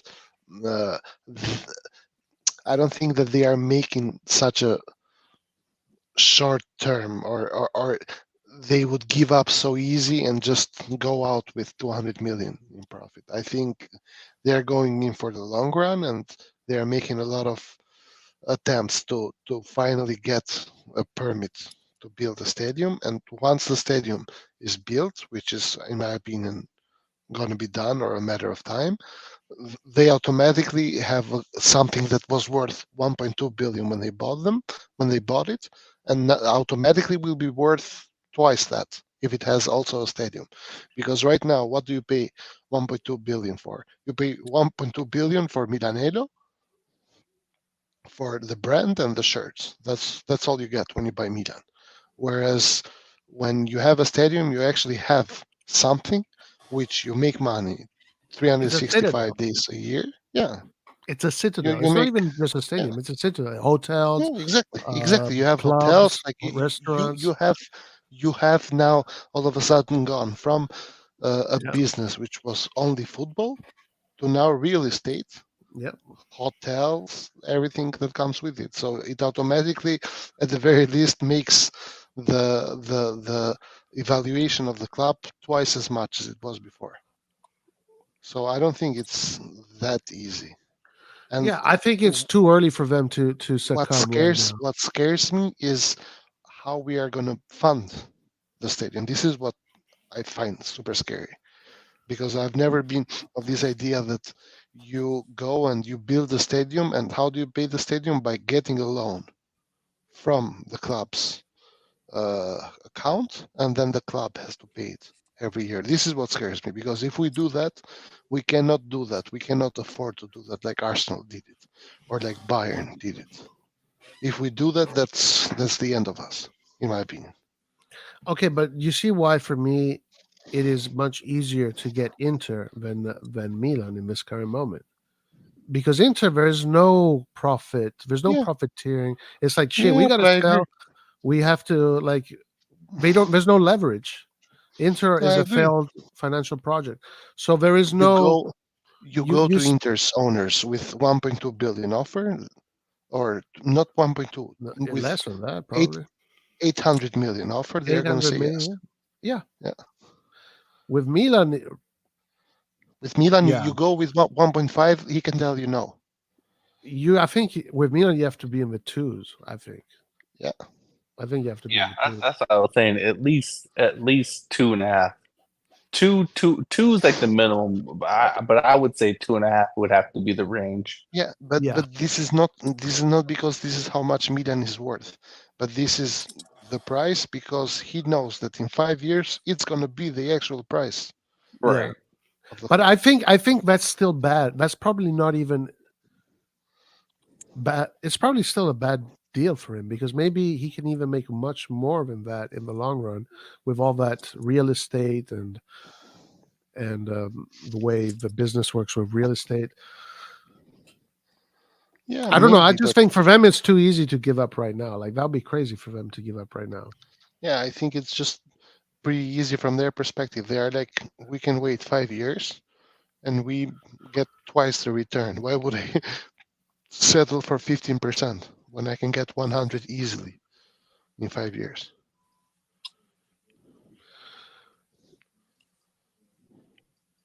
Yeah, yeah, yeah. Um,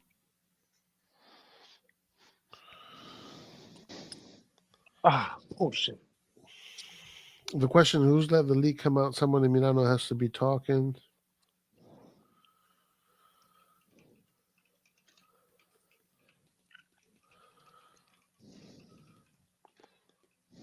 Saudis can tell them we give you 1.2 billion now, build the stadium, and we'll give you.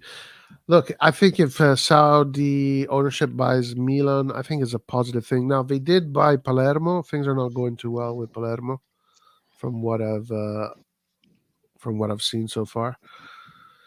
You know, I mean, look, when the Saudis bought Man City, it took a long time. It took a long time for them to get their shit together.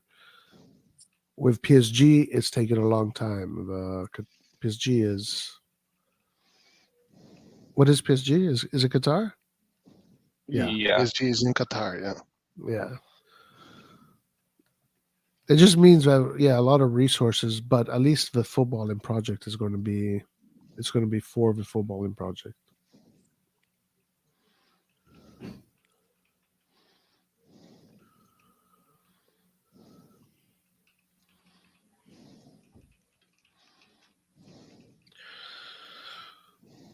Qatar bought Man City. Oh, Qatar bought Man City. Oh no, Newcastle was bought by Saudi Arabia.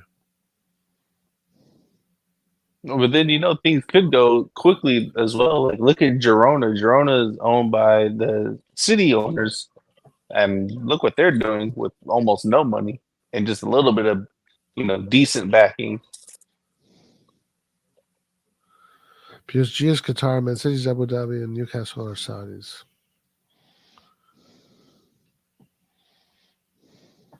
Saudis has done wonders with Newcastle in a short time. Yeah.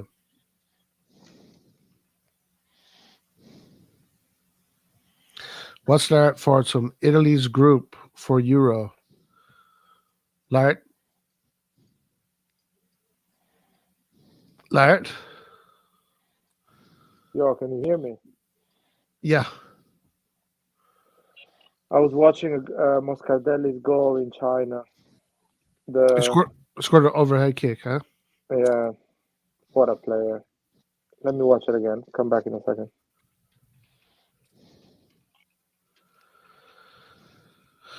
Uh, John, so what's are you positive? Are you negative? What's going on, man?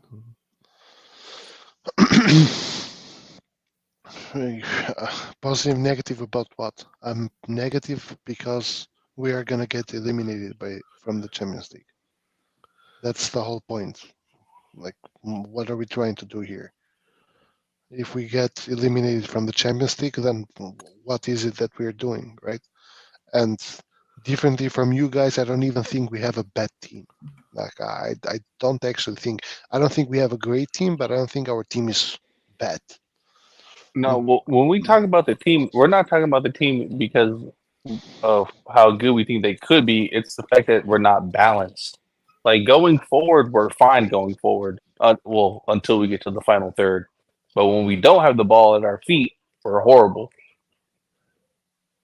And by the way, we don't think the team is bad. We think it's at the same level of a year ago, which is basically uh, incomplete, like Nathan says. Being unbalanced, it feels incomplete as a team. After spending 130 million, we are still in a situation that it feels incomplete, which is a bit sad.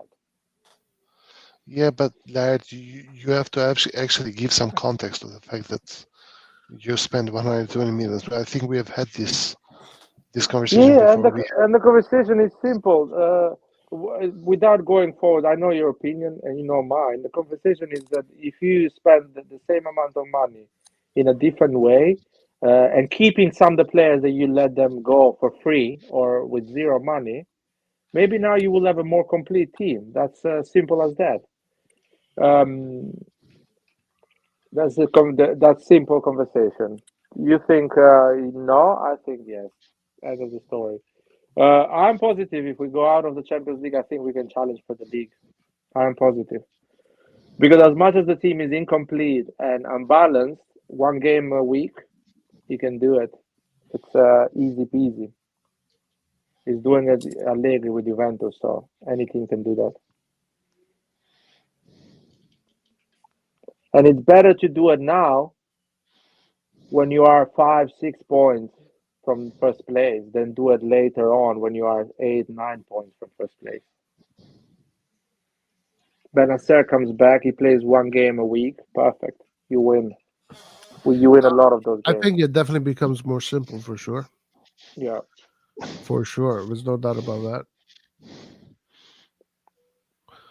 What do you think about that, Red John? Does it Which part upset you? specifically? Does it Which upset part you that specifically? we got kicked out of the Mhm. Champions League? Now we just have to focus on the league. Yeah, yes, it upsets me because, uh, well, for many reasons, but the reason number one is because you become a joke. Like this whole new generation here, watching football has no respect for Milan, and as a consequence, also other teams don't have respect for Milan.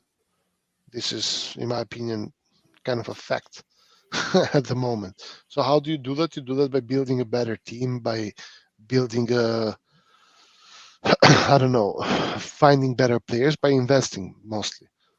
So if you somehow don't do that, then you suffer the consequences. And then when you go in the Champions League, right? You go in the Champions League, you play the first two games, which I don't even think we played bad. I think we played pretty good the first two games. The problem is that if you don't score, it doesn't matter. It does not matter if you played good or bad. People will only remember that you in a group with Dortmund, Newcastle, and PSG, you didn't make it out. That's all you remember. And we are not even talking because I understand this is a really hard group, yada yada yada. But in this group, we had no Liverpool that smashes the group.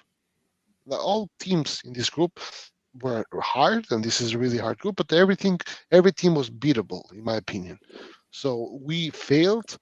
One of the reasons that we failed, in my opinion, is also because we have 4 years with the same problem, but we do nothing for it, which is the injuries. But nonetheless, it's a failure, man. It's a failure. You cannot be the third year in the Champions League. You get eliminated in the group stage. So I have a Not only question for that, you. but we didn't score a goal in the first like 4 or games. 5 games or something like that. Three games.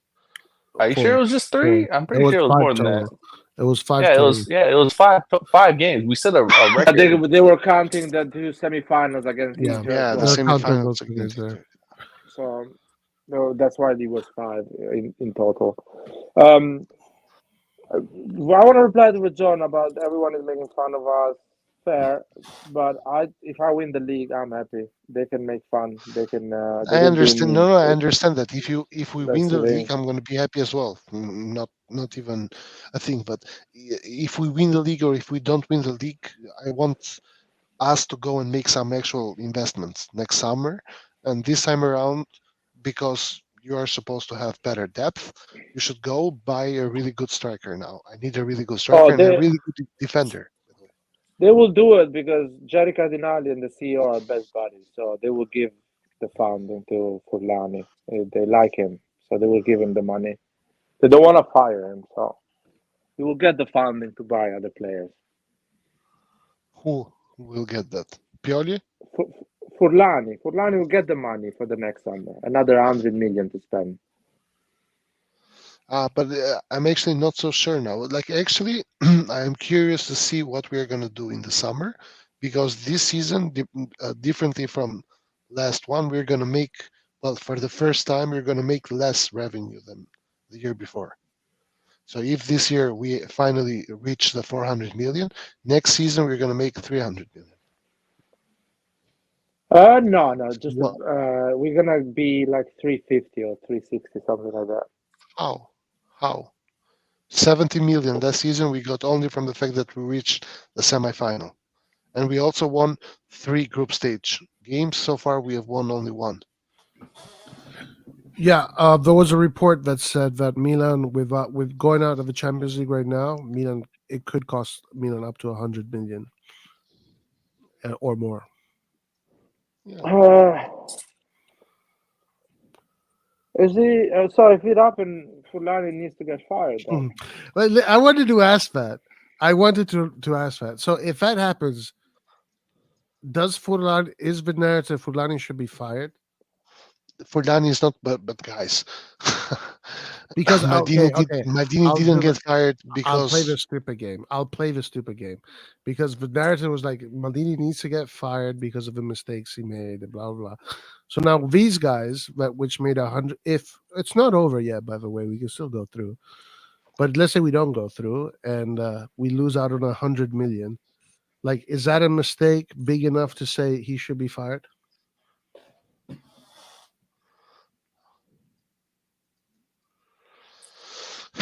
yes, it is a mistake. Well, not even, because this is the problem with a team like Milan. Our revenue depends too much on how we do in the Champions League. Well, I mean, but if you know that, then you shouldn't sabotage the team. But it's not about sabotaging the team. It's about the fact that he thinks that he doesn't need Maldini. That's it. He thinks he can do it without Maldini. Whether he can or not, it's a different thing. But he thinks and Maldini that's is not and irreplaceable. that's fine if he thinks he can't do it. But if you prove that you can't actually do it, then you should get fired because you just destroyed the component that was actually making the team work.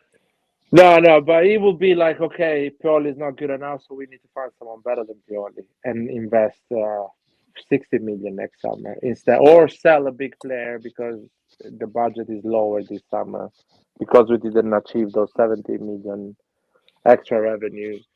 They will find a way, you know what I mean, to keep injecting and investing on the club in a way or another.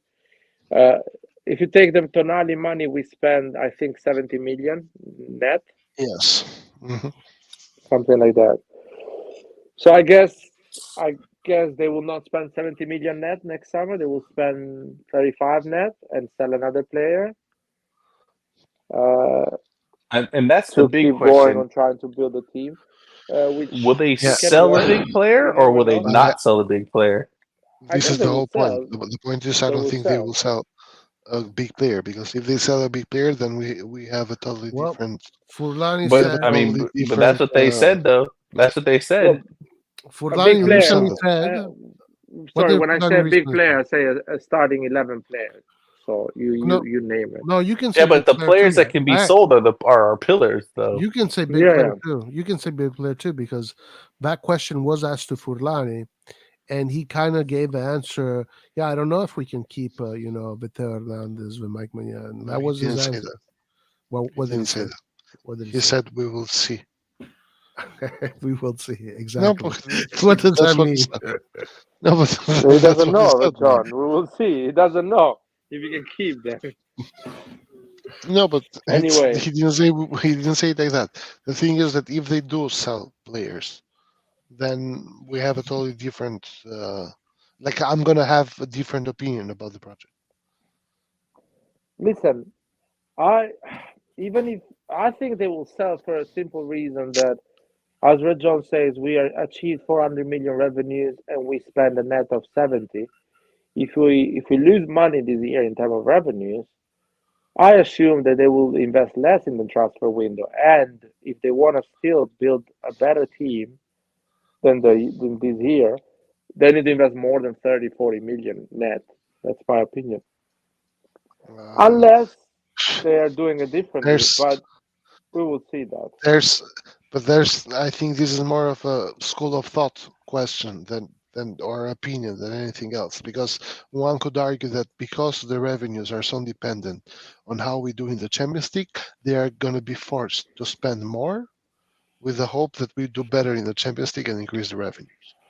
Oh, I agree with you on that. The problem is now, do you trust the people that will spend that money enough? So that's why I now the question is, are you going to Yeah, fire Furlani and put but another guy? the idea is here. Furlani is not going to be fired, and the reason for that is very simple. Because Furlani, in order to get the job, just like every other revenue, has gone there then and made his case to convince the owner or the board, whoever, that he is the right man for the job. Meaning that he is going to be there long term, in the sense that at least 3 years Furlani is going to be there. No, So people I get don't. fired, man. No, I but understand what he's saying, but I don't think. CEOs don't get fired that easy, because the Yeah, CEO has they to be long resign. term. They resign, but technically they get fired. I know they resign. It was a beautiful journey at AC Milan. I'm going for a new adventure. You will see that on LinkedIn. Technically, they get fired. It's just they tell these people, you know what, we're gonna let you go. Just write it on LinkedIn and tell everyone that you had a great time and you will find another job, of course. That's what's gonna happen, John. He will resign, of course. He's not gonna get fired like they fired Maldini. And Maldini's situation would have been the same if Maldini was a corporate man. He would have just resigned and said, I had a great time at Milan. I achieved great results. It's time for me to move to new adventures. That's what's going to happen, in my opinion, because if you're investing more money next year and you lost money, you question yourself, is Furlani the right person? Because this guy made some wrong decision. Is Pioli the right person? They will start to question these few people in key positions. Of course, but they should start doing that right now. Like, they don't have to wait until the end of the season to see that. No, no. Of course, they're doing it right now. The moment we don't go through to the Champions League, those are the questions they will ask themselves straight away for Christmas. So, what I mean is, if they come to the conclusion that Pioli is not the right man, for example, they will put a coach, and that coach will bring his own people there. Plus, he will bring his own idea. Plus, maybe it'll be more like, is he gonna work with the manager, with the CEO, and everyone of the that is running Milan? So there's a lot of question. Maybe it will be like, oh, bring me a new sporting director, a guy that can convince a lot of big players to come and play for us. So let's say Conte comes in. That'll be interesting. Maybe Conte is like, give me a proper sporting director. Who is this guy? Because Conte convinced Tottenham to bring Paratici, or the opposite. I think Paratici convinced Conte to come to Tottenham. So there is gonna be this type of talks. Let's see. I'm worried. I'm worried because if they fuck it up and they pick the wrong person as a sporting director, as a coach, whatever, we go straight away in banter era. Straight away. Like banter era, what I mean is like Lazio and Roma type of level. I don't know.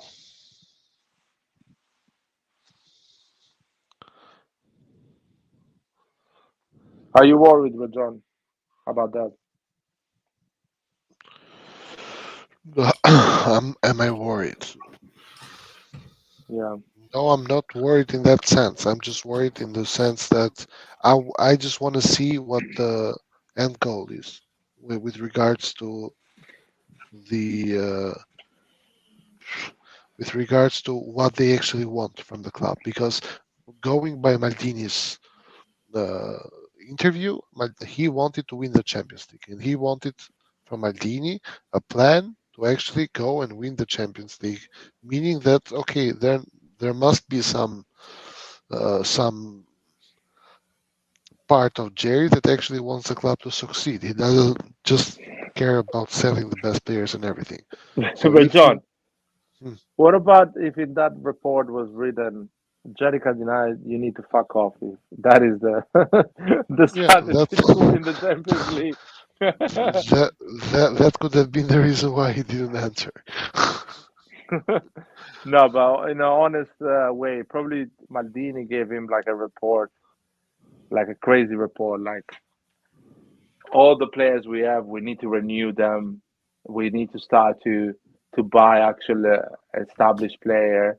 Something that financially didn't work for Jericho, and that's why I didn't reply. Jericho is like, "Yo, this guy didn't understand my question. He didn't get the assignment. Yeah, I want you to tell me how I I want can to win win the the Champions Champions League League, without but I renewing don't our want to best spend money. players. I don't But want to spend I don't want money. to That is spend the money. assignment." The assignment was I want to win the Champions League, but also not Yeah, spend. I don't want to pay Mike Magnan 7 million or Theo Hernandez 8 million. I want that's a different way of winning Champions League. I think that is the key of the winning of Champions League, keeping your best players and adding others. That is the only way. That's what City has done.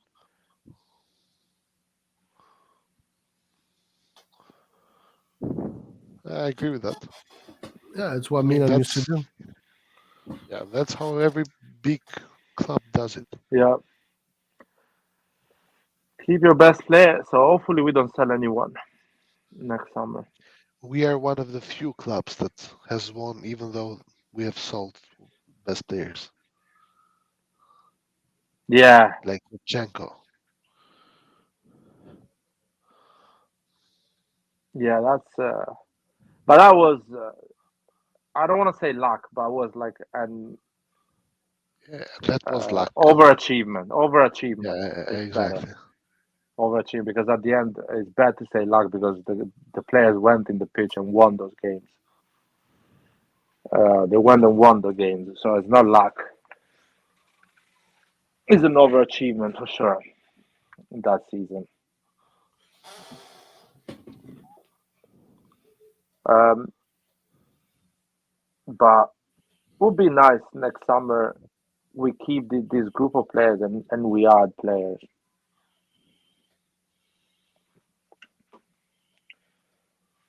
I Jovic scored a goal. He played well today, by the way. Yeah, I know. For me, he was MVP. MVP. Get my point. In the sense that he Yeah, played provided an well. One of assist the and he best. scored a goal. Yeah.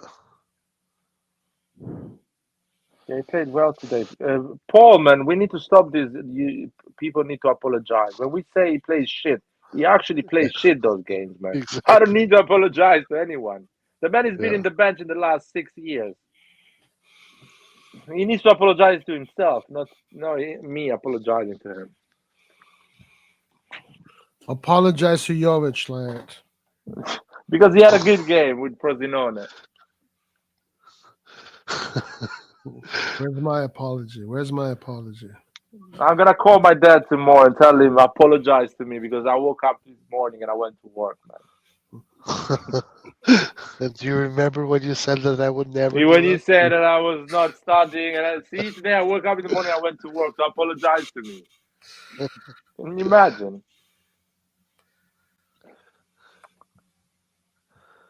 Anyway, it's gonna happen, Jonathan David. What's going Do on you in even the want news? him? He's not having a great season so far. Who cares, man? I'm gonna apologize later to Paul.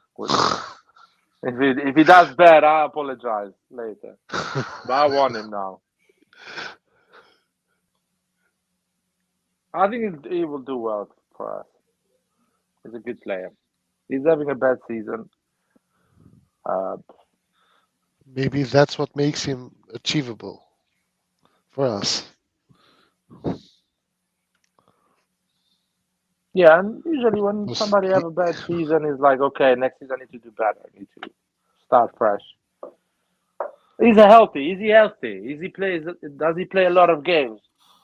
Yeah. Is he a guy that doesn't get injured every fucking 2 minutes? He's 24 years old, 25. That's fine. He has pace. He's energetic. By the way, he's tall. He's 180. So he's not short. He looks short, but I think he's tall. So those are the. Who cares? He had a bad season. He will have a better one next year. It's fine.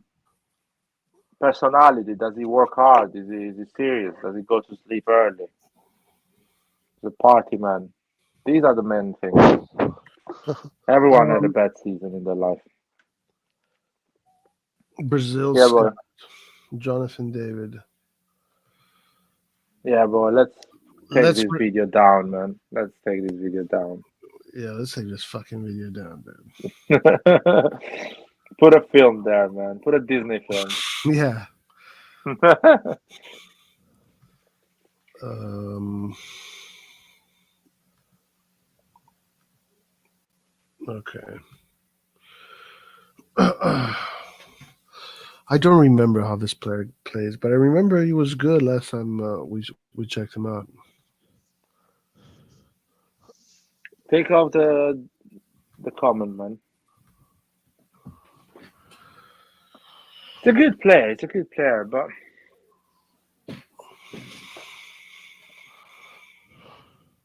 is he coming in January?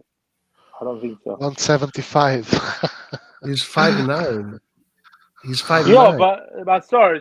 On Wikipedia says 5'11". 180. Yeah, I know.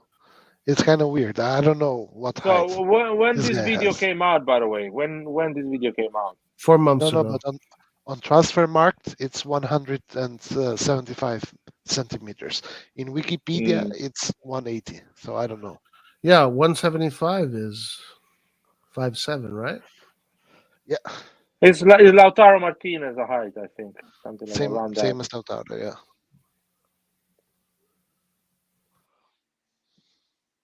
I mean, he's a good player. He has consistently scored 20 plus goals in a league which is super athletic with speedy defenders and everything, right? He scores penalties a lot as well. So keep that in mind. That's good. Nice. Up that, for example, he should have lobbed it. I don't know why Good guy, man. strikers don't do that every time, man. Well, because it's fast.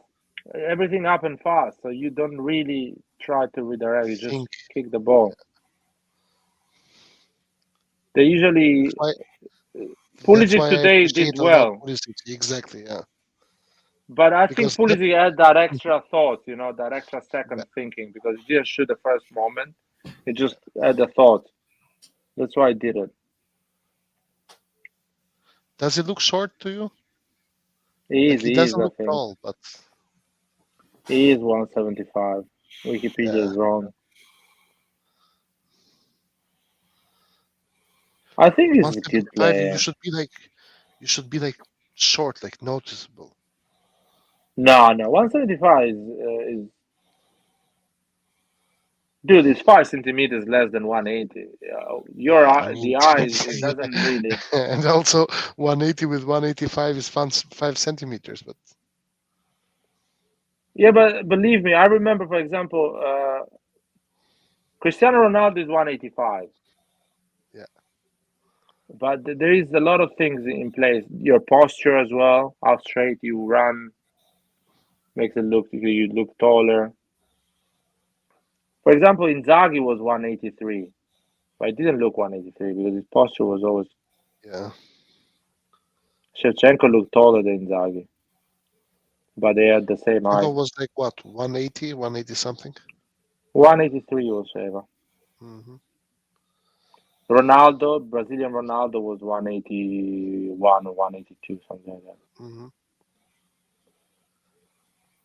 So he is 175, in my opinion. Yeah. I don't know. It's hard to tell. I don't. Maybe these highlights are not really good, but I don't like highlights for strikers like him because I need to see a game to see how he behaves when long passes comes and things like that. We need to tune in and watch a game one day all together. Yeah. technically Ne- speaking, he's okay, but isn't nothing great. I like that he's sharp. He goes for those spaces and he likes to, finish. Who are these highlights? Scores a lot of goals. David? Yeah. Yeah. David, yeah. Nathan, we need to watch one of his games, man. When he's playing next time. There. Every time I put in the group chat about someone that we're related to is playing, nobody watches. My Google How do you Calendar, see man. him? Put it on my Google Calendar. How do you see him? You've watched him play full games. How do you see him, Nathan? I mean, when he's on form, he's really good, but he's been at Lille so long, he's starting to get worse. He needs to leave. I think he's not even in the mood to have a great season. Let's see his stats, by the way.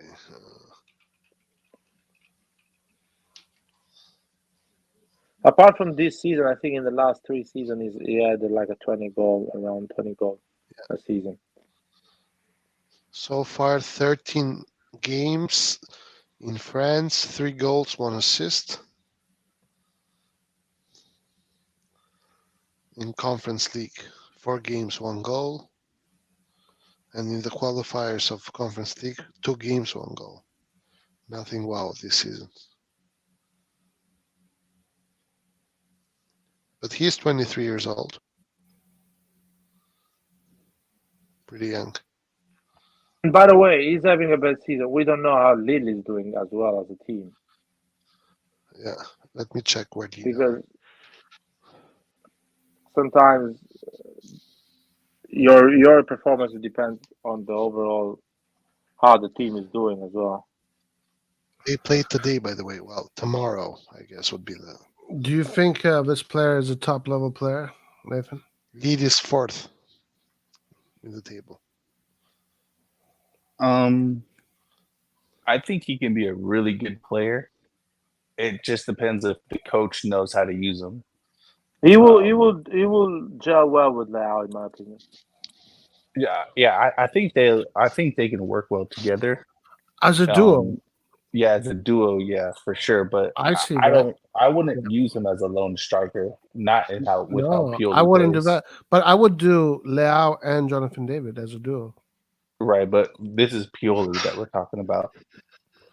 Well, no, dude, it's Jesse I Marsh, mean, man. it doesn't have to be Pioli. It doesn't have to be Pioli. And by the way, if Jovic can do it, man, I think if Jovic can do it, he can do it as well. Because this guy is more athletic, has more pace. He's been playing regularly for a lot of years. So I think he can do it. If Jovic today did it, man. So I think Jonathan David can do it. I mean, Jovic was alive for 2 plays. No, come on. I wouldn't. He made some wouldn't really good say. passes. I mean, I can make good passes too. It's not that big of a deal. You cannot, man. Sometimes Giroud Okay. cannot. Okay. That's I'm right. just saying, like, I love it. So what's wrong Let's- with goalkeepers in France? By the way, they don't even try. You No, it's see, good. Look this at the cross way here. it goes. Yeah. This would have never happened in our team. What do you mean? Do you think Chukwueze is not good at crossing? Yeah, basically. What happened with Chukwueze? What was your opinion on Chukwueze's performance today, Today, Rajan? he was not good. He he wasn't. tries.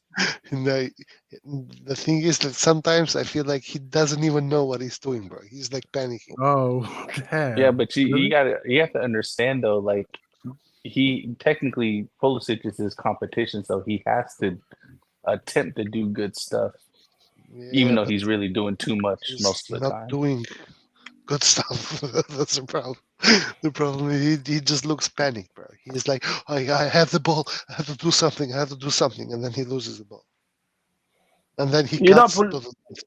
He cuts to the he left every tries time. too many dribbles. By the way, he tries too many Yeah, dribbles exactly. as well, which I never thought would be a problem in football on Well, that position he's playing. what you got to remember though is that without that, Milan doesn't have much going forward. Like we have to have people who can dribble the ball. Luis Sasso. I don't know, man. I would have preferred sometimes Chukwueze to pass the ball back, man, instead of just trying these impossible dribbles because they're impossible. At least he's not even good at attempting those recently. Also, there is one Damn. thing, man. Is he even fast? Like I'm a little bit Ooh, weird. Chukwueze. He's Is he okay. fast or not? He's a good pace, but not like tremendously fast. Nah, Like he's quick over sometimes I the don't feel like 40. he's fast. Doesn't give me that. Short, like in the 20 meters, so 20 Like yards. yeah, like the For him, 40-yard probably is dash, good. he's quick. By the way, No, Chukwueze 40 is yards super is a short. lot, man. What height does Chukwueze have? He He is looks like short. he's He's 5'8", short. 5'7", Even 5'8". yeah, something like that. 172, only 3 centimeters shorter than Jonathan David. I think he's lying, man. He's like he thinks he's on Tinder, man. He's not on Tinder. Wait a second, is Stop lying. Diaz taller than him? No, he's not, man. Diaz is not taller than him. No, 171, 1 centimeter shorter. He Look. looks as I don't know. To be generous with Chukwueze, like he does put in the work rate. Like he does Yeah, fight. the work He rate, is fight. that's true. And he Yeah, he also scored doesn't a have really the nice. problem of CDK. He's not scared, in my opinion. Yeah. He's just doing it wrong completely. But he scored a really nice goal against Open, to be honest. And he played Yeah, really good he, that game. yeah, he Uh, played well I don't- that game. no, I don't agree with that. No, I think he played No, pretty well. He had a good moment there, but all those things you guys were talking about, too many dribbles, too much this, too much value, was doing in that game quite a lot. Now, again, Against I Dortmund? agree. Actually, his energy was good. He was trying, but yeah, against Dortmund, I thought that's what I thought. I'm Actually, I not thought he honestly, was man. one of the best in the I'm not a big fan of these wings, the inverted wings. You know, when you put a left footer on the right and the right footer. So if I'm not a big fan, and I'll say this: if you want to do that, you need to have an extremely good player like a Bernardo Silva, a Leao, you name it. You know what I mean? I know. Vinicius Junior. So if you want inverted foot on wings, you need to have good quality players that make the right decision every time.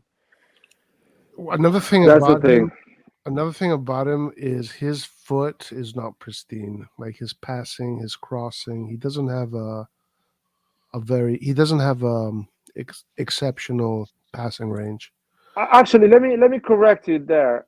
One thing that sorry, I think that the passing is okay. It's nothing bad. Uh, I think his vision as well. Sometimes he doesn't see his mates when he crosses the Oh yeah, ball that too, on yeah. the you know when Jovic scores that goal and he crosses the ball. I think he made the wrong decision there Yeah, because he had Jovic by himself in the middle. Plus, Ruben Loftus-Cheek was alone just outside the box. It was very fortunate how it got to how the So Yeah. when I watched goal came up. But yeah, he had the courage to do it, right? At least that. He had the oh yeah, courage yeah. to put the ball in. I also feel like Loftus-Cheek there took one too many touches. He should have passed the ball to Chukwueze sooner. Chukwueze True would have Is as been that well. through is to that the what we're goal. calling it? Courage? What? This guy's Loftus good, Cheek bro. has. You like him, right? Yeah, it's a good midfielder. We stole him from He's Albanian, Albania. We apparently. stole him from Albania, like. That's fine, man. He played all his life in Italy, so Right, he which would have been. national He would have team? been. If he was in Albania, he would have been doing other things instead of playing. I'm honest, man. It's true. He would have been starting It's working true. at the age of 14. So That's he's hilarious. a good, Roy, some good of us pressing have started resistant. working at 14. Yeah, he was one of the star players in the U19 team that won the Euro, and he's incredible, man. He reminds me of Iniesta, like a early Iniesta. Now, if he can get to those levels, I don't know. That's crazy. But when Iniesta started, he kind of reminds me like that. Press He, resistant, need, he needs creative. to go in Spain if he wants to get those levels.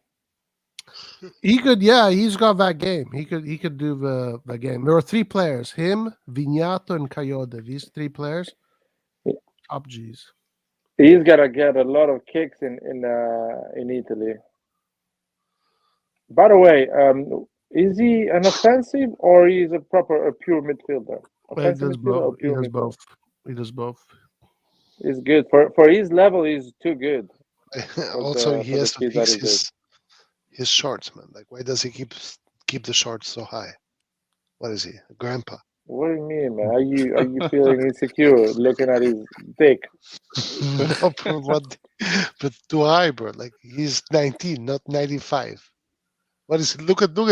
Like, what the fuck are you doing? He's a professional, man. He's he has to keep it in order. He's a professional in the 50s or what? Maybe his legs are there is too much muscle in there. Yeah, that's why he wants to show it. He's 19 Yeah, years old, bro. No, he's not 19, man. He's younger. I don't 19 know. or 18. I think he's ever 19 or he's in Serie C right now with Oh, really? Where he's playing? next Juventus. gen Juventus. Interesting. He's been he's been one. He's been in all the national teams so far. So he's just gonna keep on. He is 19 years old. Is he 19. playing in Serie C with Juventus B? Yeah, Actually, he's about to turn 20 in January. he should be playing in the Serie A right now. He should be. No, playing he's in the good. Serie He's A. gonna play in Serie B next season. That's good. Yeah, they have a gem there, man. Juventus has a gem, dude. I was so impressed. And then there's Vignato also, super good. He's with Monza and Coyote. Technically, Laird, if he doesn't play for Juventus or he plays in Serie B next season, there is a chance that we might get him.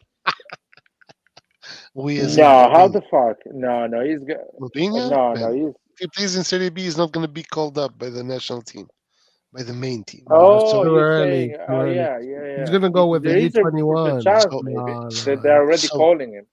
he's But I not. don't they think did- he's already man. made Eddie his Duca, mind. Eddie Duca is going to call him and be like, my man, what are you doing? Vieni a giocare in Albania. I'm sure they already tried, dude. Honestly, listen. I saw that the games. Like he's a beast. He's you cannot touch this kid. I think they're trying, but I think he's like born in Italy. He's been, I don't think. But that's half of our national team, man. What do you think they are born? They are all born outside Albania, In man. Albania. I think they are born in Albania. If they were born in Albania, no one would have been a football player, No, we have some that are born in Albania as well. man. No, we actually also have some that play in Albania and have played in Albania all their life. Really? really? That's actually cool. Yeah. Yeah. By the way, this One of guy which is scored a goal, by the 90. way, in the qualifiers. Oh shit! 19 years Yeah. old in Serie C. Next season he will be in Serie B. 21, 22 he will be in Serie A. A bit like Bayrami that he came in Serie A at the age of 21 with Empoli. For example, Berami is a really good player, man. I really like him, even for Albania, but even at Sassuolo, he's pretty good. Yeah, he's exceptionally good, man. Surprisingly good. He's being so good in Serie A. That means you're a good player, man. Serie A is so underrated as a league, man. I think Bayrami, if he does those things in Premier League, he will be now playing for big clubs in Premier Oh League. yeah, But because he's Serie A and he's a swallow, people don't give credit to these players. people are afraid. It's so He unfortunate. was also last season. He was really good at Empoli. Like he's a good Yeah, player. he's been great at Empoli as well. But he's I think Sassuolo, the left wing of Sassuolo, the French guy, he's good. There is a lot of Serie A players that Milan should go for it instead of going outside. Now that we have the money, the revenues, the budget, we Yeah. should start getting the best players of the best teams in this area.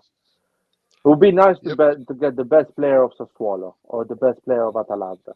Fucking go and get it, man. Honestly. Yeah.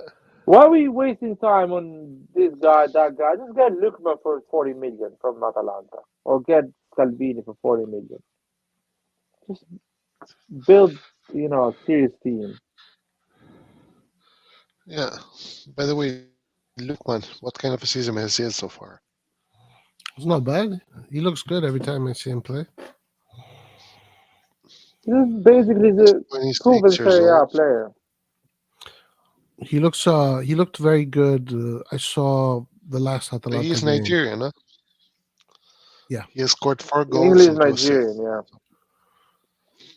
Man, he's from South London. He's not Nigerian. Of course, his parents are Nigerian. He's from South London. He doesn't Yeah, really he's look looked good. like the typical British vampire skin to me. He's not. If you're looking for typical British, there's not typical British in South London, man.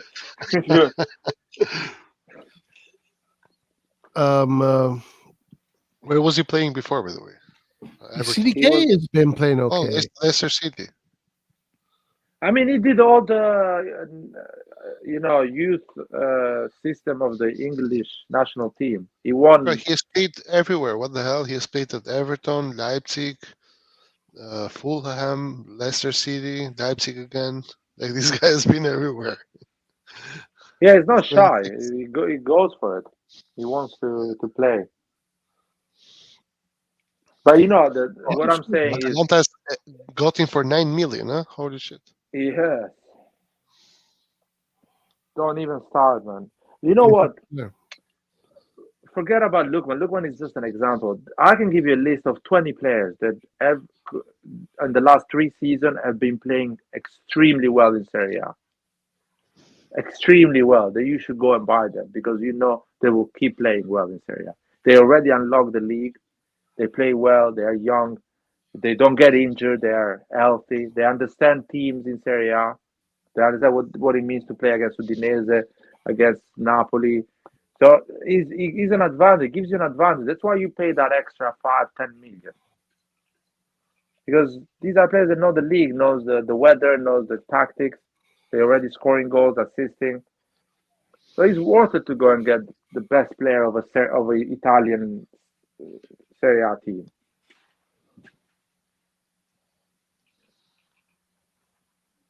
It's always that. For example, that midfielder that Inter was trying to buy from Udinese, that one was a good purchase. The Inter wanted to buy him for what? 20 million, 15 million, something like that. I don't remember. It was really cheap. It was like between 10 and 15 million. Yeah, something like that. I don't That's know. a steal. Go for it, man. Inter in this market operated really well. I mean, Singo. Why the fuck we didn't buy Singo? How much Singo went for 15 million? 12 million? I mean, what the fuck are we doing here? Singo could have been a good one. Where did Singo go, by the way? Or is he still at Torino? No, Monaco. He went in France. Really? Huelman went to Porto. No, Sporting. Sorry, Sporting. Also that Fiorentina striker went to Cabral. Benfica, I think. Cabral. He's doing like shit there. Cabral is a good player, but not the best player Fiorentina has. Who is the best player Fiorentina has at the moment? Bonaventura. To be Not honest. sure, no. to be honest. Bonaventura, yeah, for real. No, Bonaventura is Bonaventura. doing well, but they have. Wait a minute, they have like there is a guy. I think he's a dribbler. How's he called? Gonzalez, Nico Gonzalez, something like that. Nico Gonzalez, yeah. He's good. He's good. Lazio, who is the best player Lazio has? Just go and get him. Immobile. If he covers a position Okay, that you need. don't get him. Don't get that. Well, but Immobile is going for free, John. Immobile, you will get Immobile for free. What's his name? The midfielder, the Brazilian midfielder. Luis Luis Alberto. Albert. Yeah. Yeah, he's a good He's midfielder, but Spanish, he will not. He's Spanish. Oh, he's Spanish? Okay. I thought he was No, he's Brazilian. Brazilian. He's Brazilian. He's No, Brazilian. he's Spanish. You're confusing him with the Spanish midfielder that Napoli had. No, Luis Alberto is Brazilian. I'm pretty He's sure. Brazilian. Luis Alberto, Brazil. a Spanish professional footballer who plays as an attacking midfielder or a winger for Serie A club, Lazio. Okay, this is what they call. Have you ever heard of the Mandela effect? Do you know what that is? Mm-hmm. What is it? This is Mandela effect right here. Like, Care to explain? we just entered another dimension in which Luis Alberto is Spanish, because I'm sure he was fucking Brazilian. No, wait. Maybe he has a Spanish passport and plays from Spain.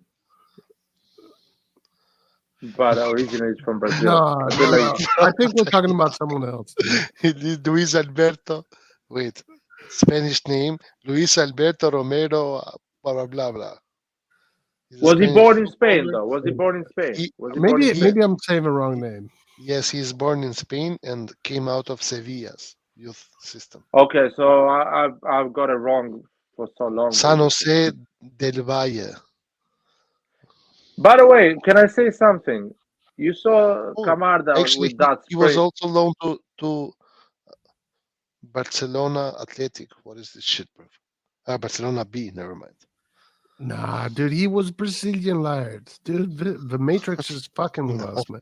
I've always known that he is Spanish, bro. What are you talking about? He has I been don't care, called up Roy. once only with Spain. You know the sprint today Camarda did, and the other dude just got him in a half second. Yeah. Well, he pulled his shirt back. Yeah, okay, but that's fine. That's gonna happen. That's what football is about. That showed that he's still too young. He's still. Yeah, but that also is a foul. First of all, second of all, he's 15, man. He cannot outrun a fully grown man. Yeah, that's what I'm saying. He's still not a grown. His body is not the body of a grown man to handle certain game situations. I wanted to say something though. I forgot. Oh yeah, if he was ready for the Serie A, he will throw himself down and get that foul, or just stop and say, well, "Yo, what the fuck," and get the foul, or be strong enough to keep going and cover with the shoulder. Yeah, but for that you need a couple of years more at least. I think at 17 he will be ready to play for Milan in Serie A. Not as a starter, but 17 is the perfect age for him to be part of the team consistently.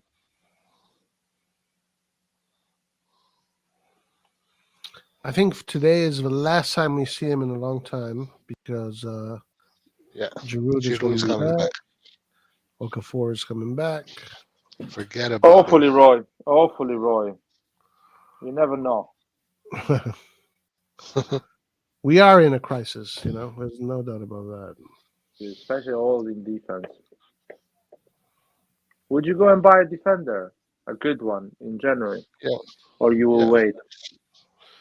We have to do it because we have to do it in the summer anyways.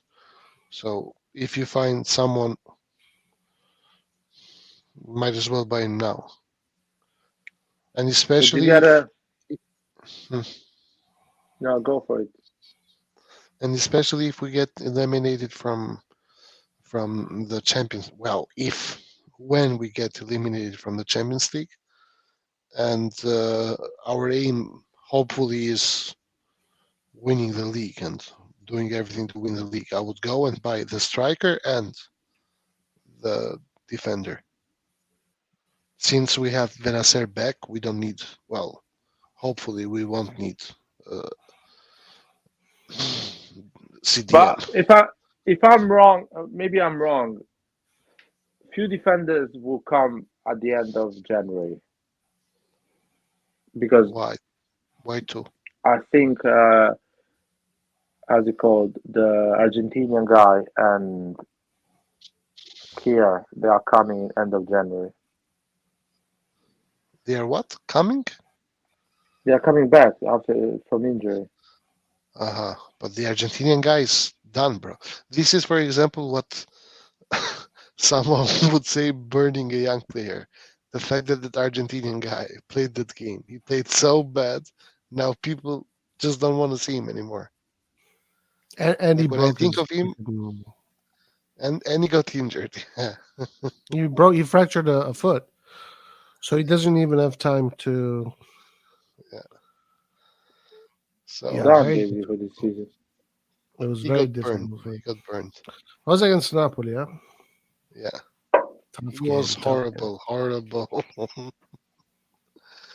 But in his defense, it's kind of shitty from Pioli to not give him a single minute before that game.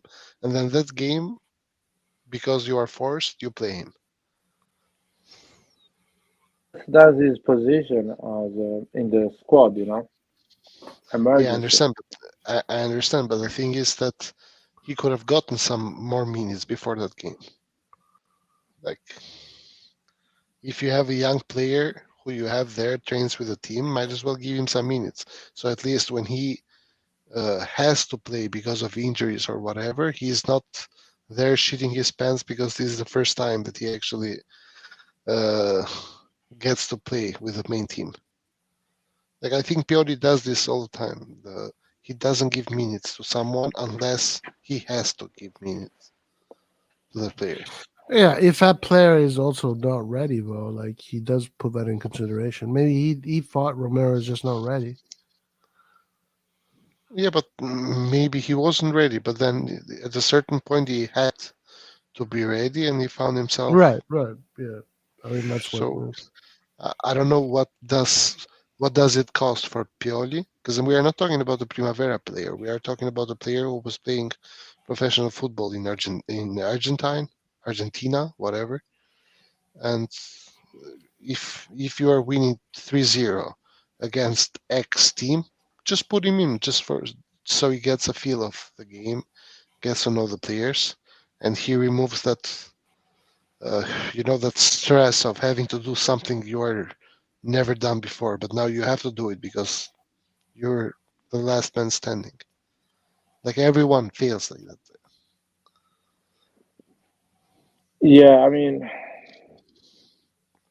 It it's literally doesn't cost Pioli anything to just give him 10 minutes this match. You are winning 3-0. Give him 10 minutes. Next match, you are winning 2-0, minute 80. Give him 10 minutes. Rajon. What about our target is not available for January. You know, our defender is not available for January, but he's available at the end of the season. And one option is to pay something to Villarreal and get back Gabia, like a small fee, like 3-4 million to get Is Gabia early Abia, by the from way, his loan. starting at Villarreal? Is he starting? I think he's playing. I saw him the other day end up in his Instagram on my feed. He's playing. He's showing that he's playing. So Okay. I don't know, Roy. Maybe you guys can check the numbers. But I Yeah, think I'll he's check. playing consistent football there. Matteo Gabbia.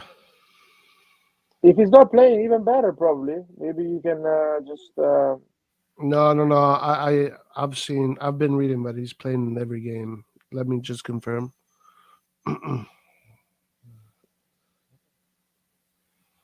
Uh,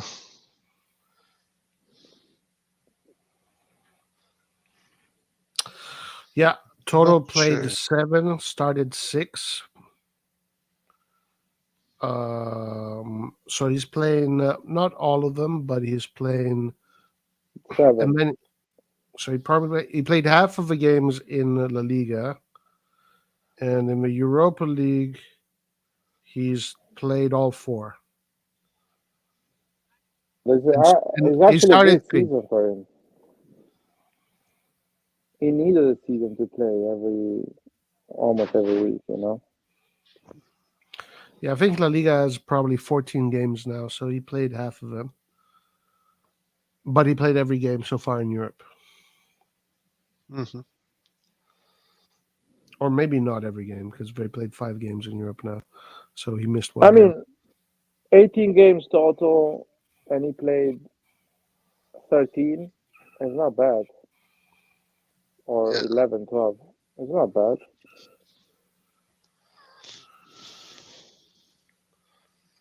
I will get Gabi back from the loan if it's possible, of course. If you can reach an agreement, because I can say no, I don't care. I need the player for the season. Yeah. And probably it's something that should have probably been part of the contract if you can get the player or not. If they haven't placed it in the contract, Villarreal can just say no, and there's nothing you can do about it. And probably even Gabia can say no, because he's like, I'm getting minutes here. Why would I come to Milan, play 2 games, and then He technically will play a lot of games anyway, because with the injuries we're having, yeah, but if we get eliminated from Europe entirely, we're gonna play once a week, so we won't have many injuries. okay, but once a week still is Kalul is not back, Pellegrini is not back, Thierry is not back, Chow is not back. So he's gonna play a lot of games with John. Yeah. Also, this guy Zeroli is really good, man. Like, I don't know why we haven't given him a chance in the. Like, he looks also character-wise super strong. Who? Zeroli, he's the captain of the Primavera. He's a really good player. Does he play? Milan Primavera. Yeah, but which position, dude? He is a midfielder. He's like a mezzala. He's the guy with the dread. Yes. Okay. Scores goals. A lot. A lot. I mean, How old is he? he is, I think, 17. Let me search.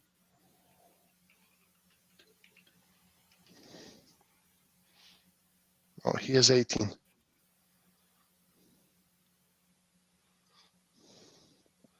He's pretty short. What the hell? 173. What is pretty short? Like, he doesn't look short in the videos. Yeah, but they don't update those data, man. Especially with the youth. No, he's not 173 now. He's almost the same height as Camarda. So that needs to be They put updated. those data like 5 years ago, and they don't change them until the guy becomes or goes on something. It's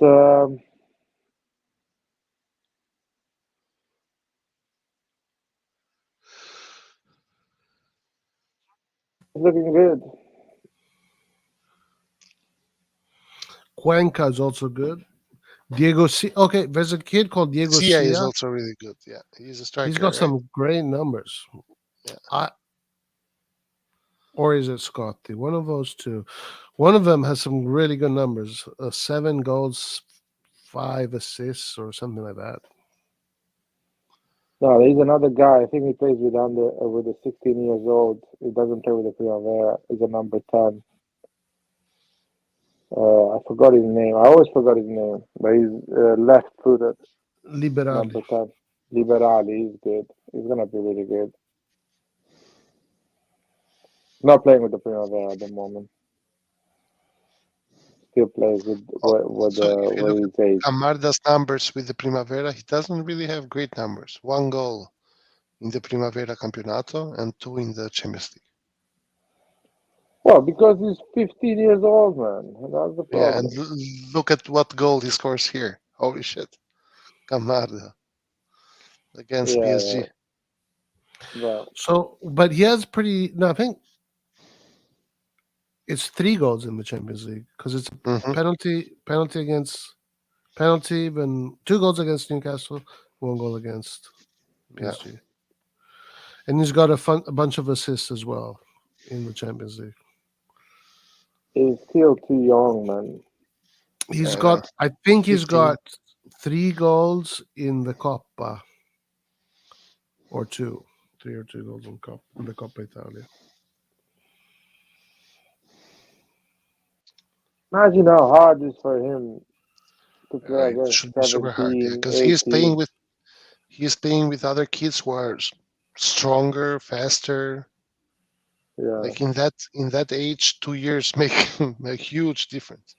Plus, some of those kids are playing that league for the second year because Yeah, they entered in Primavera at the age of 16. Now they're 18, so it's 2 years in a row they're yeah, playing that league.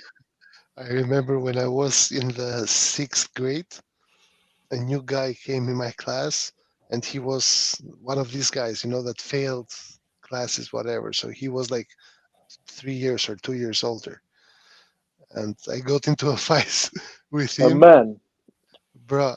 He looked like Hercules, bro. Like you couldn't fucking move that guy. He was fucking Hercules. 2 years difference, bro. He Why did was you get in a fight with untouchable. him? Hmm? Why did you get in a fight with him? I don't remember. I was a kid. I don't know. But I got into a but who fight has with a him, bigger calf? and then I remembered. I was like, "Holy fuck, bro! This is not what's supposed to happen. Like usually I can move guys, but this guy doesn't fucking move, bro. He's made of steel." So What that happened to 2 years, Camarda today, man? When he tried to yeah, run away. I was like, "What does this guy eat, bro?" I mean, Camarda would be an insane player. 17 would be cool to see him play football. He will be incredible at the age of 17. Maybe.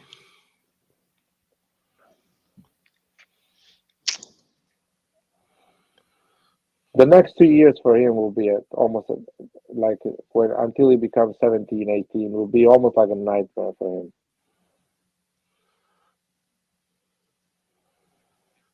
John pointed out he's coming from a season when he scored like 20 goals to a season now that he's scoring 2 goals in the league, 3 goals. So he's struggling. Yeah.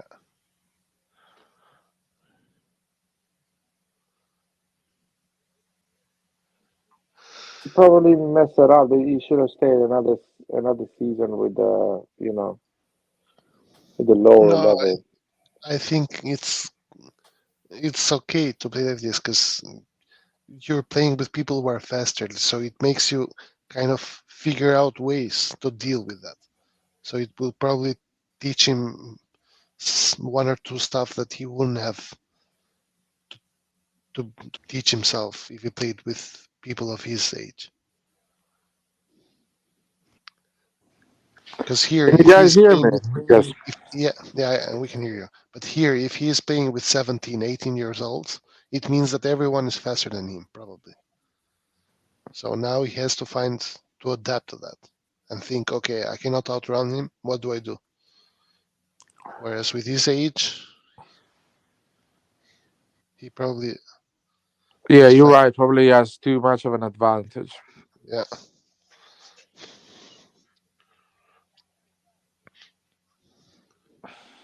Because think about it, he is just hitting puberty. I think it's called puberty. Yeah. Yeah. Yeah, probably is like a year ago he didn't have hair on his balls. Yeah, probably. He's there counting hairs. Yeah. Fucking. The He's probably happy. Little does he know that that's not something to be happy about.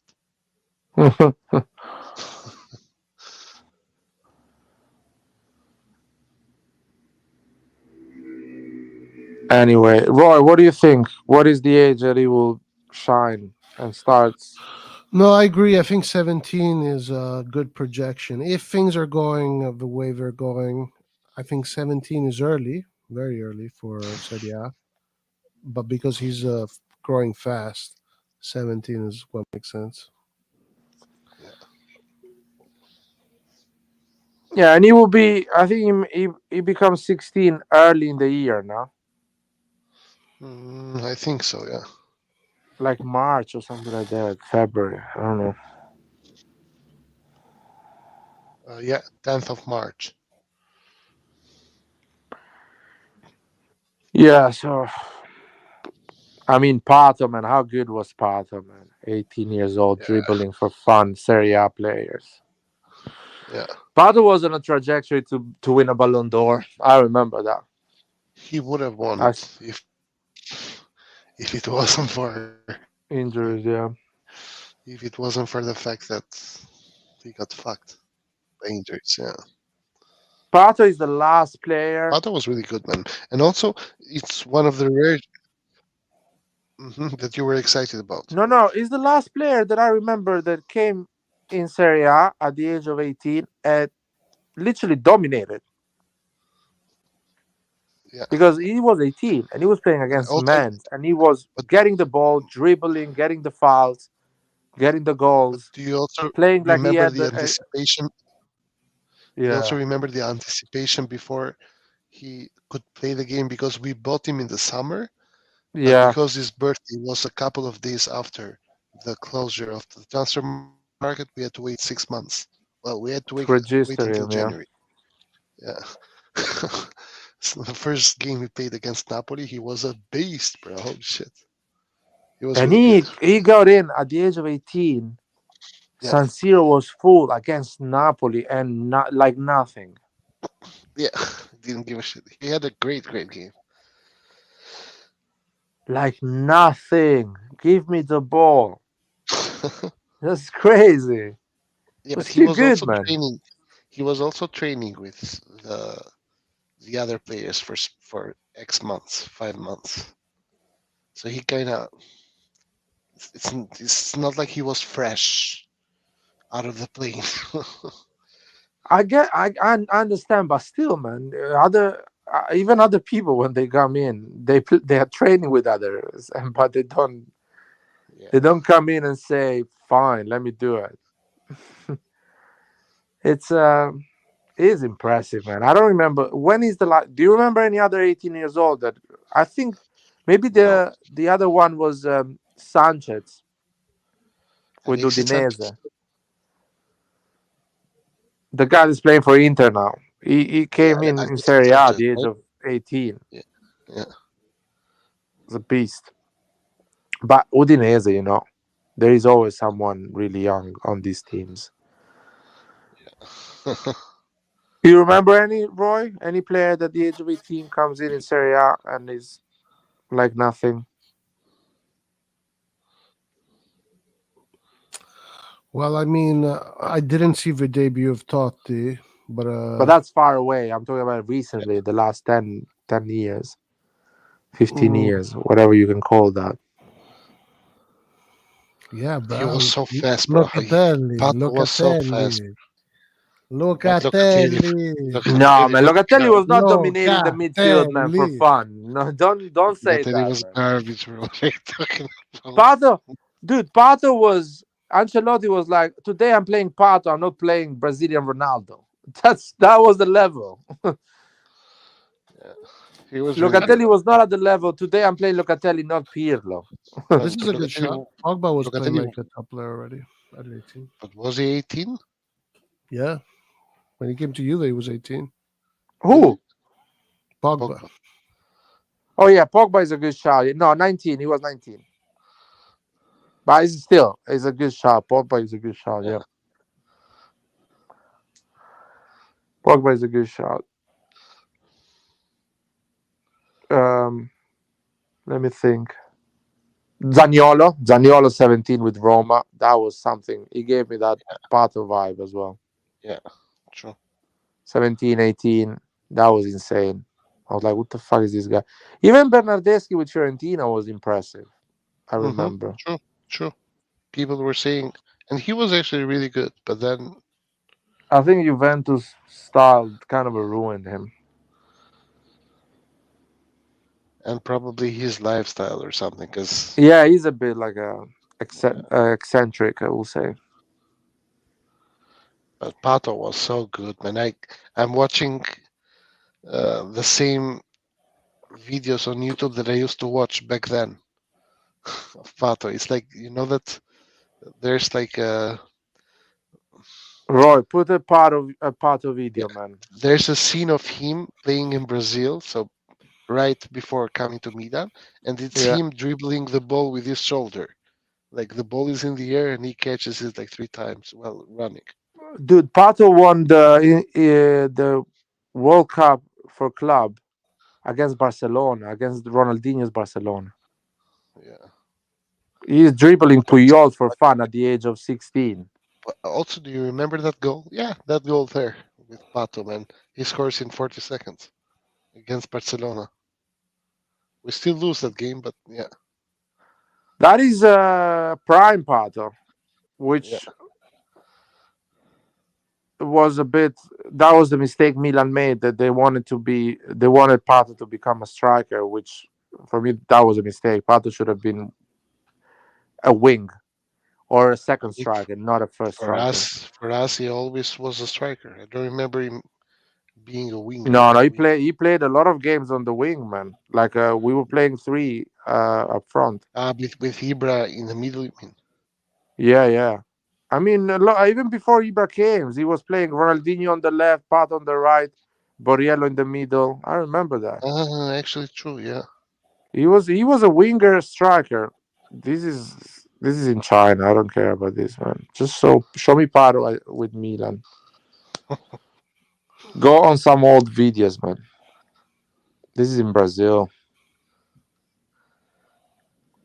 I mean, with Milan was insane. Look what he's doing, This is man. when He's Milan. Look 17, at that. 18, 19. It's crazy. Look at this, bro. Come on. Come on. Come on.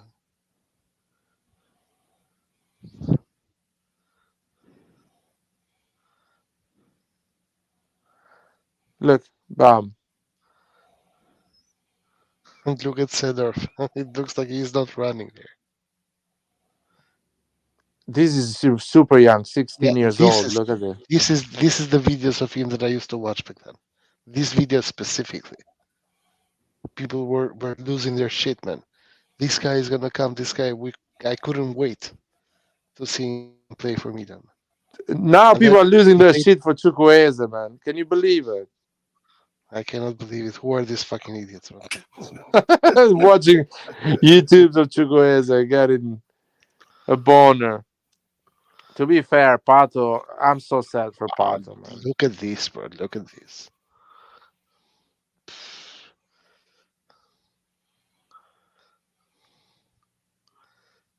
He had an insane touch as well. He had a Yeah. good touch.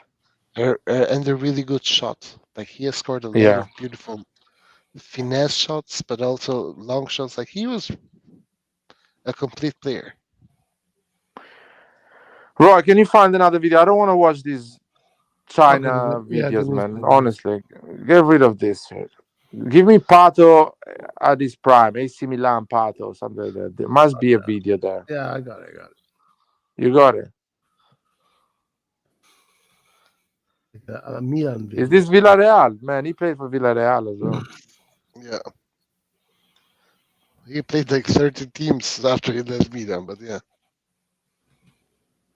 China, Look at this, man. Brazil. Look what he's doing to Juventus. Juve. Come on, Red John, sing it. Storia di un grande amore. Il bianco che abbraccia il nero. Juve, la storia tu sei, or something like that. Look at this. And, Look at this goal, bro, against Brazil, against Barcelona. 40 seconds. Look at this, like crazy. okay, I found the video. Come on, Roy. Give me that video before I go to sleep. Let me dream. Let me dream. By the way, he's still 31 years old. No, he's not. He He's is. no, he's 1 year younger than me, so he's 34. 34? Yeah, he's 1989, Oh, so he's 34. He still can play though. If Giroud can play, yeah. he was 31 when was the rumor. Now instead of Mandzukic, Yeah, Pato. probably, yeah. I That mean, would have been a great move. I'll be honest. well, only Look at because this man. only because This look, Mandzukic was these fucking videos. good. Pato is 20 years old, 19 years old. Look at what Yeah. he's doing.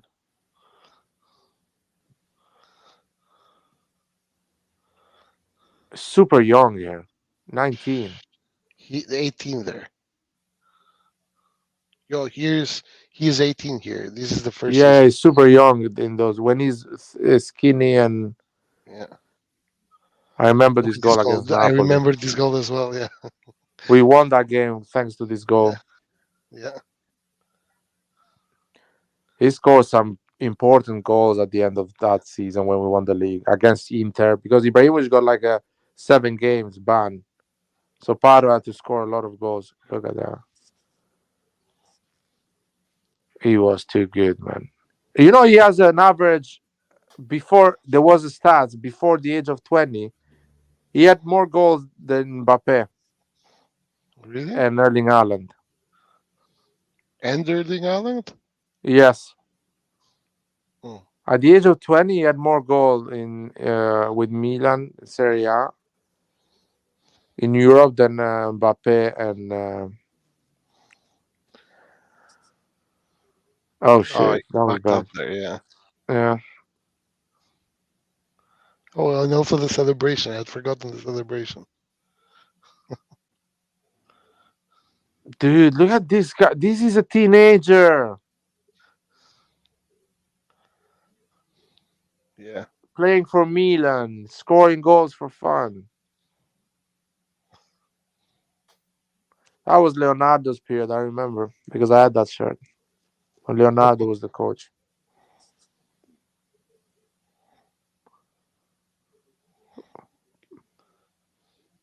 That was a That's a penalty.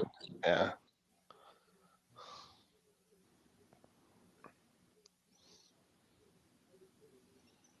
Pan.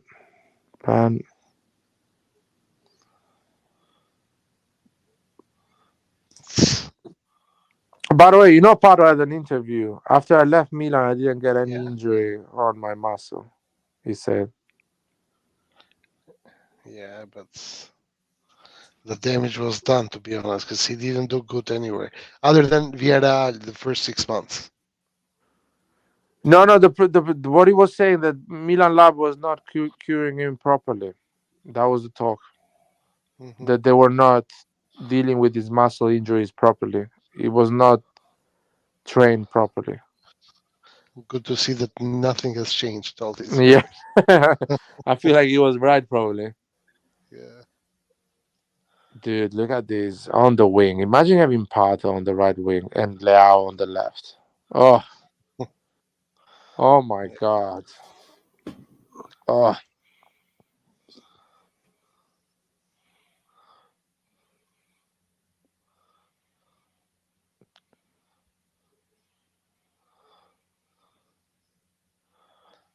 Montolivo. That was when he came back, right? So here it was older. Wait, he left and then he came back? No, Yeah. no. No, Who? he came back, man. Pato. Who? To Pato. where? To Milan, man. He came back? Where did he go? Yes. I don't remember where he went to be. At Chelsea, I think, or something. Let me search it because I remember that he came back. He was shit when he came back, though. He came back in the banter era, right? I don't remember.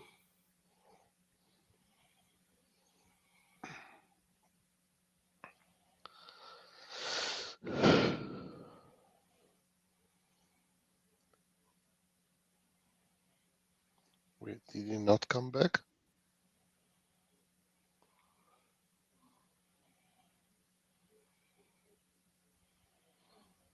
Or am I talking trash now?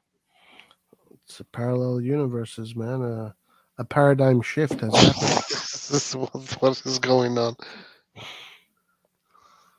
Telling you, dude. We just went through a paradigm shift.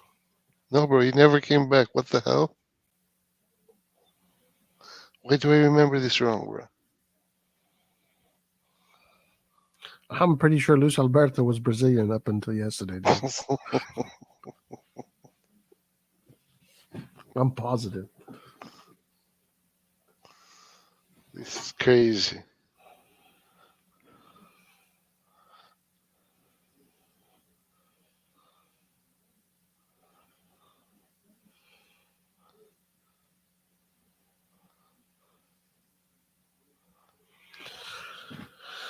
Maybe Kaká. Getting confused with Kaká. Yeah, could be. Yeah, that's crazy. Yo, guys, can you hear me? Yeah, Rajon, did you say Pato left and came back?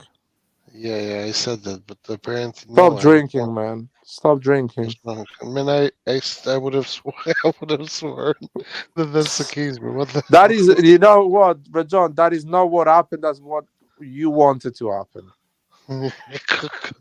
Could be, could be. You're basically living in a lie because your mind constructed that, because you want that. One day I will think Maldini came back at Milan and was CERN. sporting director Yeah. twice. CERN is causing parallel shifts. Is it? I would By have the way, won Pato back, to be honest. I coached their son. Natalie Portman's wait, son. Yeah, Natalie Portman's son? at PSG. Really? Yeah. Yep. Is she hot in Did she ever person? come to? Did she She's ever like a come to the mom. training She's just a grounds? mom. She's just a mom. Yeah, I understand. She's a She's a Okay, normal mom. there mom. is hot She's- moms, man. exactly. I mean, What is that? she doesn't come to the trainings dressed like, she's like, yeah, she just looked like a mom, like all the other moms. What must be some very hot moms there, man. 'Cause I know that, Roy. That's why I asked you. With your, you know,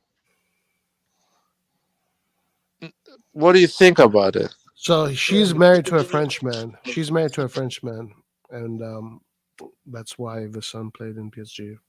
There's a French connection. Mm. There's a lot of VIPs that have their sons playing for PSG.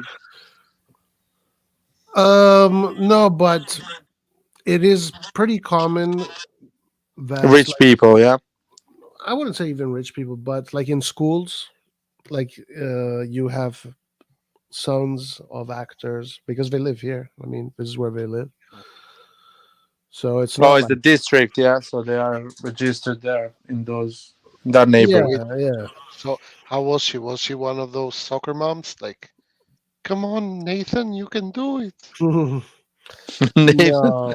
No, not really, not really.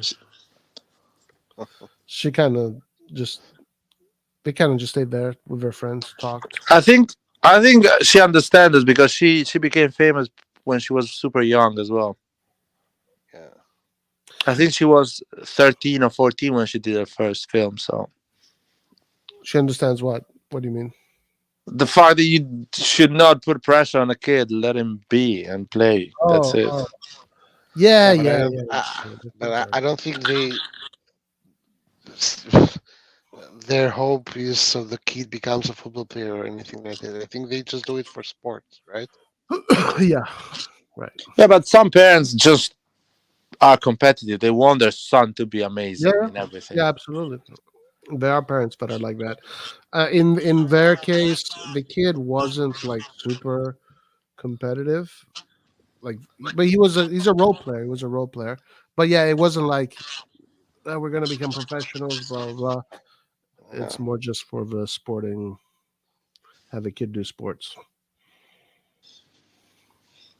No, in Europe, man, kids wants to be football players for real. Yeah. They believe, they try at least. I Even mean, even though the with rich people, Hitler, I feel like richer was yes, the family, more they wanted their son to become a football player. yeah, yeah, but especially the poorer families, because they see it as a way out, even in Uh, th- South America. I don't see ye- many. they don't have time to go and watch their son and play football. The poor people, they are I always working. there was there's not many parents you come across that are like really counting on that. There are some parents I come across and their children that I can remember that their children did really well and got to like LAFC in the academies, and some even got called from the American team, like really young players. But for the most part, parents don't are more like sending their kids to do sports. Like Yeah, that's the majority of it. yeah, but I feel just because it's the U.S. that it's like that, but in Europe, once you go into an actual academy of a football team, then it's uh, people It's take it hard. a lot It's more hard. serious. Like I remember, I had a cousin who was in the academy of Flamurtari in Albania, and I remember his father, man, he would wake him up at 5 every day to go for a 1 hour Run. run, and then you go to the training with the team. He never made it as a football player, to be honest.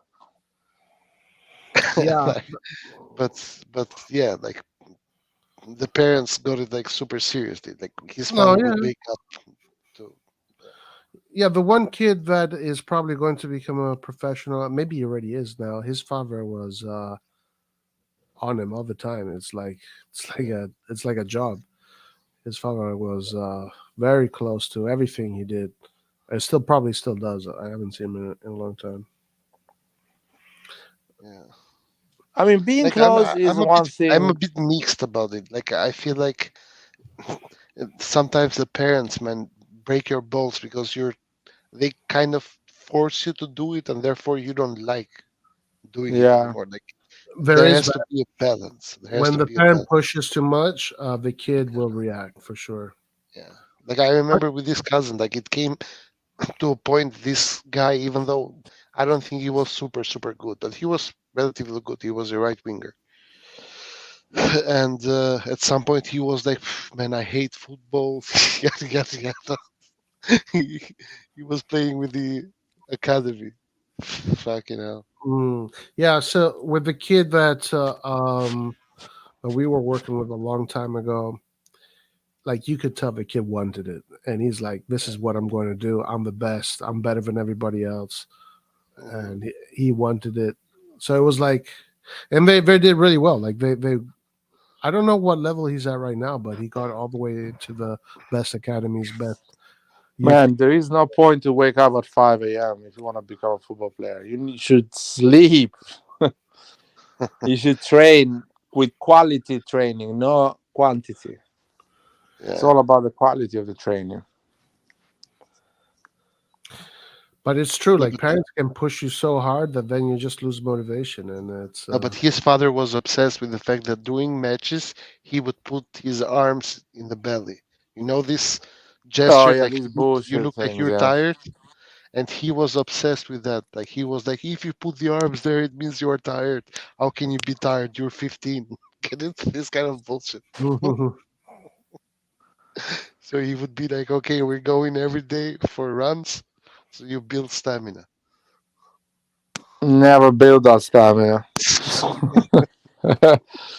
and listen, this whole idea that this thing about kids and just playing for fun.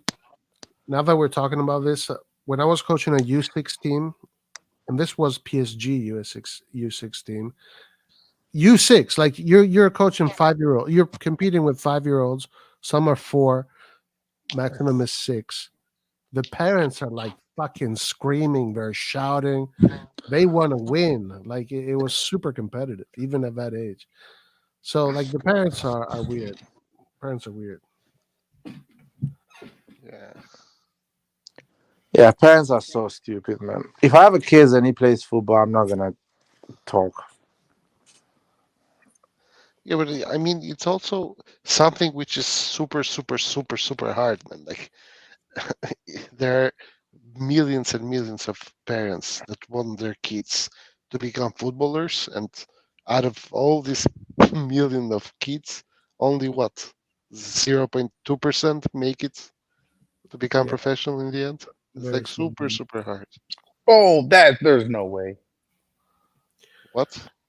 Oh, sorry, I'm playing Call of Duty. Yeah, I mean, look at the players. I think Just right now Did, there's did, what did you unmute your mic? You said that, and you are like, oh, sorry.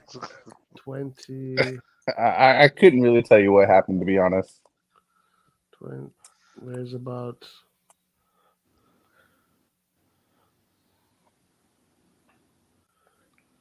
There's about maybe 500 Primavera players right now. I think out of 20 teams. Yeah. So each team has what 26, 30 players or something like that. 25 players. Yeah, Roy. And how many are gonna retire from Serie A? Yeah. 20. If So Yeah, but how many they're gonna retire from Serie B and Serie C? but So in total, Primavera 60. more, yeah. Primavera is not even the right way to go about it, because the vast majority of the players you see in Primavera right now won't even end up having a professional contract in the end. A lot of them. Yeah, but at least they have a better chance compared to like what it is in the No, United no, States. I would no. Of gladly course, take those odds. of course. But No, no, we have, but we're talking about the yeah, odds are insanely stupid because these 500 Primavera players, they need to be, they're gonna enter in a market where there is no space for all of them. Plus, other exactly. So 500 are coming the year after. exactly, So and another so 500 are coming the year after again. So for this reason, out of Yeah, but 500, at least you guys get out the of chance 500 though. Like, that you have in the Primavera, uh, if you're lucky, in a lucky year, you're gonna have 30 or 40 that are gonna become professionals. The rest, you go to no, work. they all become professional because they end No, up no, in the no. Serie C, Serie B. Aha, Not aha. all of Okay, them. no, Not no, all. Well, no. that's I a mean Serie A. professional football player, John.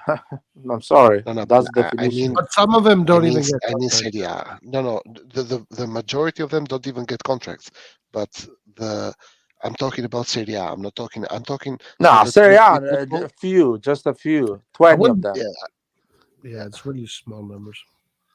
yeah. I'm talking tiny so numbers. so that you get paid bro, get enough out. to have a comfortable, really, really comfortable life. If you play in Serie C, you get paid 1,500 a month, bro. You're No, not no, gonna. you get paid, you get paid, you get paid. You get paid because most of the time you're playing in Serie C. For example, Nasty is playing in Serie C. Dang, I forgot about him. How is he doing right now? So he's playing in Serie C with the Milan contract. So Milan signed him with a 5-year contract and sent him on Yeah, loan. but how is he? How is he actually doing? Last I remember of Nasty, he got He kicked, went on a fight. He was on a fight. yeah, he got kicked out of the national team because he punched Ruggeri in the face. Ruggeri is the Atalanta defender. But So a how lot much of do you them think they get a Nasty gets contract paid? But how do you and they think Nasty get sent gets on paid? loan. You think Sorry, Nasty makes how much do you think Nasty makes in Serie G? Well, probably he makes at least 10k a month. No, bro. What are you talking about? 10K a month in Serie G. Yeah, man, because he has this AC Milan contract. He doesn't have a Serie C contract. He has But a contract with may, Milan. maybe, but this is a very, very rare thing. Let's talk about some other guy who actually does not have a contract with Milan. He just plays in Serie G. But that's I'm why just Milan wants to. Sorry, John. That's why Milan wants a Milan B, because all the players of the Primavera, most of them, what they do, they give them a professional contract because they don't want to lose the value of the player on the balance sheet, and they send them on loan so they offload that cost to another team. So most of these players in Serie A, they come from academies of Serie A, because you guys are counting just the academy of the Serie A. But yeah, all the Serie B teams, all the Serie A teams, all the Serie C teams have an academy as well. yeah. So all the Serie A team academies, they all get a professional contract. They end up on loan or playing for the first team. The Serie B academies, most of them don't get few of them get a professional contract because they go with the team, the Serie B team, or they go on loan in Serie C.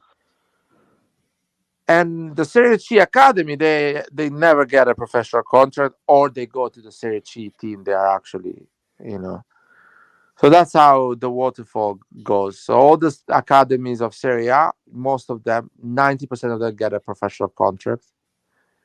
Serie B academies, 50% of them get a professional contract. Serie C academy, 10% of them get a professional contract. Say it again. So Serie A academies, But 90% what of about them Serie A? get a professional contract. Primavera? Serie B academies, so the Really? Brescia academy, Uh-huh. 50% of them get a professional uh-huh. contract. And the Serie C academy, 10% of them get a professional contract. The other one get lost. So there is a good percentage that still gets their first professional, but the second one is always really hard because But they. are you reading this or are you just saying numbers yourself? How No, do you I know think? that for sure, because if you check all the Primavera Milan had last year, you will see that all of them are on loan somewhere. And if Okay. you check the Roma Primavera, all the ones that they left the Primavera and moved on outside the Primavera, they all are on loan somewhere. Like the Juventus that sends them on Juventus B, they all get a professional and they move on loan. Is a normal thing, because on a balance sheet, that player has a value that you can put on your balance sheet as an asset. And you always find a way. You give him a professional contract and you send him on loan, so somebody else is paying that contract. So it costs you nothing to you, and you have it as an asset. So if you sell it, it becomes good. You make profit. Yeah. It's Serie B, because the level is lower. What happened? Usually the Serie B team has less money, so what they do, they invest on the academy to actually get them and bring them to the first team. That's why not most of them get space that get put on the first team. Serie C actually is harder because you end up probably semi-pro. You become a Serie D, Serie Eccellenza player, which is called semi-pro. So you're not completely pro. You're getting paid, but it's not like a proper contract.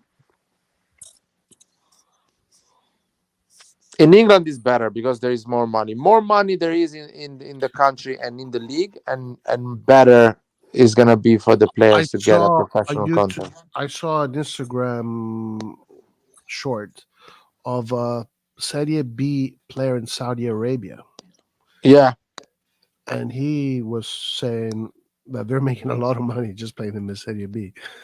Right now, that's a place to play your second division football if you're not a first division football player. With Serie B player in Saudi Arabia, like second division player in Saudi Arabia. Yeah, Sorry, Roy. Are they playing? Are they coming from the second division in Europe and play in the Saudi Arabian league, no, no, or no, they're no. going and playing on the second division in Saudi Arabia? Play the Saudi players in Saudi Arabia that are playing second division are making good money. We're making lots Okay. of money. Because I saw another news that a lot of players from second divisions in Italy, France, they are trying to get contracts in Saudi Arabia on the Oh yeah, first division yeah, because the level is really low and they can actually go and play there. yeah. I mean, it makes sense. Because every squad has 22 players, so they're kind of trying to bring players. It's interesting. Yeah. It's hard for the academy player because the problem of an academy kid is because they wear that Milan shirt, Juventus shirt, they think they made it. They arrived. There's a question for you, Light. Since you follow the Premier League, would you get one Bisaka for free? We have zero defenders, so I will get anyone for free in these times. Uh, yeah, for free. Why not? It's not. The guy is still young. I think he's He's not a relatively bad young. player. It's nothing exceptional, but he's gonna come for free, and he's injury free as well. He doesn't get injured a lot. He's a right back, right? Yeah, right back. He's a bit rough as a player, but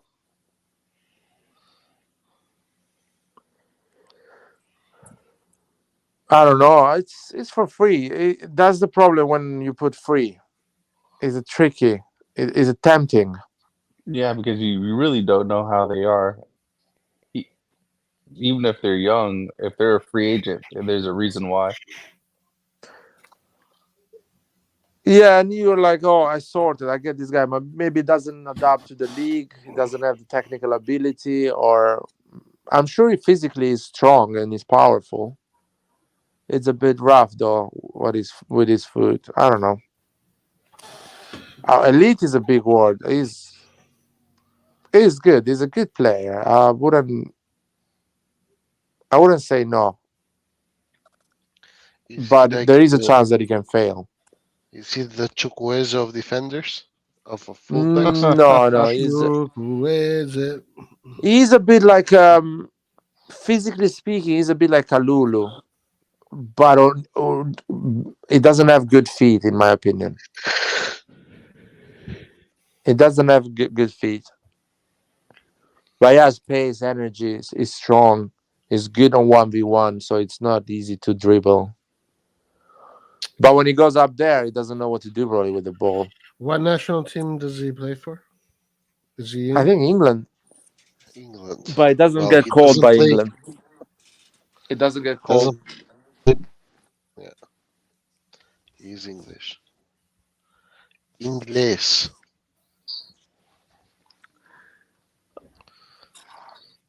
Ah, I don't know. Ah, I feel like if we get anyone that's young, it needs to be through promotion of our Primavera. To be honest, Listen, next season I will get a striker. Um, I will bring Gabia back after a season with Villarreal, and I will buy a good midfielder, like a good one. That's it. This is the three players I will bring back for No next centre season. backs. Well, Gabia, centre backs. We'll bring back Gabia, and that's it. The other motherfuckers will be coming back, I hope. But you're gonna have Kjaer, who's gonna be out. You're gonna replace Kjaer with Gabi, With right? Gabia. With Gabia. So you will have Tomori, Chao, Gabbia, Kalulu, and Pellegrino. Five center back. Pellegrino. Pellegrino. Pellegrino. Okay. I think a tie, Orlando. I think it'll be a tie tomorrow. My guess is tie. Napoli Inter.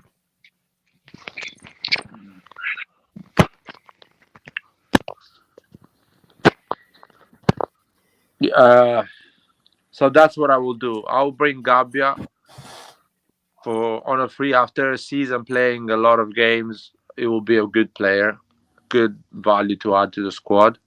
As a right back, you have Calabria, Kalulu, Florenzi.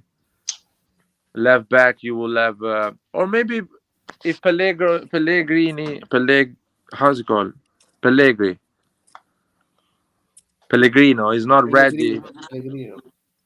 If he's not ready, maybe Simic can step in from the Primavera. That's what I will do in defense. It will be good to have Theo replace backup. That would be nice. Like as I say, maybe you can get it in January. Cucurella from Chelsea is not doing well. He will be good for us. And I will buy a good good midfielder, and a good striker. That's it. I will keep the same squad, add a good midfielder and a good striker. Interesting. I'm reading a stat. Mike Magnan, 3 seasons in a row that he provides an assist. Yeah, that's pretty interesting. Yeah. You guys think Mike is gone in the summer? Why would we think that? Well, Bayern Munich, there is some rumors that he's ready to spend. Munich can suck my balls. They can suck my balls. I mean, when Bayern wants somebody, I mean, they get them. If that's the price with John, they will do it. So get ready. I'm 95% sure he's gone. 95% sure. Nah, bruv. Drink those balls, Red John. They're coming for you, man. They want Mike Magnan. I was planning on shaving them tomorrow, but I won't. Just keep them hairy for this summer, so they go through all that hair before they get Mike Magnan. Exactly. Oh my God, man! They're coming. I mean, they're coming, man. I think if they offer 100 million, we will sell. I mean, he's not worth 100 million. He's probably worth like 50 or so. No. Who, Mike? You got to think of his Nana age. was worth 50. What are you talking about? But you got to look at his age and how injury prone he is as well. You got to look at Onana, how shit he is at being a goalkeeper. Well, I don't make the rules. Mike should be 300 million. Yeah, but that's the EPL tax that you have to look at as well too. If EPL club comes, then yes, you charge whatever. Listen, everyone pays the EPL tax if they are a big club, man. Bayern Munich pays. Nah. Bayern Munich doesn't pay money like that for players, especially not a goalkeeper. They have to, man. They have to. If they buy that player outside Germany, yes, they have to pay English money. It's like Real Madrid as well pays EPL money because it's Real Madrid. Yeah, but Real Madrid buys young prodigies, basically. Yeah, and pays a lot of money for them. A lot of money. Look at how Real Madrid pays. Like they go by Camavinga. Tchouaméni 100 million.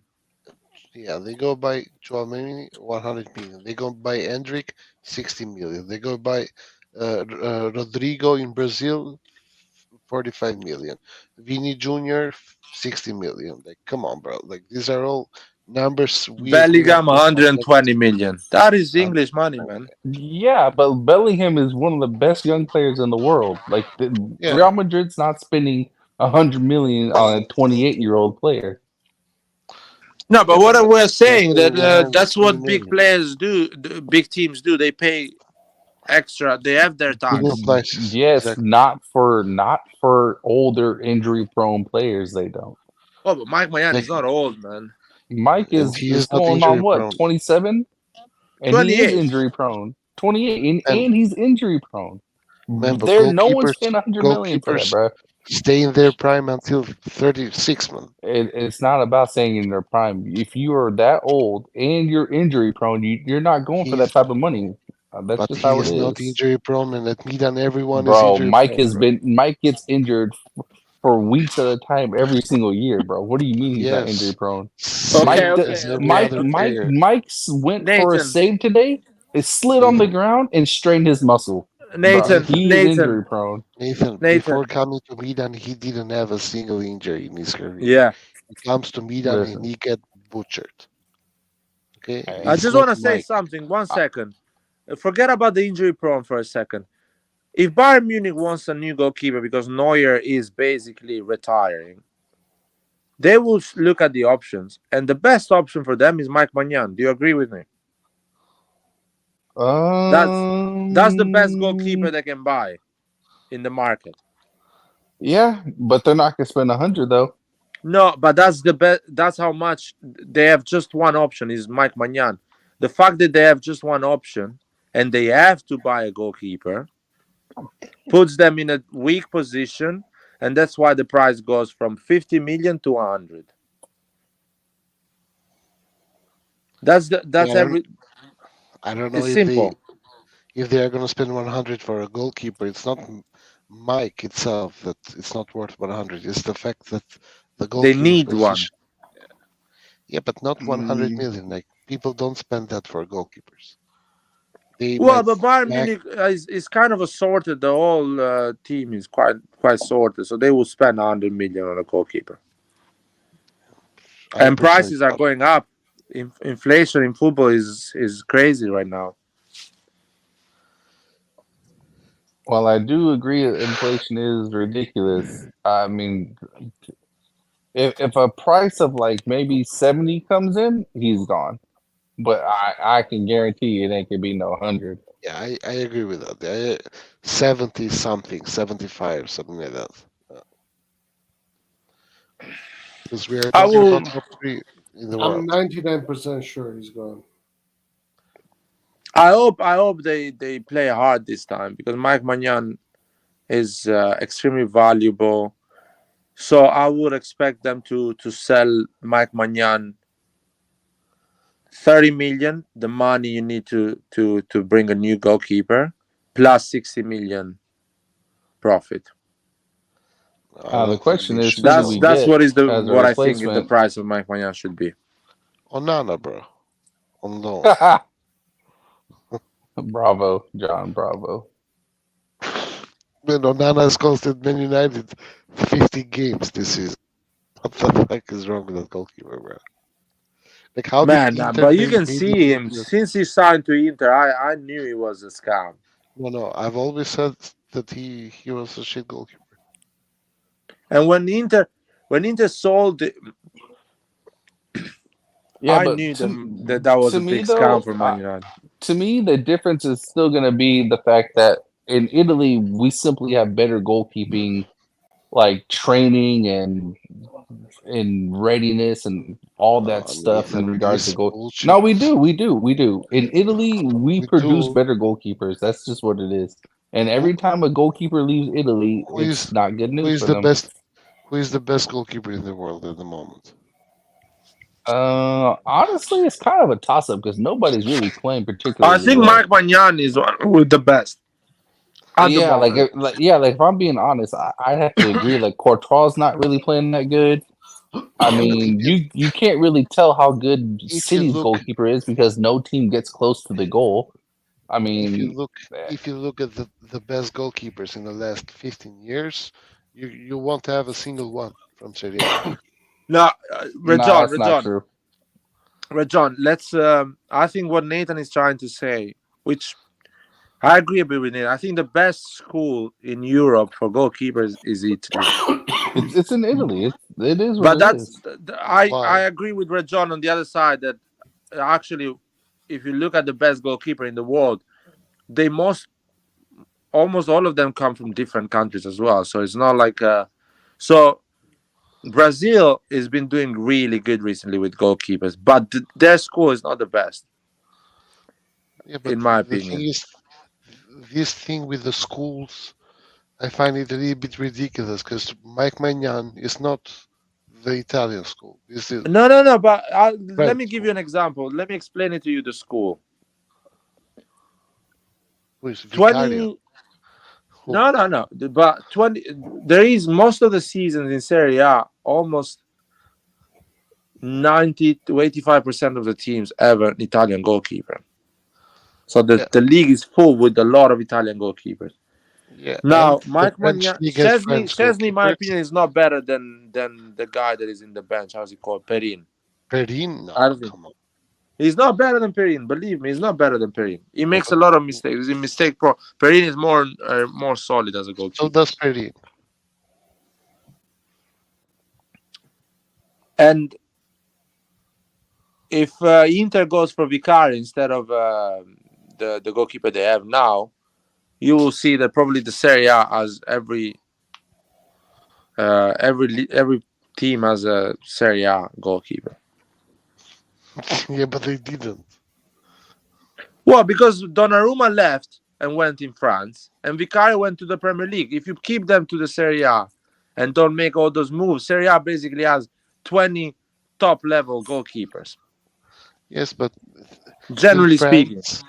In France, everyone has a French goalkeeper. Yeah, but it's In not top level. Spain- That's the thing. It's not top level. Like the first thing I said when Donnarumma left Milan was that because the goalkeeping training is so much superior than PSG, he's gonna regress. That was the first thing I said. Ah, bro. I think Italy has always been one of the top countries. I don't know. I don't know about the But training Donnarumma- level. I just think I'm talking about the Donnarumma school was- in general he when they come from the was mistake Primavera to the prone first team. with us as well, guys. It's just Italy that, is one of the best. Yeah. it's just that people saw him as the Primavera product, our kid, yada yada. No, John. Donnarumma made the a shit goal- ton of mistakes Italy with us. has consistently John. produced better goalkeepers Red John, in 1 numbers second. compared to everybody else. 1 second. I think that, for example, the Premier League does not have a lot of English goalkeeper, and even if there is some of them, they are not incredibly good. And none of them are better than Donnarumma that you don't rate. No, they're not better than the The goalkeeper Premier of. League, listen, the Premier League, it's a bit of a different scenario because in the Premier League, No, have so you know, much you money. can't. Now you're just But moving listen, the goalposts, bro. But let me finish it. Let me finish it. The Premier League is a different scenario because you don't actually have to wait for a Primavera goalkeeper to become good. You go and buy another goalkeeper from another country. It's the same Yeah, as from Italy. from Italy, man. Who tell me who have they bought from Italy? If you look at the national team, you have Donnarumma, Vicario, Meret, and who else is there? I think those are the three, right? Like that's good. Yeah. Like, come on.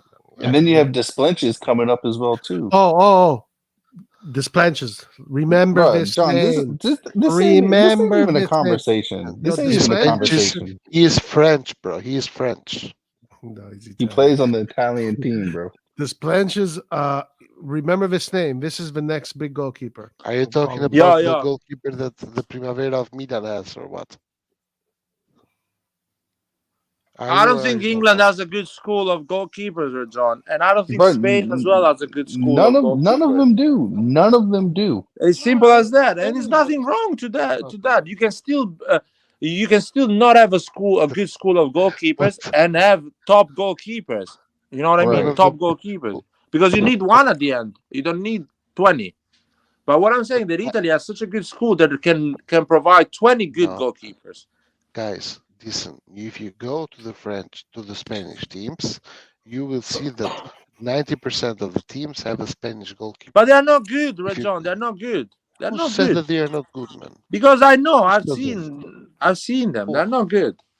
Tell me one of them which you don't like. I think a lot of it is measured by the top 5, and top 5, Italy is always good. Italy's always been good. Man, Always top good. Top five of 10. Italy. You can get the Is, top no, 10 no, if you no, want. no. You can Wait, get wait. the top Let, 10.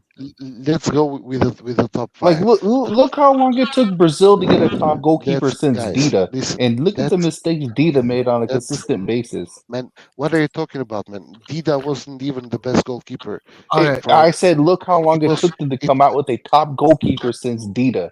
if we look Julio at every Cesar, country and Julio look at the Cesar, top 5, 3 years after. maybe What there's only 3 teams that have really good Julio top Cesar, by 5s. the way, 3 years after. But listen, the thing is, let's have a look at the top 5 teams in Italy. Yeah, Inter has not a top Swiss 5 team. teams, top 5 goalkeepers No, no, of but the country.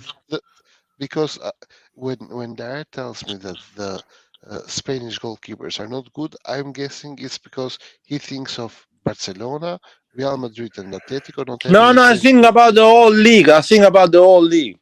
But you don't know. Tell me a Spanish goalkeeper. Wait, but John, you don't even watch La Liga.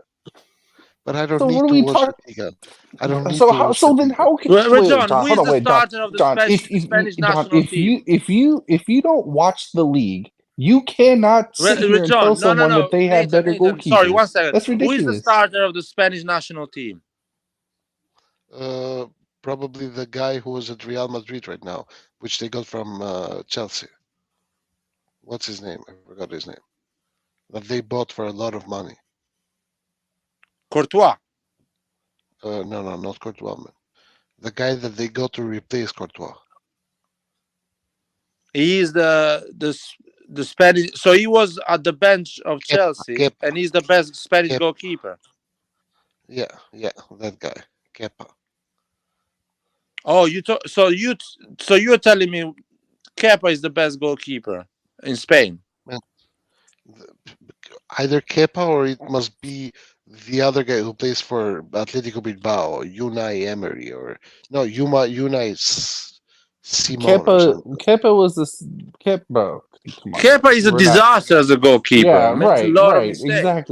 exactly, bro. Kepa, Don't Kepa was even not mention the guy. Kepa, guys. Kepa, by the way, put some respect in the name of the Nah, most I'm not putting any expensive respect on But Kepa. but you don't put most respect on expensive Donnarumma who won a Euros goalkeeper though. Come in on, the bro. history of football. The most expensive goalkeeper in the I history of know, and that's why it was a big mistake. He's an average goalkeeper. Listen, the So thing is, for me, in every Europe, there is two countries that have a massive school of goalkeepers, and Germany it's and Italy, Germany and Italy. That's right? it. Right. But The other the ones thing don't is, have a school. They get of good course, goalkeepers because at the end of the day, you are a major nation, so you will find a really good one for sure. But they don't have a major school. but Spain had Iker Casillas, man, dominated That's football. one But goalkeeper, that's and he it. That's wasn't what better I'm than saying. That's it. Buffon. Spain. Victor No, no, listen to Valdez, me. Spain had. Victor Valdez. But it's not. Victor Valdez was not a good goalkeeper. I'm sorry, but it was not a good goalkeeper. He was good. So He he wasn't, was okay, but it was not That like a. generation was special. He Hold was no on. Buffon, that's for sure. guys. But listen, That's I'm the thing. sorry, listen. Iker Casillas But and Pep okay, Reina Italy. was the two but great Lion, Spanish I goalkeeper. agree with you. But if you are generation to the World Cup, you're bringing Iker Casillas one, the guy that played with us too, Reina, yeah, Reina. Reina, and Valdez three. Like that's pretty good. That's really good. But He's that's one generation I've ever seen them do that. Yeah. With Italy, every generation is like maybe sometimes it's not the best, but the level is very high every time. Yeah, or like one generation, for example, was Buffon, Toldo, and Abbiati, which is a really, really if good you generation. what is my logic is this, But before John. that, it was Zinga, Marchegiani, Peruzzi. Before that, it was Zoff. Pagliuca, you forgot Pagliuca. And You then forgot as well. Pagliuca. you have the guy from Milan also. So Well, Rossi was never called up with the national team, by the way. Yeah, but he was good, man. Rossi was good. That's what I'm saying. no, Was I'm he? In talking about Italy, before Rossi. I'll tell you, Rajon, I'll tell you something. In Italy, there is goalkeeper. They don't get called by the national team, but they will be called by any other major national team in Europe. That's my logic. That's what I'm trying to tell you. Perin would be the starter in England. No, but Perin is not that good, guys. Come on. Dude, And he's good. Perin is good. we have But seen every time he started for Juventus, he has made some error. Even Donnarumma, the main goalkeeper of Mirante would be the second goalkeeper of England. shut up, Roy. And if that, then Sportiello would be the. No. Listen to me. Listen to me. But Sportiello disappeared, dude. Like someone like Sportiello. Talking guy about is injury obviously prone. The guy's not playing and getting injured. Yeah, exactly. And then I have to hear Nathan tell me that he's injury prone. Fuck him. Yeah. Mike has been considerably injury prone. Yo, guys, can we? Nathan, We have everyone in been our team fighting. is Listen, considerably we have been fighting for a injury lot prone. of things in this channel, but can we come together and agree on one thing? That there is some butchers in Milan Lab, man. There is not just Milan, Yes. also the physical preparators. It's not All just of Milan. them. I It's put all of them. Even the guys that are cleaning the place. 100. There must be something in the air as well. Yeah, 100%. It's like that. Like, I see no other explanation why four It's 4 years impossible. in a row. For man, I saw. I told the guys before. I saw stat right now until the 1st of November or the 2nd of December that we played today.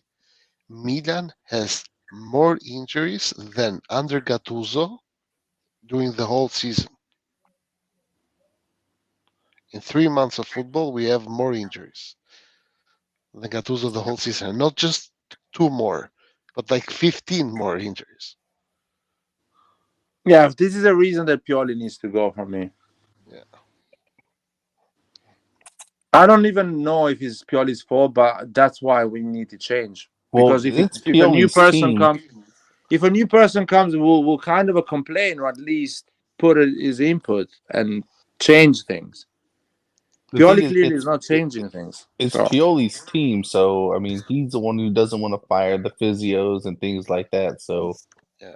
I mean, But I I feel like think if you create some relationship that you really don't look for people to get fired, you're not that yeah, such of a. And course, of by the course. way, I can be the type of football we play is too intense.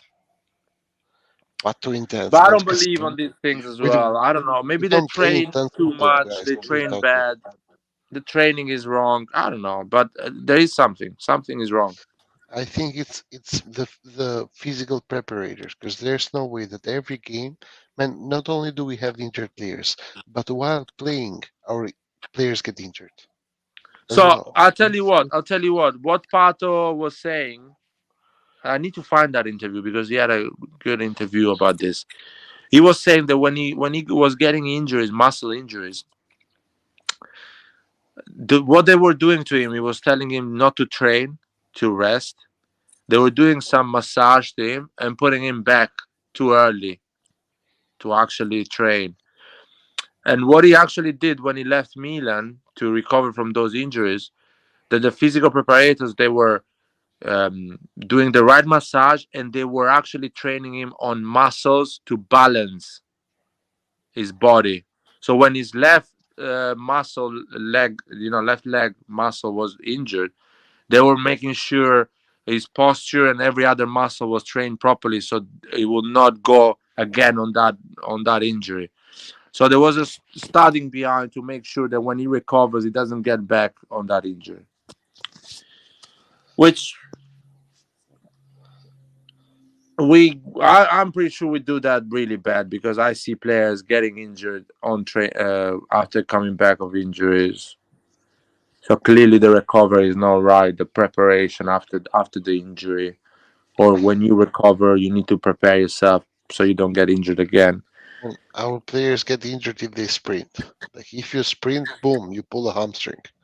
There's nothing you can do about it. I If you I remember well, sprint, players I getting told you that injured. that comes down to, like we were saying, the physios. Like warm up. American football is far more explosive in every single aspect than soccer.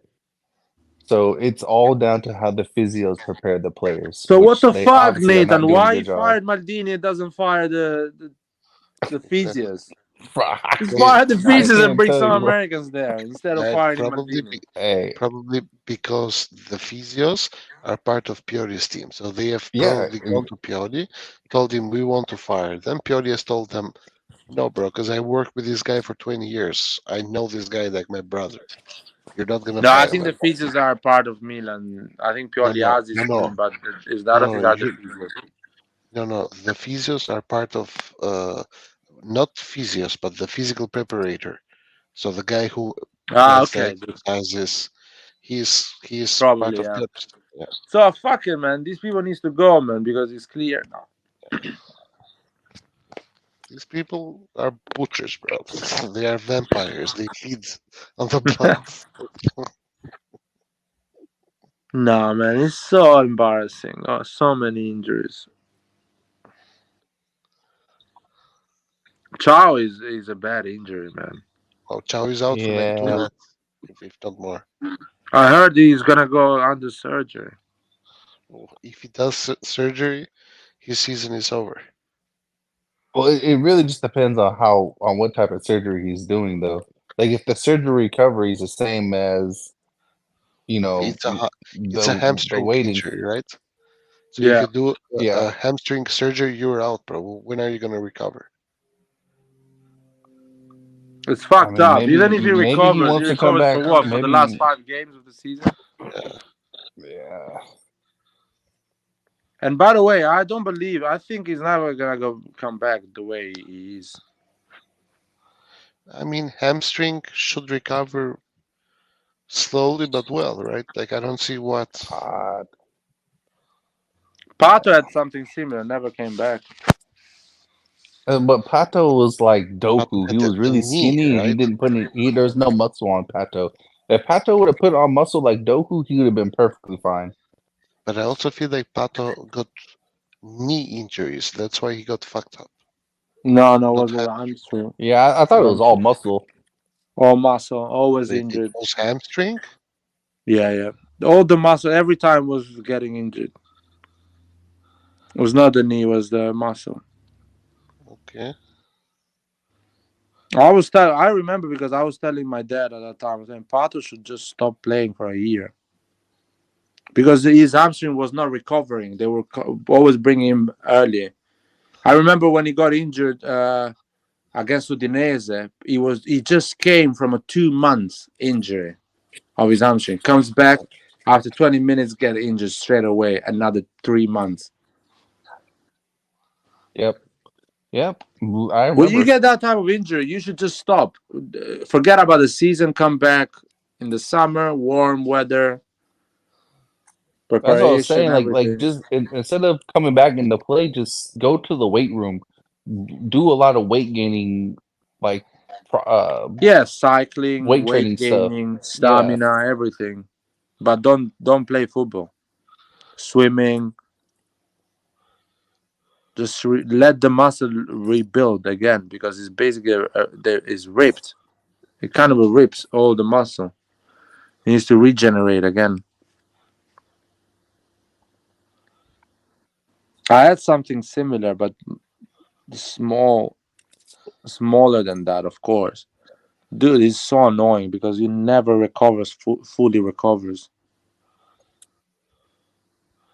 And the hamstring injuries must hurt a lot, bro. Like, oof. Like sometimes when I feel the hamstring about to get contracted, that's how it's called. Yeah. When it freezes, yeah, that The, shit hurts, bro. the I mean, I've never torn a hamstring, but I've strained hamstrings where you feel like the needle pinch, and you're out for Yeah. like a few months. Sorry, a few weeks. Usually a month. It's not that painful, really, to be honest. It It's a is. You know what? It is not painful, but it's so annoying because literally, if you walk fast, you feel it. Yeah, it depends on the degree also. If you tear it, then yeah, of course, that's going to be super painful. If you The strain tearing it, is pain. The training is okay. Yeah. Like the With the- worst strain I've gotten was my calf. That's the worst strain I've gotten. Too big to fail. Mm. And the thing about the calf is so strange. But when you strain your calf, it feels like someone like kicked you in the back of the leg, and it's such a weird feeling. It's like bah! and that was painful, and it took a long time to heal. Oh yeah, the calf. The calf Oh, is a problem because being a big muscle, it takes longer. yeah, and also you must feel it every time you try to walk, right? Like you cannot walk if you have that, Yeah, right? yeah, you can. I mean, yeah, you can walk. I had to be on crutches. Yeah. The Guys, next, I'm going to sleep.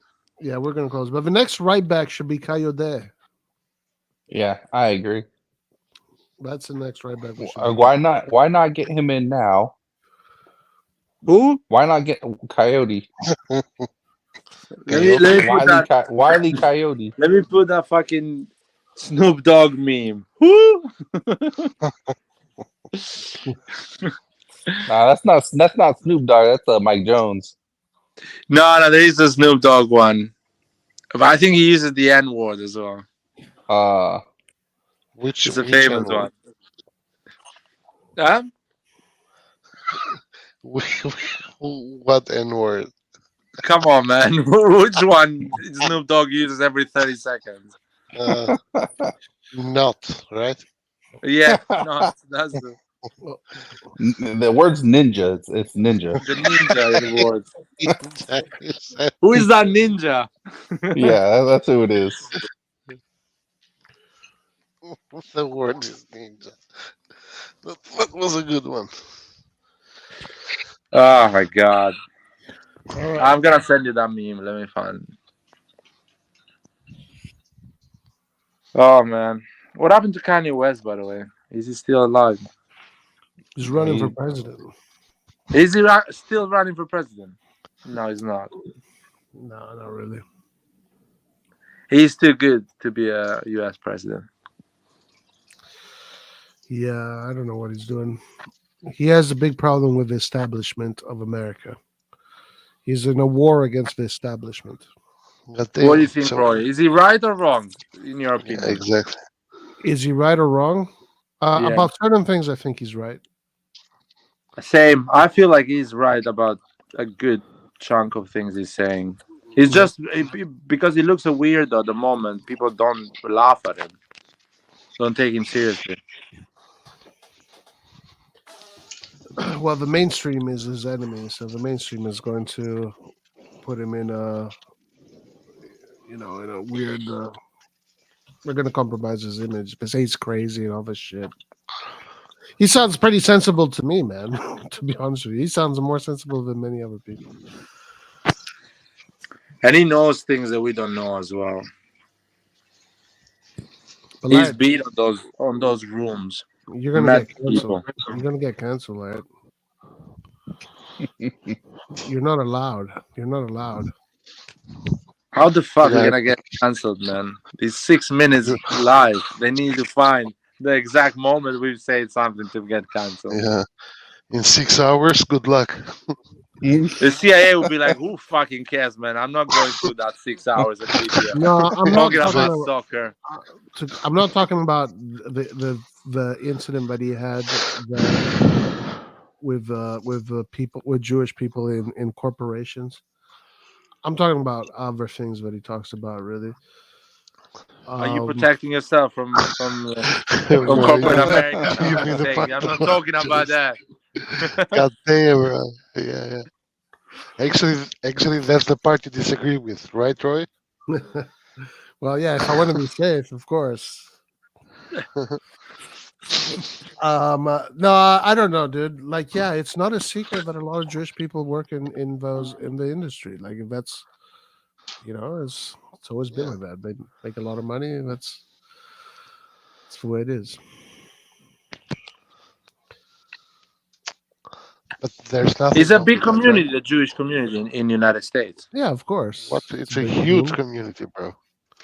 What are Yeah, you but talking it's about? huge though. Huge is not a number. I want to know the numbers. No, no, but the I numbers mean, may not Mo- be the numbers may not be super big, uh, but it's a super influential community, Because and I it know has that it's been. influential. That they are. How can I say it? They always been in businesses that are highly profitable anyway. So historically, so it's not yeah, like I a mean, there's a lot of Jewish people in like big corporations, lawyers, banking. banking, media.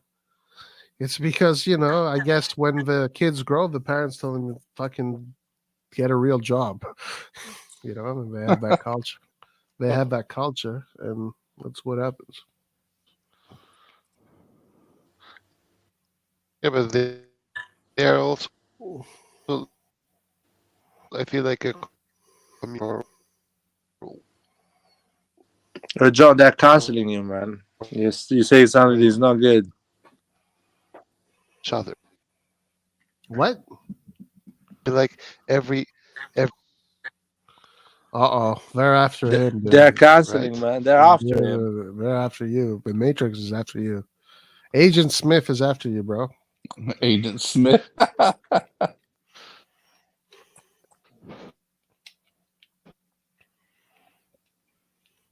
No, for me, it's more like when he talks about the media and how the media just fucking lies and manipulates and is corrupt and it's compromised and like that shit is like so obvious. Like calling him crazy when he says bad stuff is like, yeah, okay. Yo, by the way, But do you guys think? that's why they disagree with him because he says media is corrupted, is tells the lie to people, and says, "Oh, look at the people that run these media companies." So it makes it look like a conspiracy theory instead of making it look like a legitimate.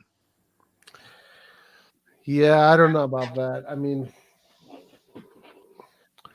what is it? Nepotism? Is that what we're talking? Like he's talking about? I mean, yeah, he talked about. I mean, I don't even listen to what he says exactly. I just see shorts, So I'm not like really informed, to be honest. But basically, to simplify the mass equation, is saying media corporates say lie and push agendas. These medias are run by these people. Therefore, these people are the problem of US. That's it. That's what he says. Simplifies quite a Yeah, lot. yeah. No, he is saying that, but that message is never gonna be popular. Like Yeah. in the mainstream. And he says that these people have that position of power because they want their own people to go in that position of power when they leave. So never someone that is out of that specific community can get in and things like that. But at the same time, like that's pretty normal. Yeah, It's for me, that is normal. I mean, that's what happened in successful businesses. When you get in, you want someone that someone that you trust to get your position because you won't still be influential and never say, even after you leave, because you left someone that is part of your side. yeah. You know what I mean? No, yeah. I think it's normal. I think everybody does that. To be honest with you, it's just Yeah, it's survival. Every community does that. It's not like new. And I think he's pissed off because it's hard to break that. You know? yeah. I mean, they went after him. The thing is, like he attacked the establishment, Hmm. and the establishment got him back via canceling him and advertisers and blah blah Yeah. blah. So, but the establishment is not necessarily Jewish. The establishment is just regular Christian American, I guess. I don't know. Yeah. I honestly, I don't know how U.S. society is divided and who who holds the most weight. The establishment holds the most weight. Yeah, but I don't know how to allocate the establishment in terms The of people in Washington D.C. and the people that push everyone in Washington D.C. The corporations go there to get their people. The intelligences are there. It's all about that. yeah. Anyway, I'm going to sleep. Have a good night, guys. All right, my man. Good night. Uh, Let's close. Have a good night, my ninja. See you guys. Peace, peace. All right, guys. Have a good one. We're gonna Deuces. see you next time. Later. All right, guys. Thank you for joining. See you next time. For Milan. What's a Milan? Allah. Later, Nathan. Bye.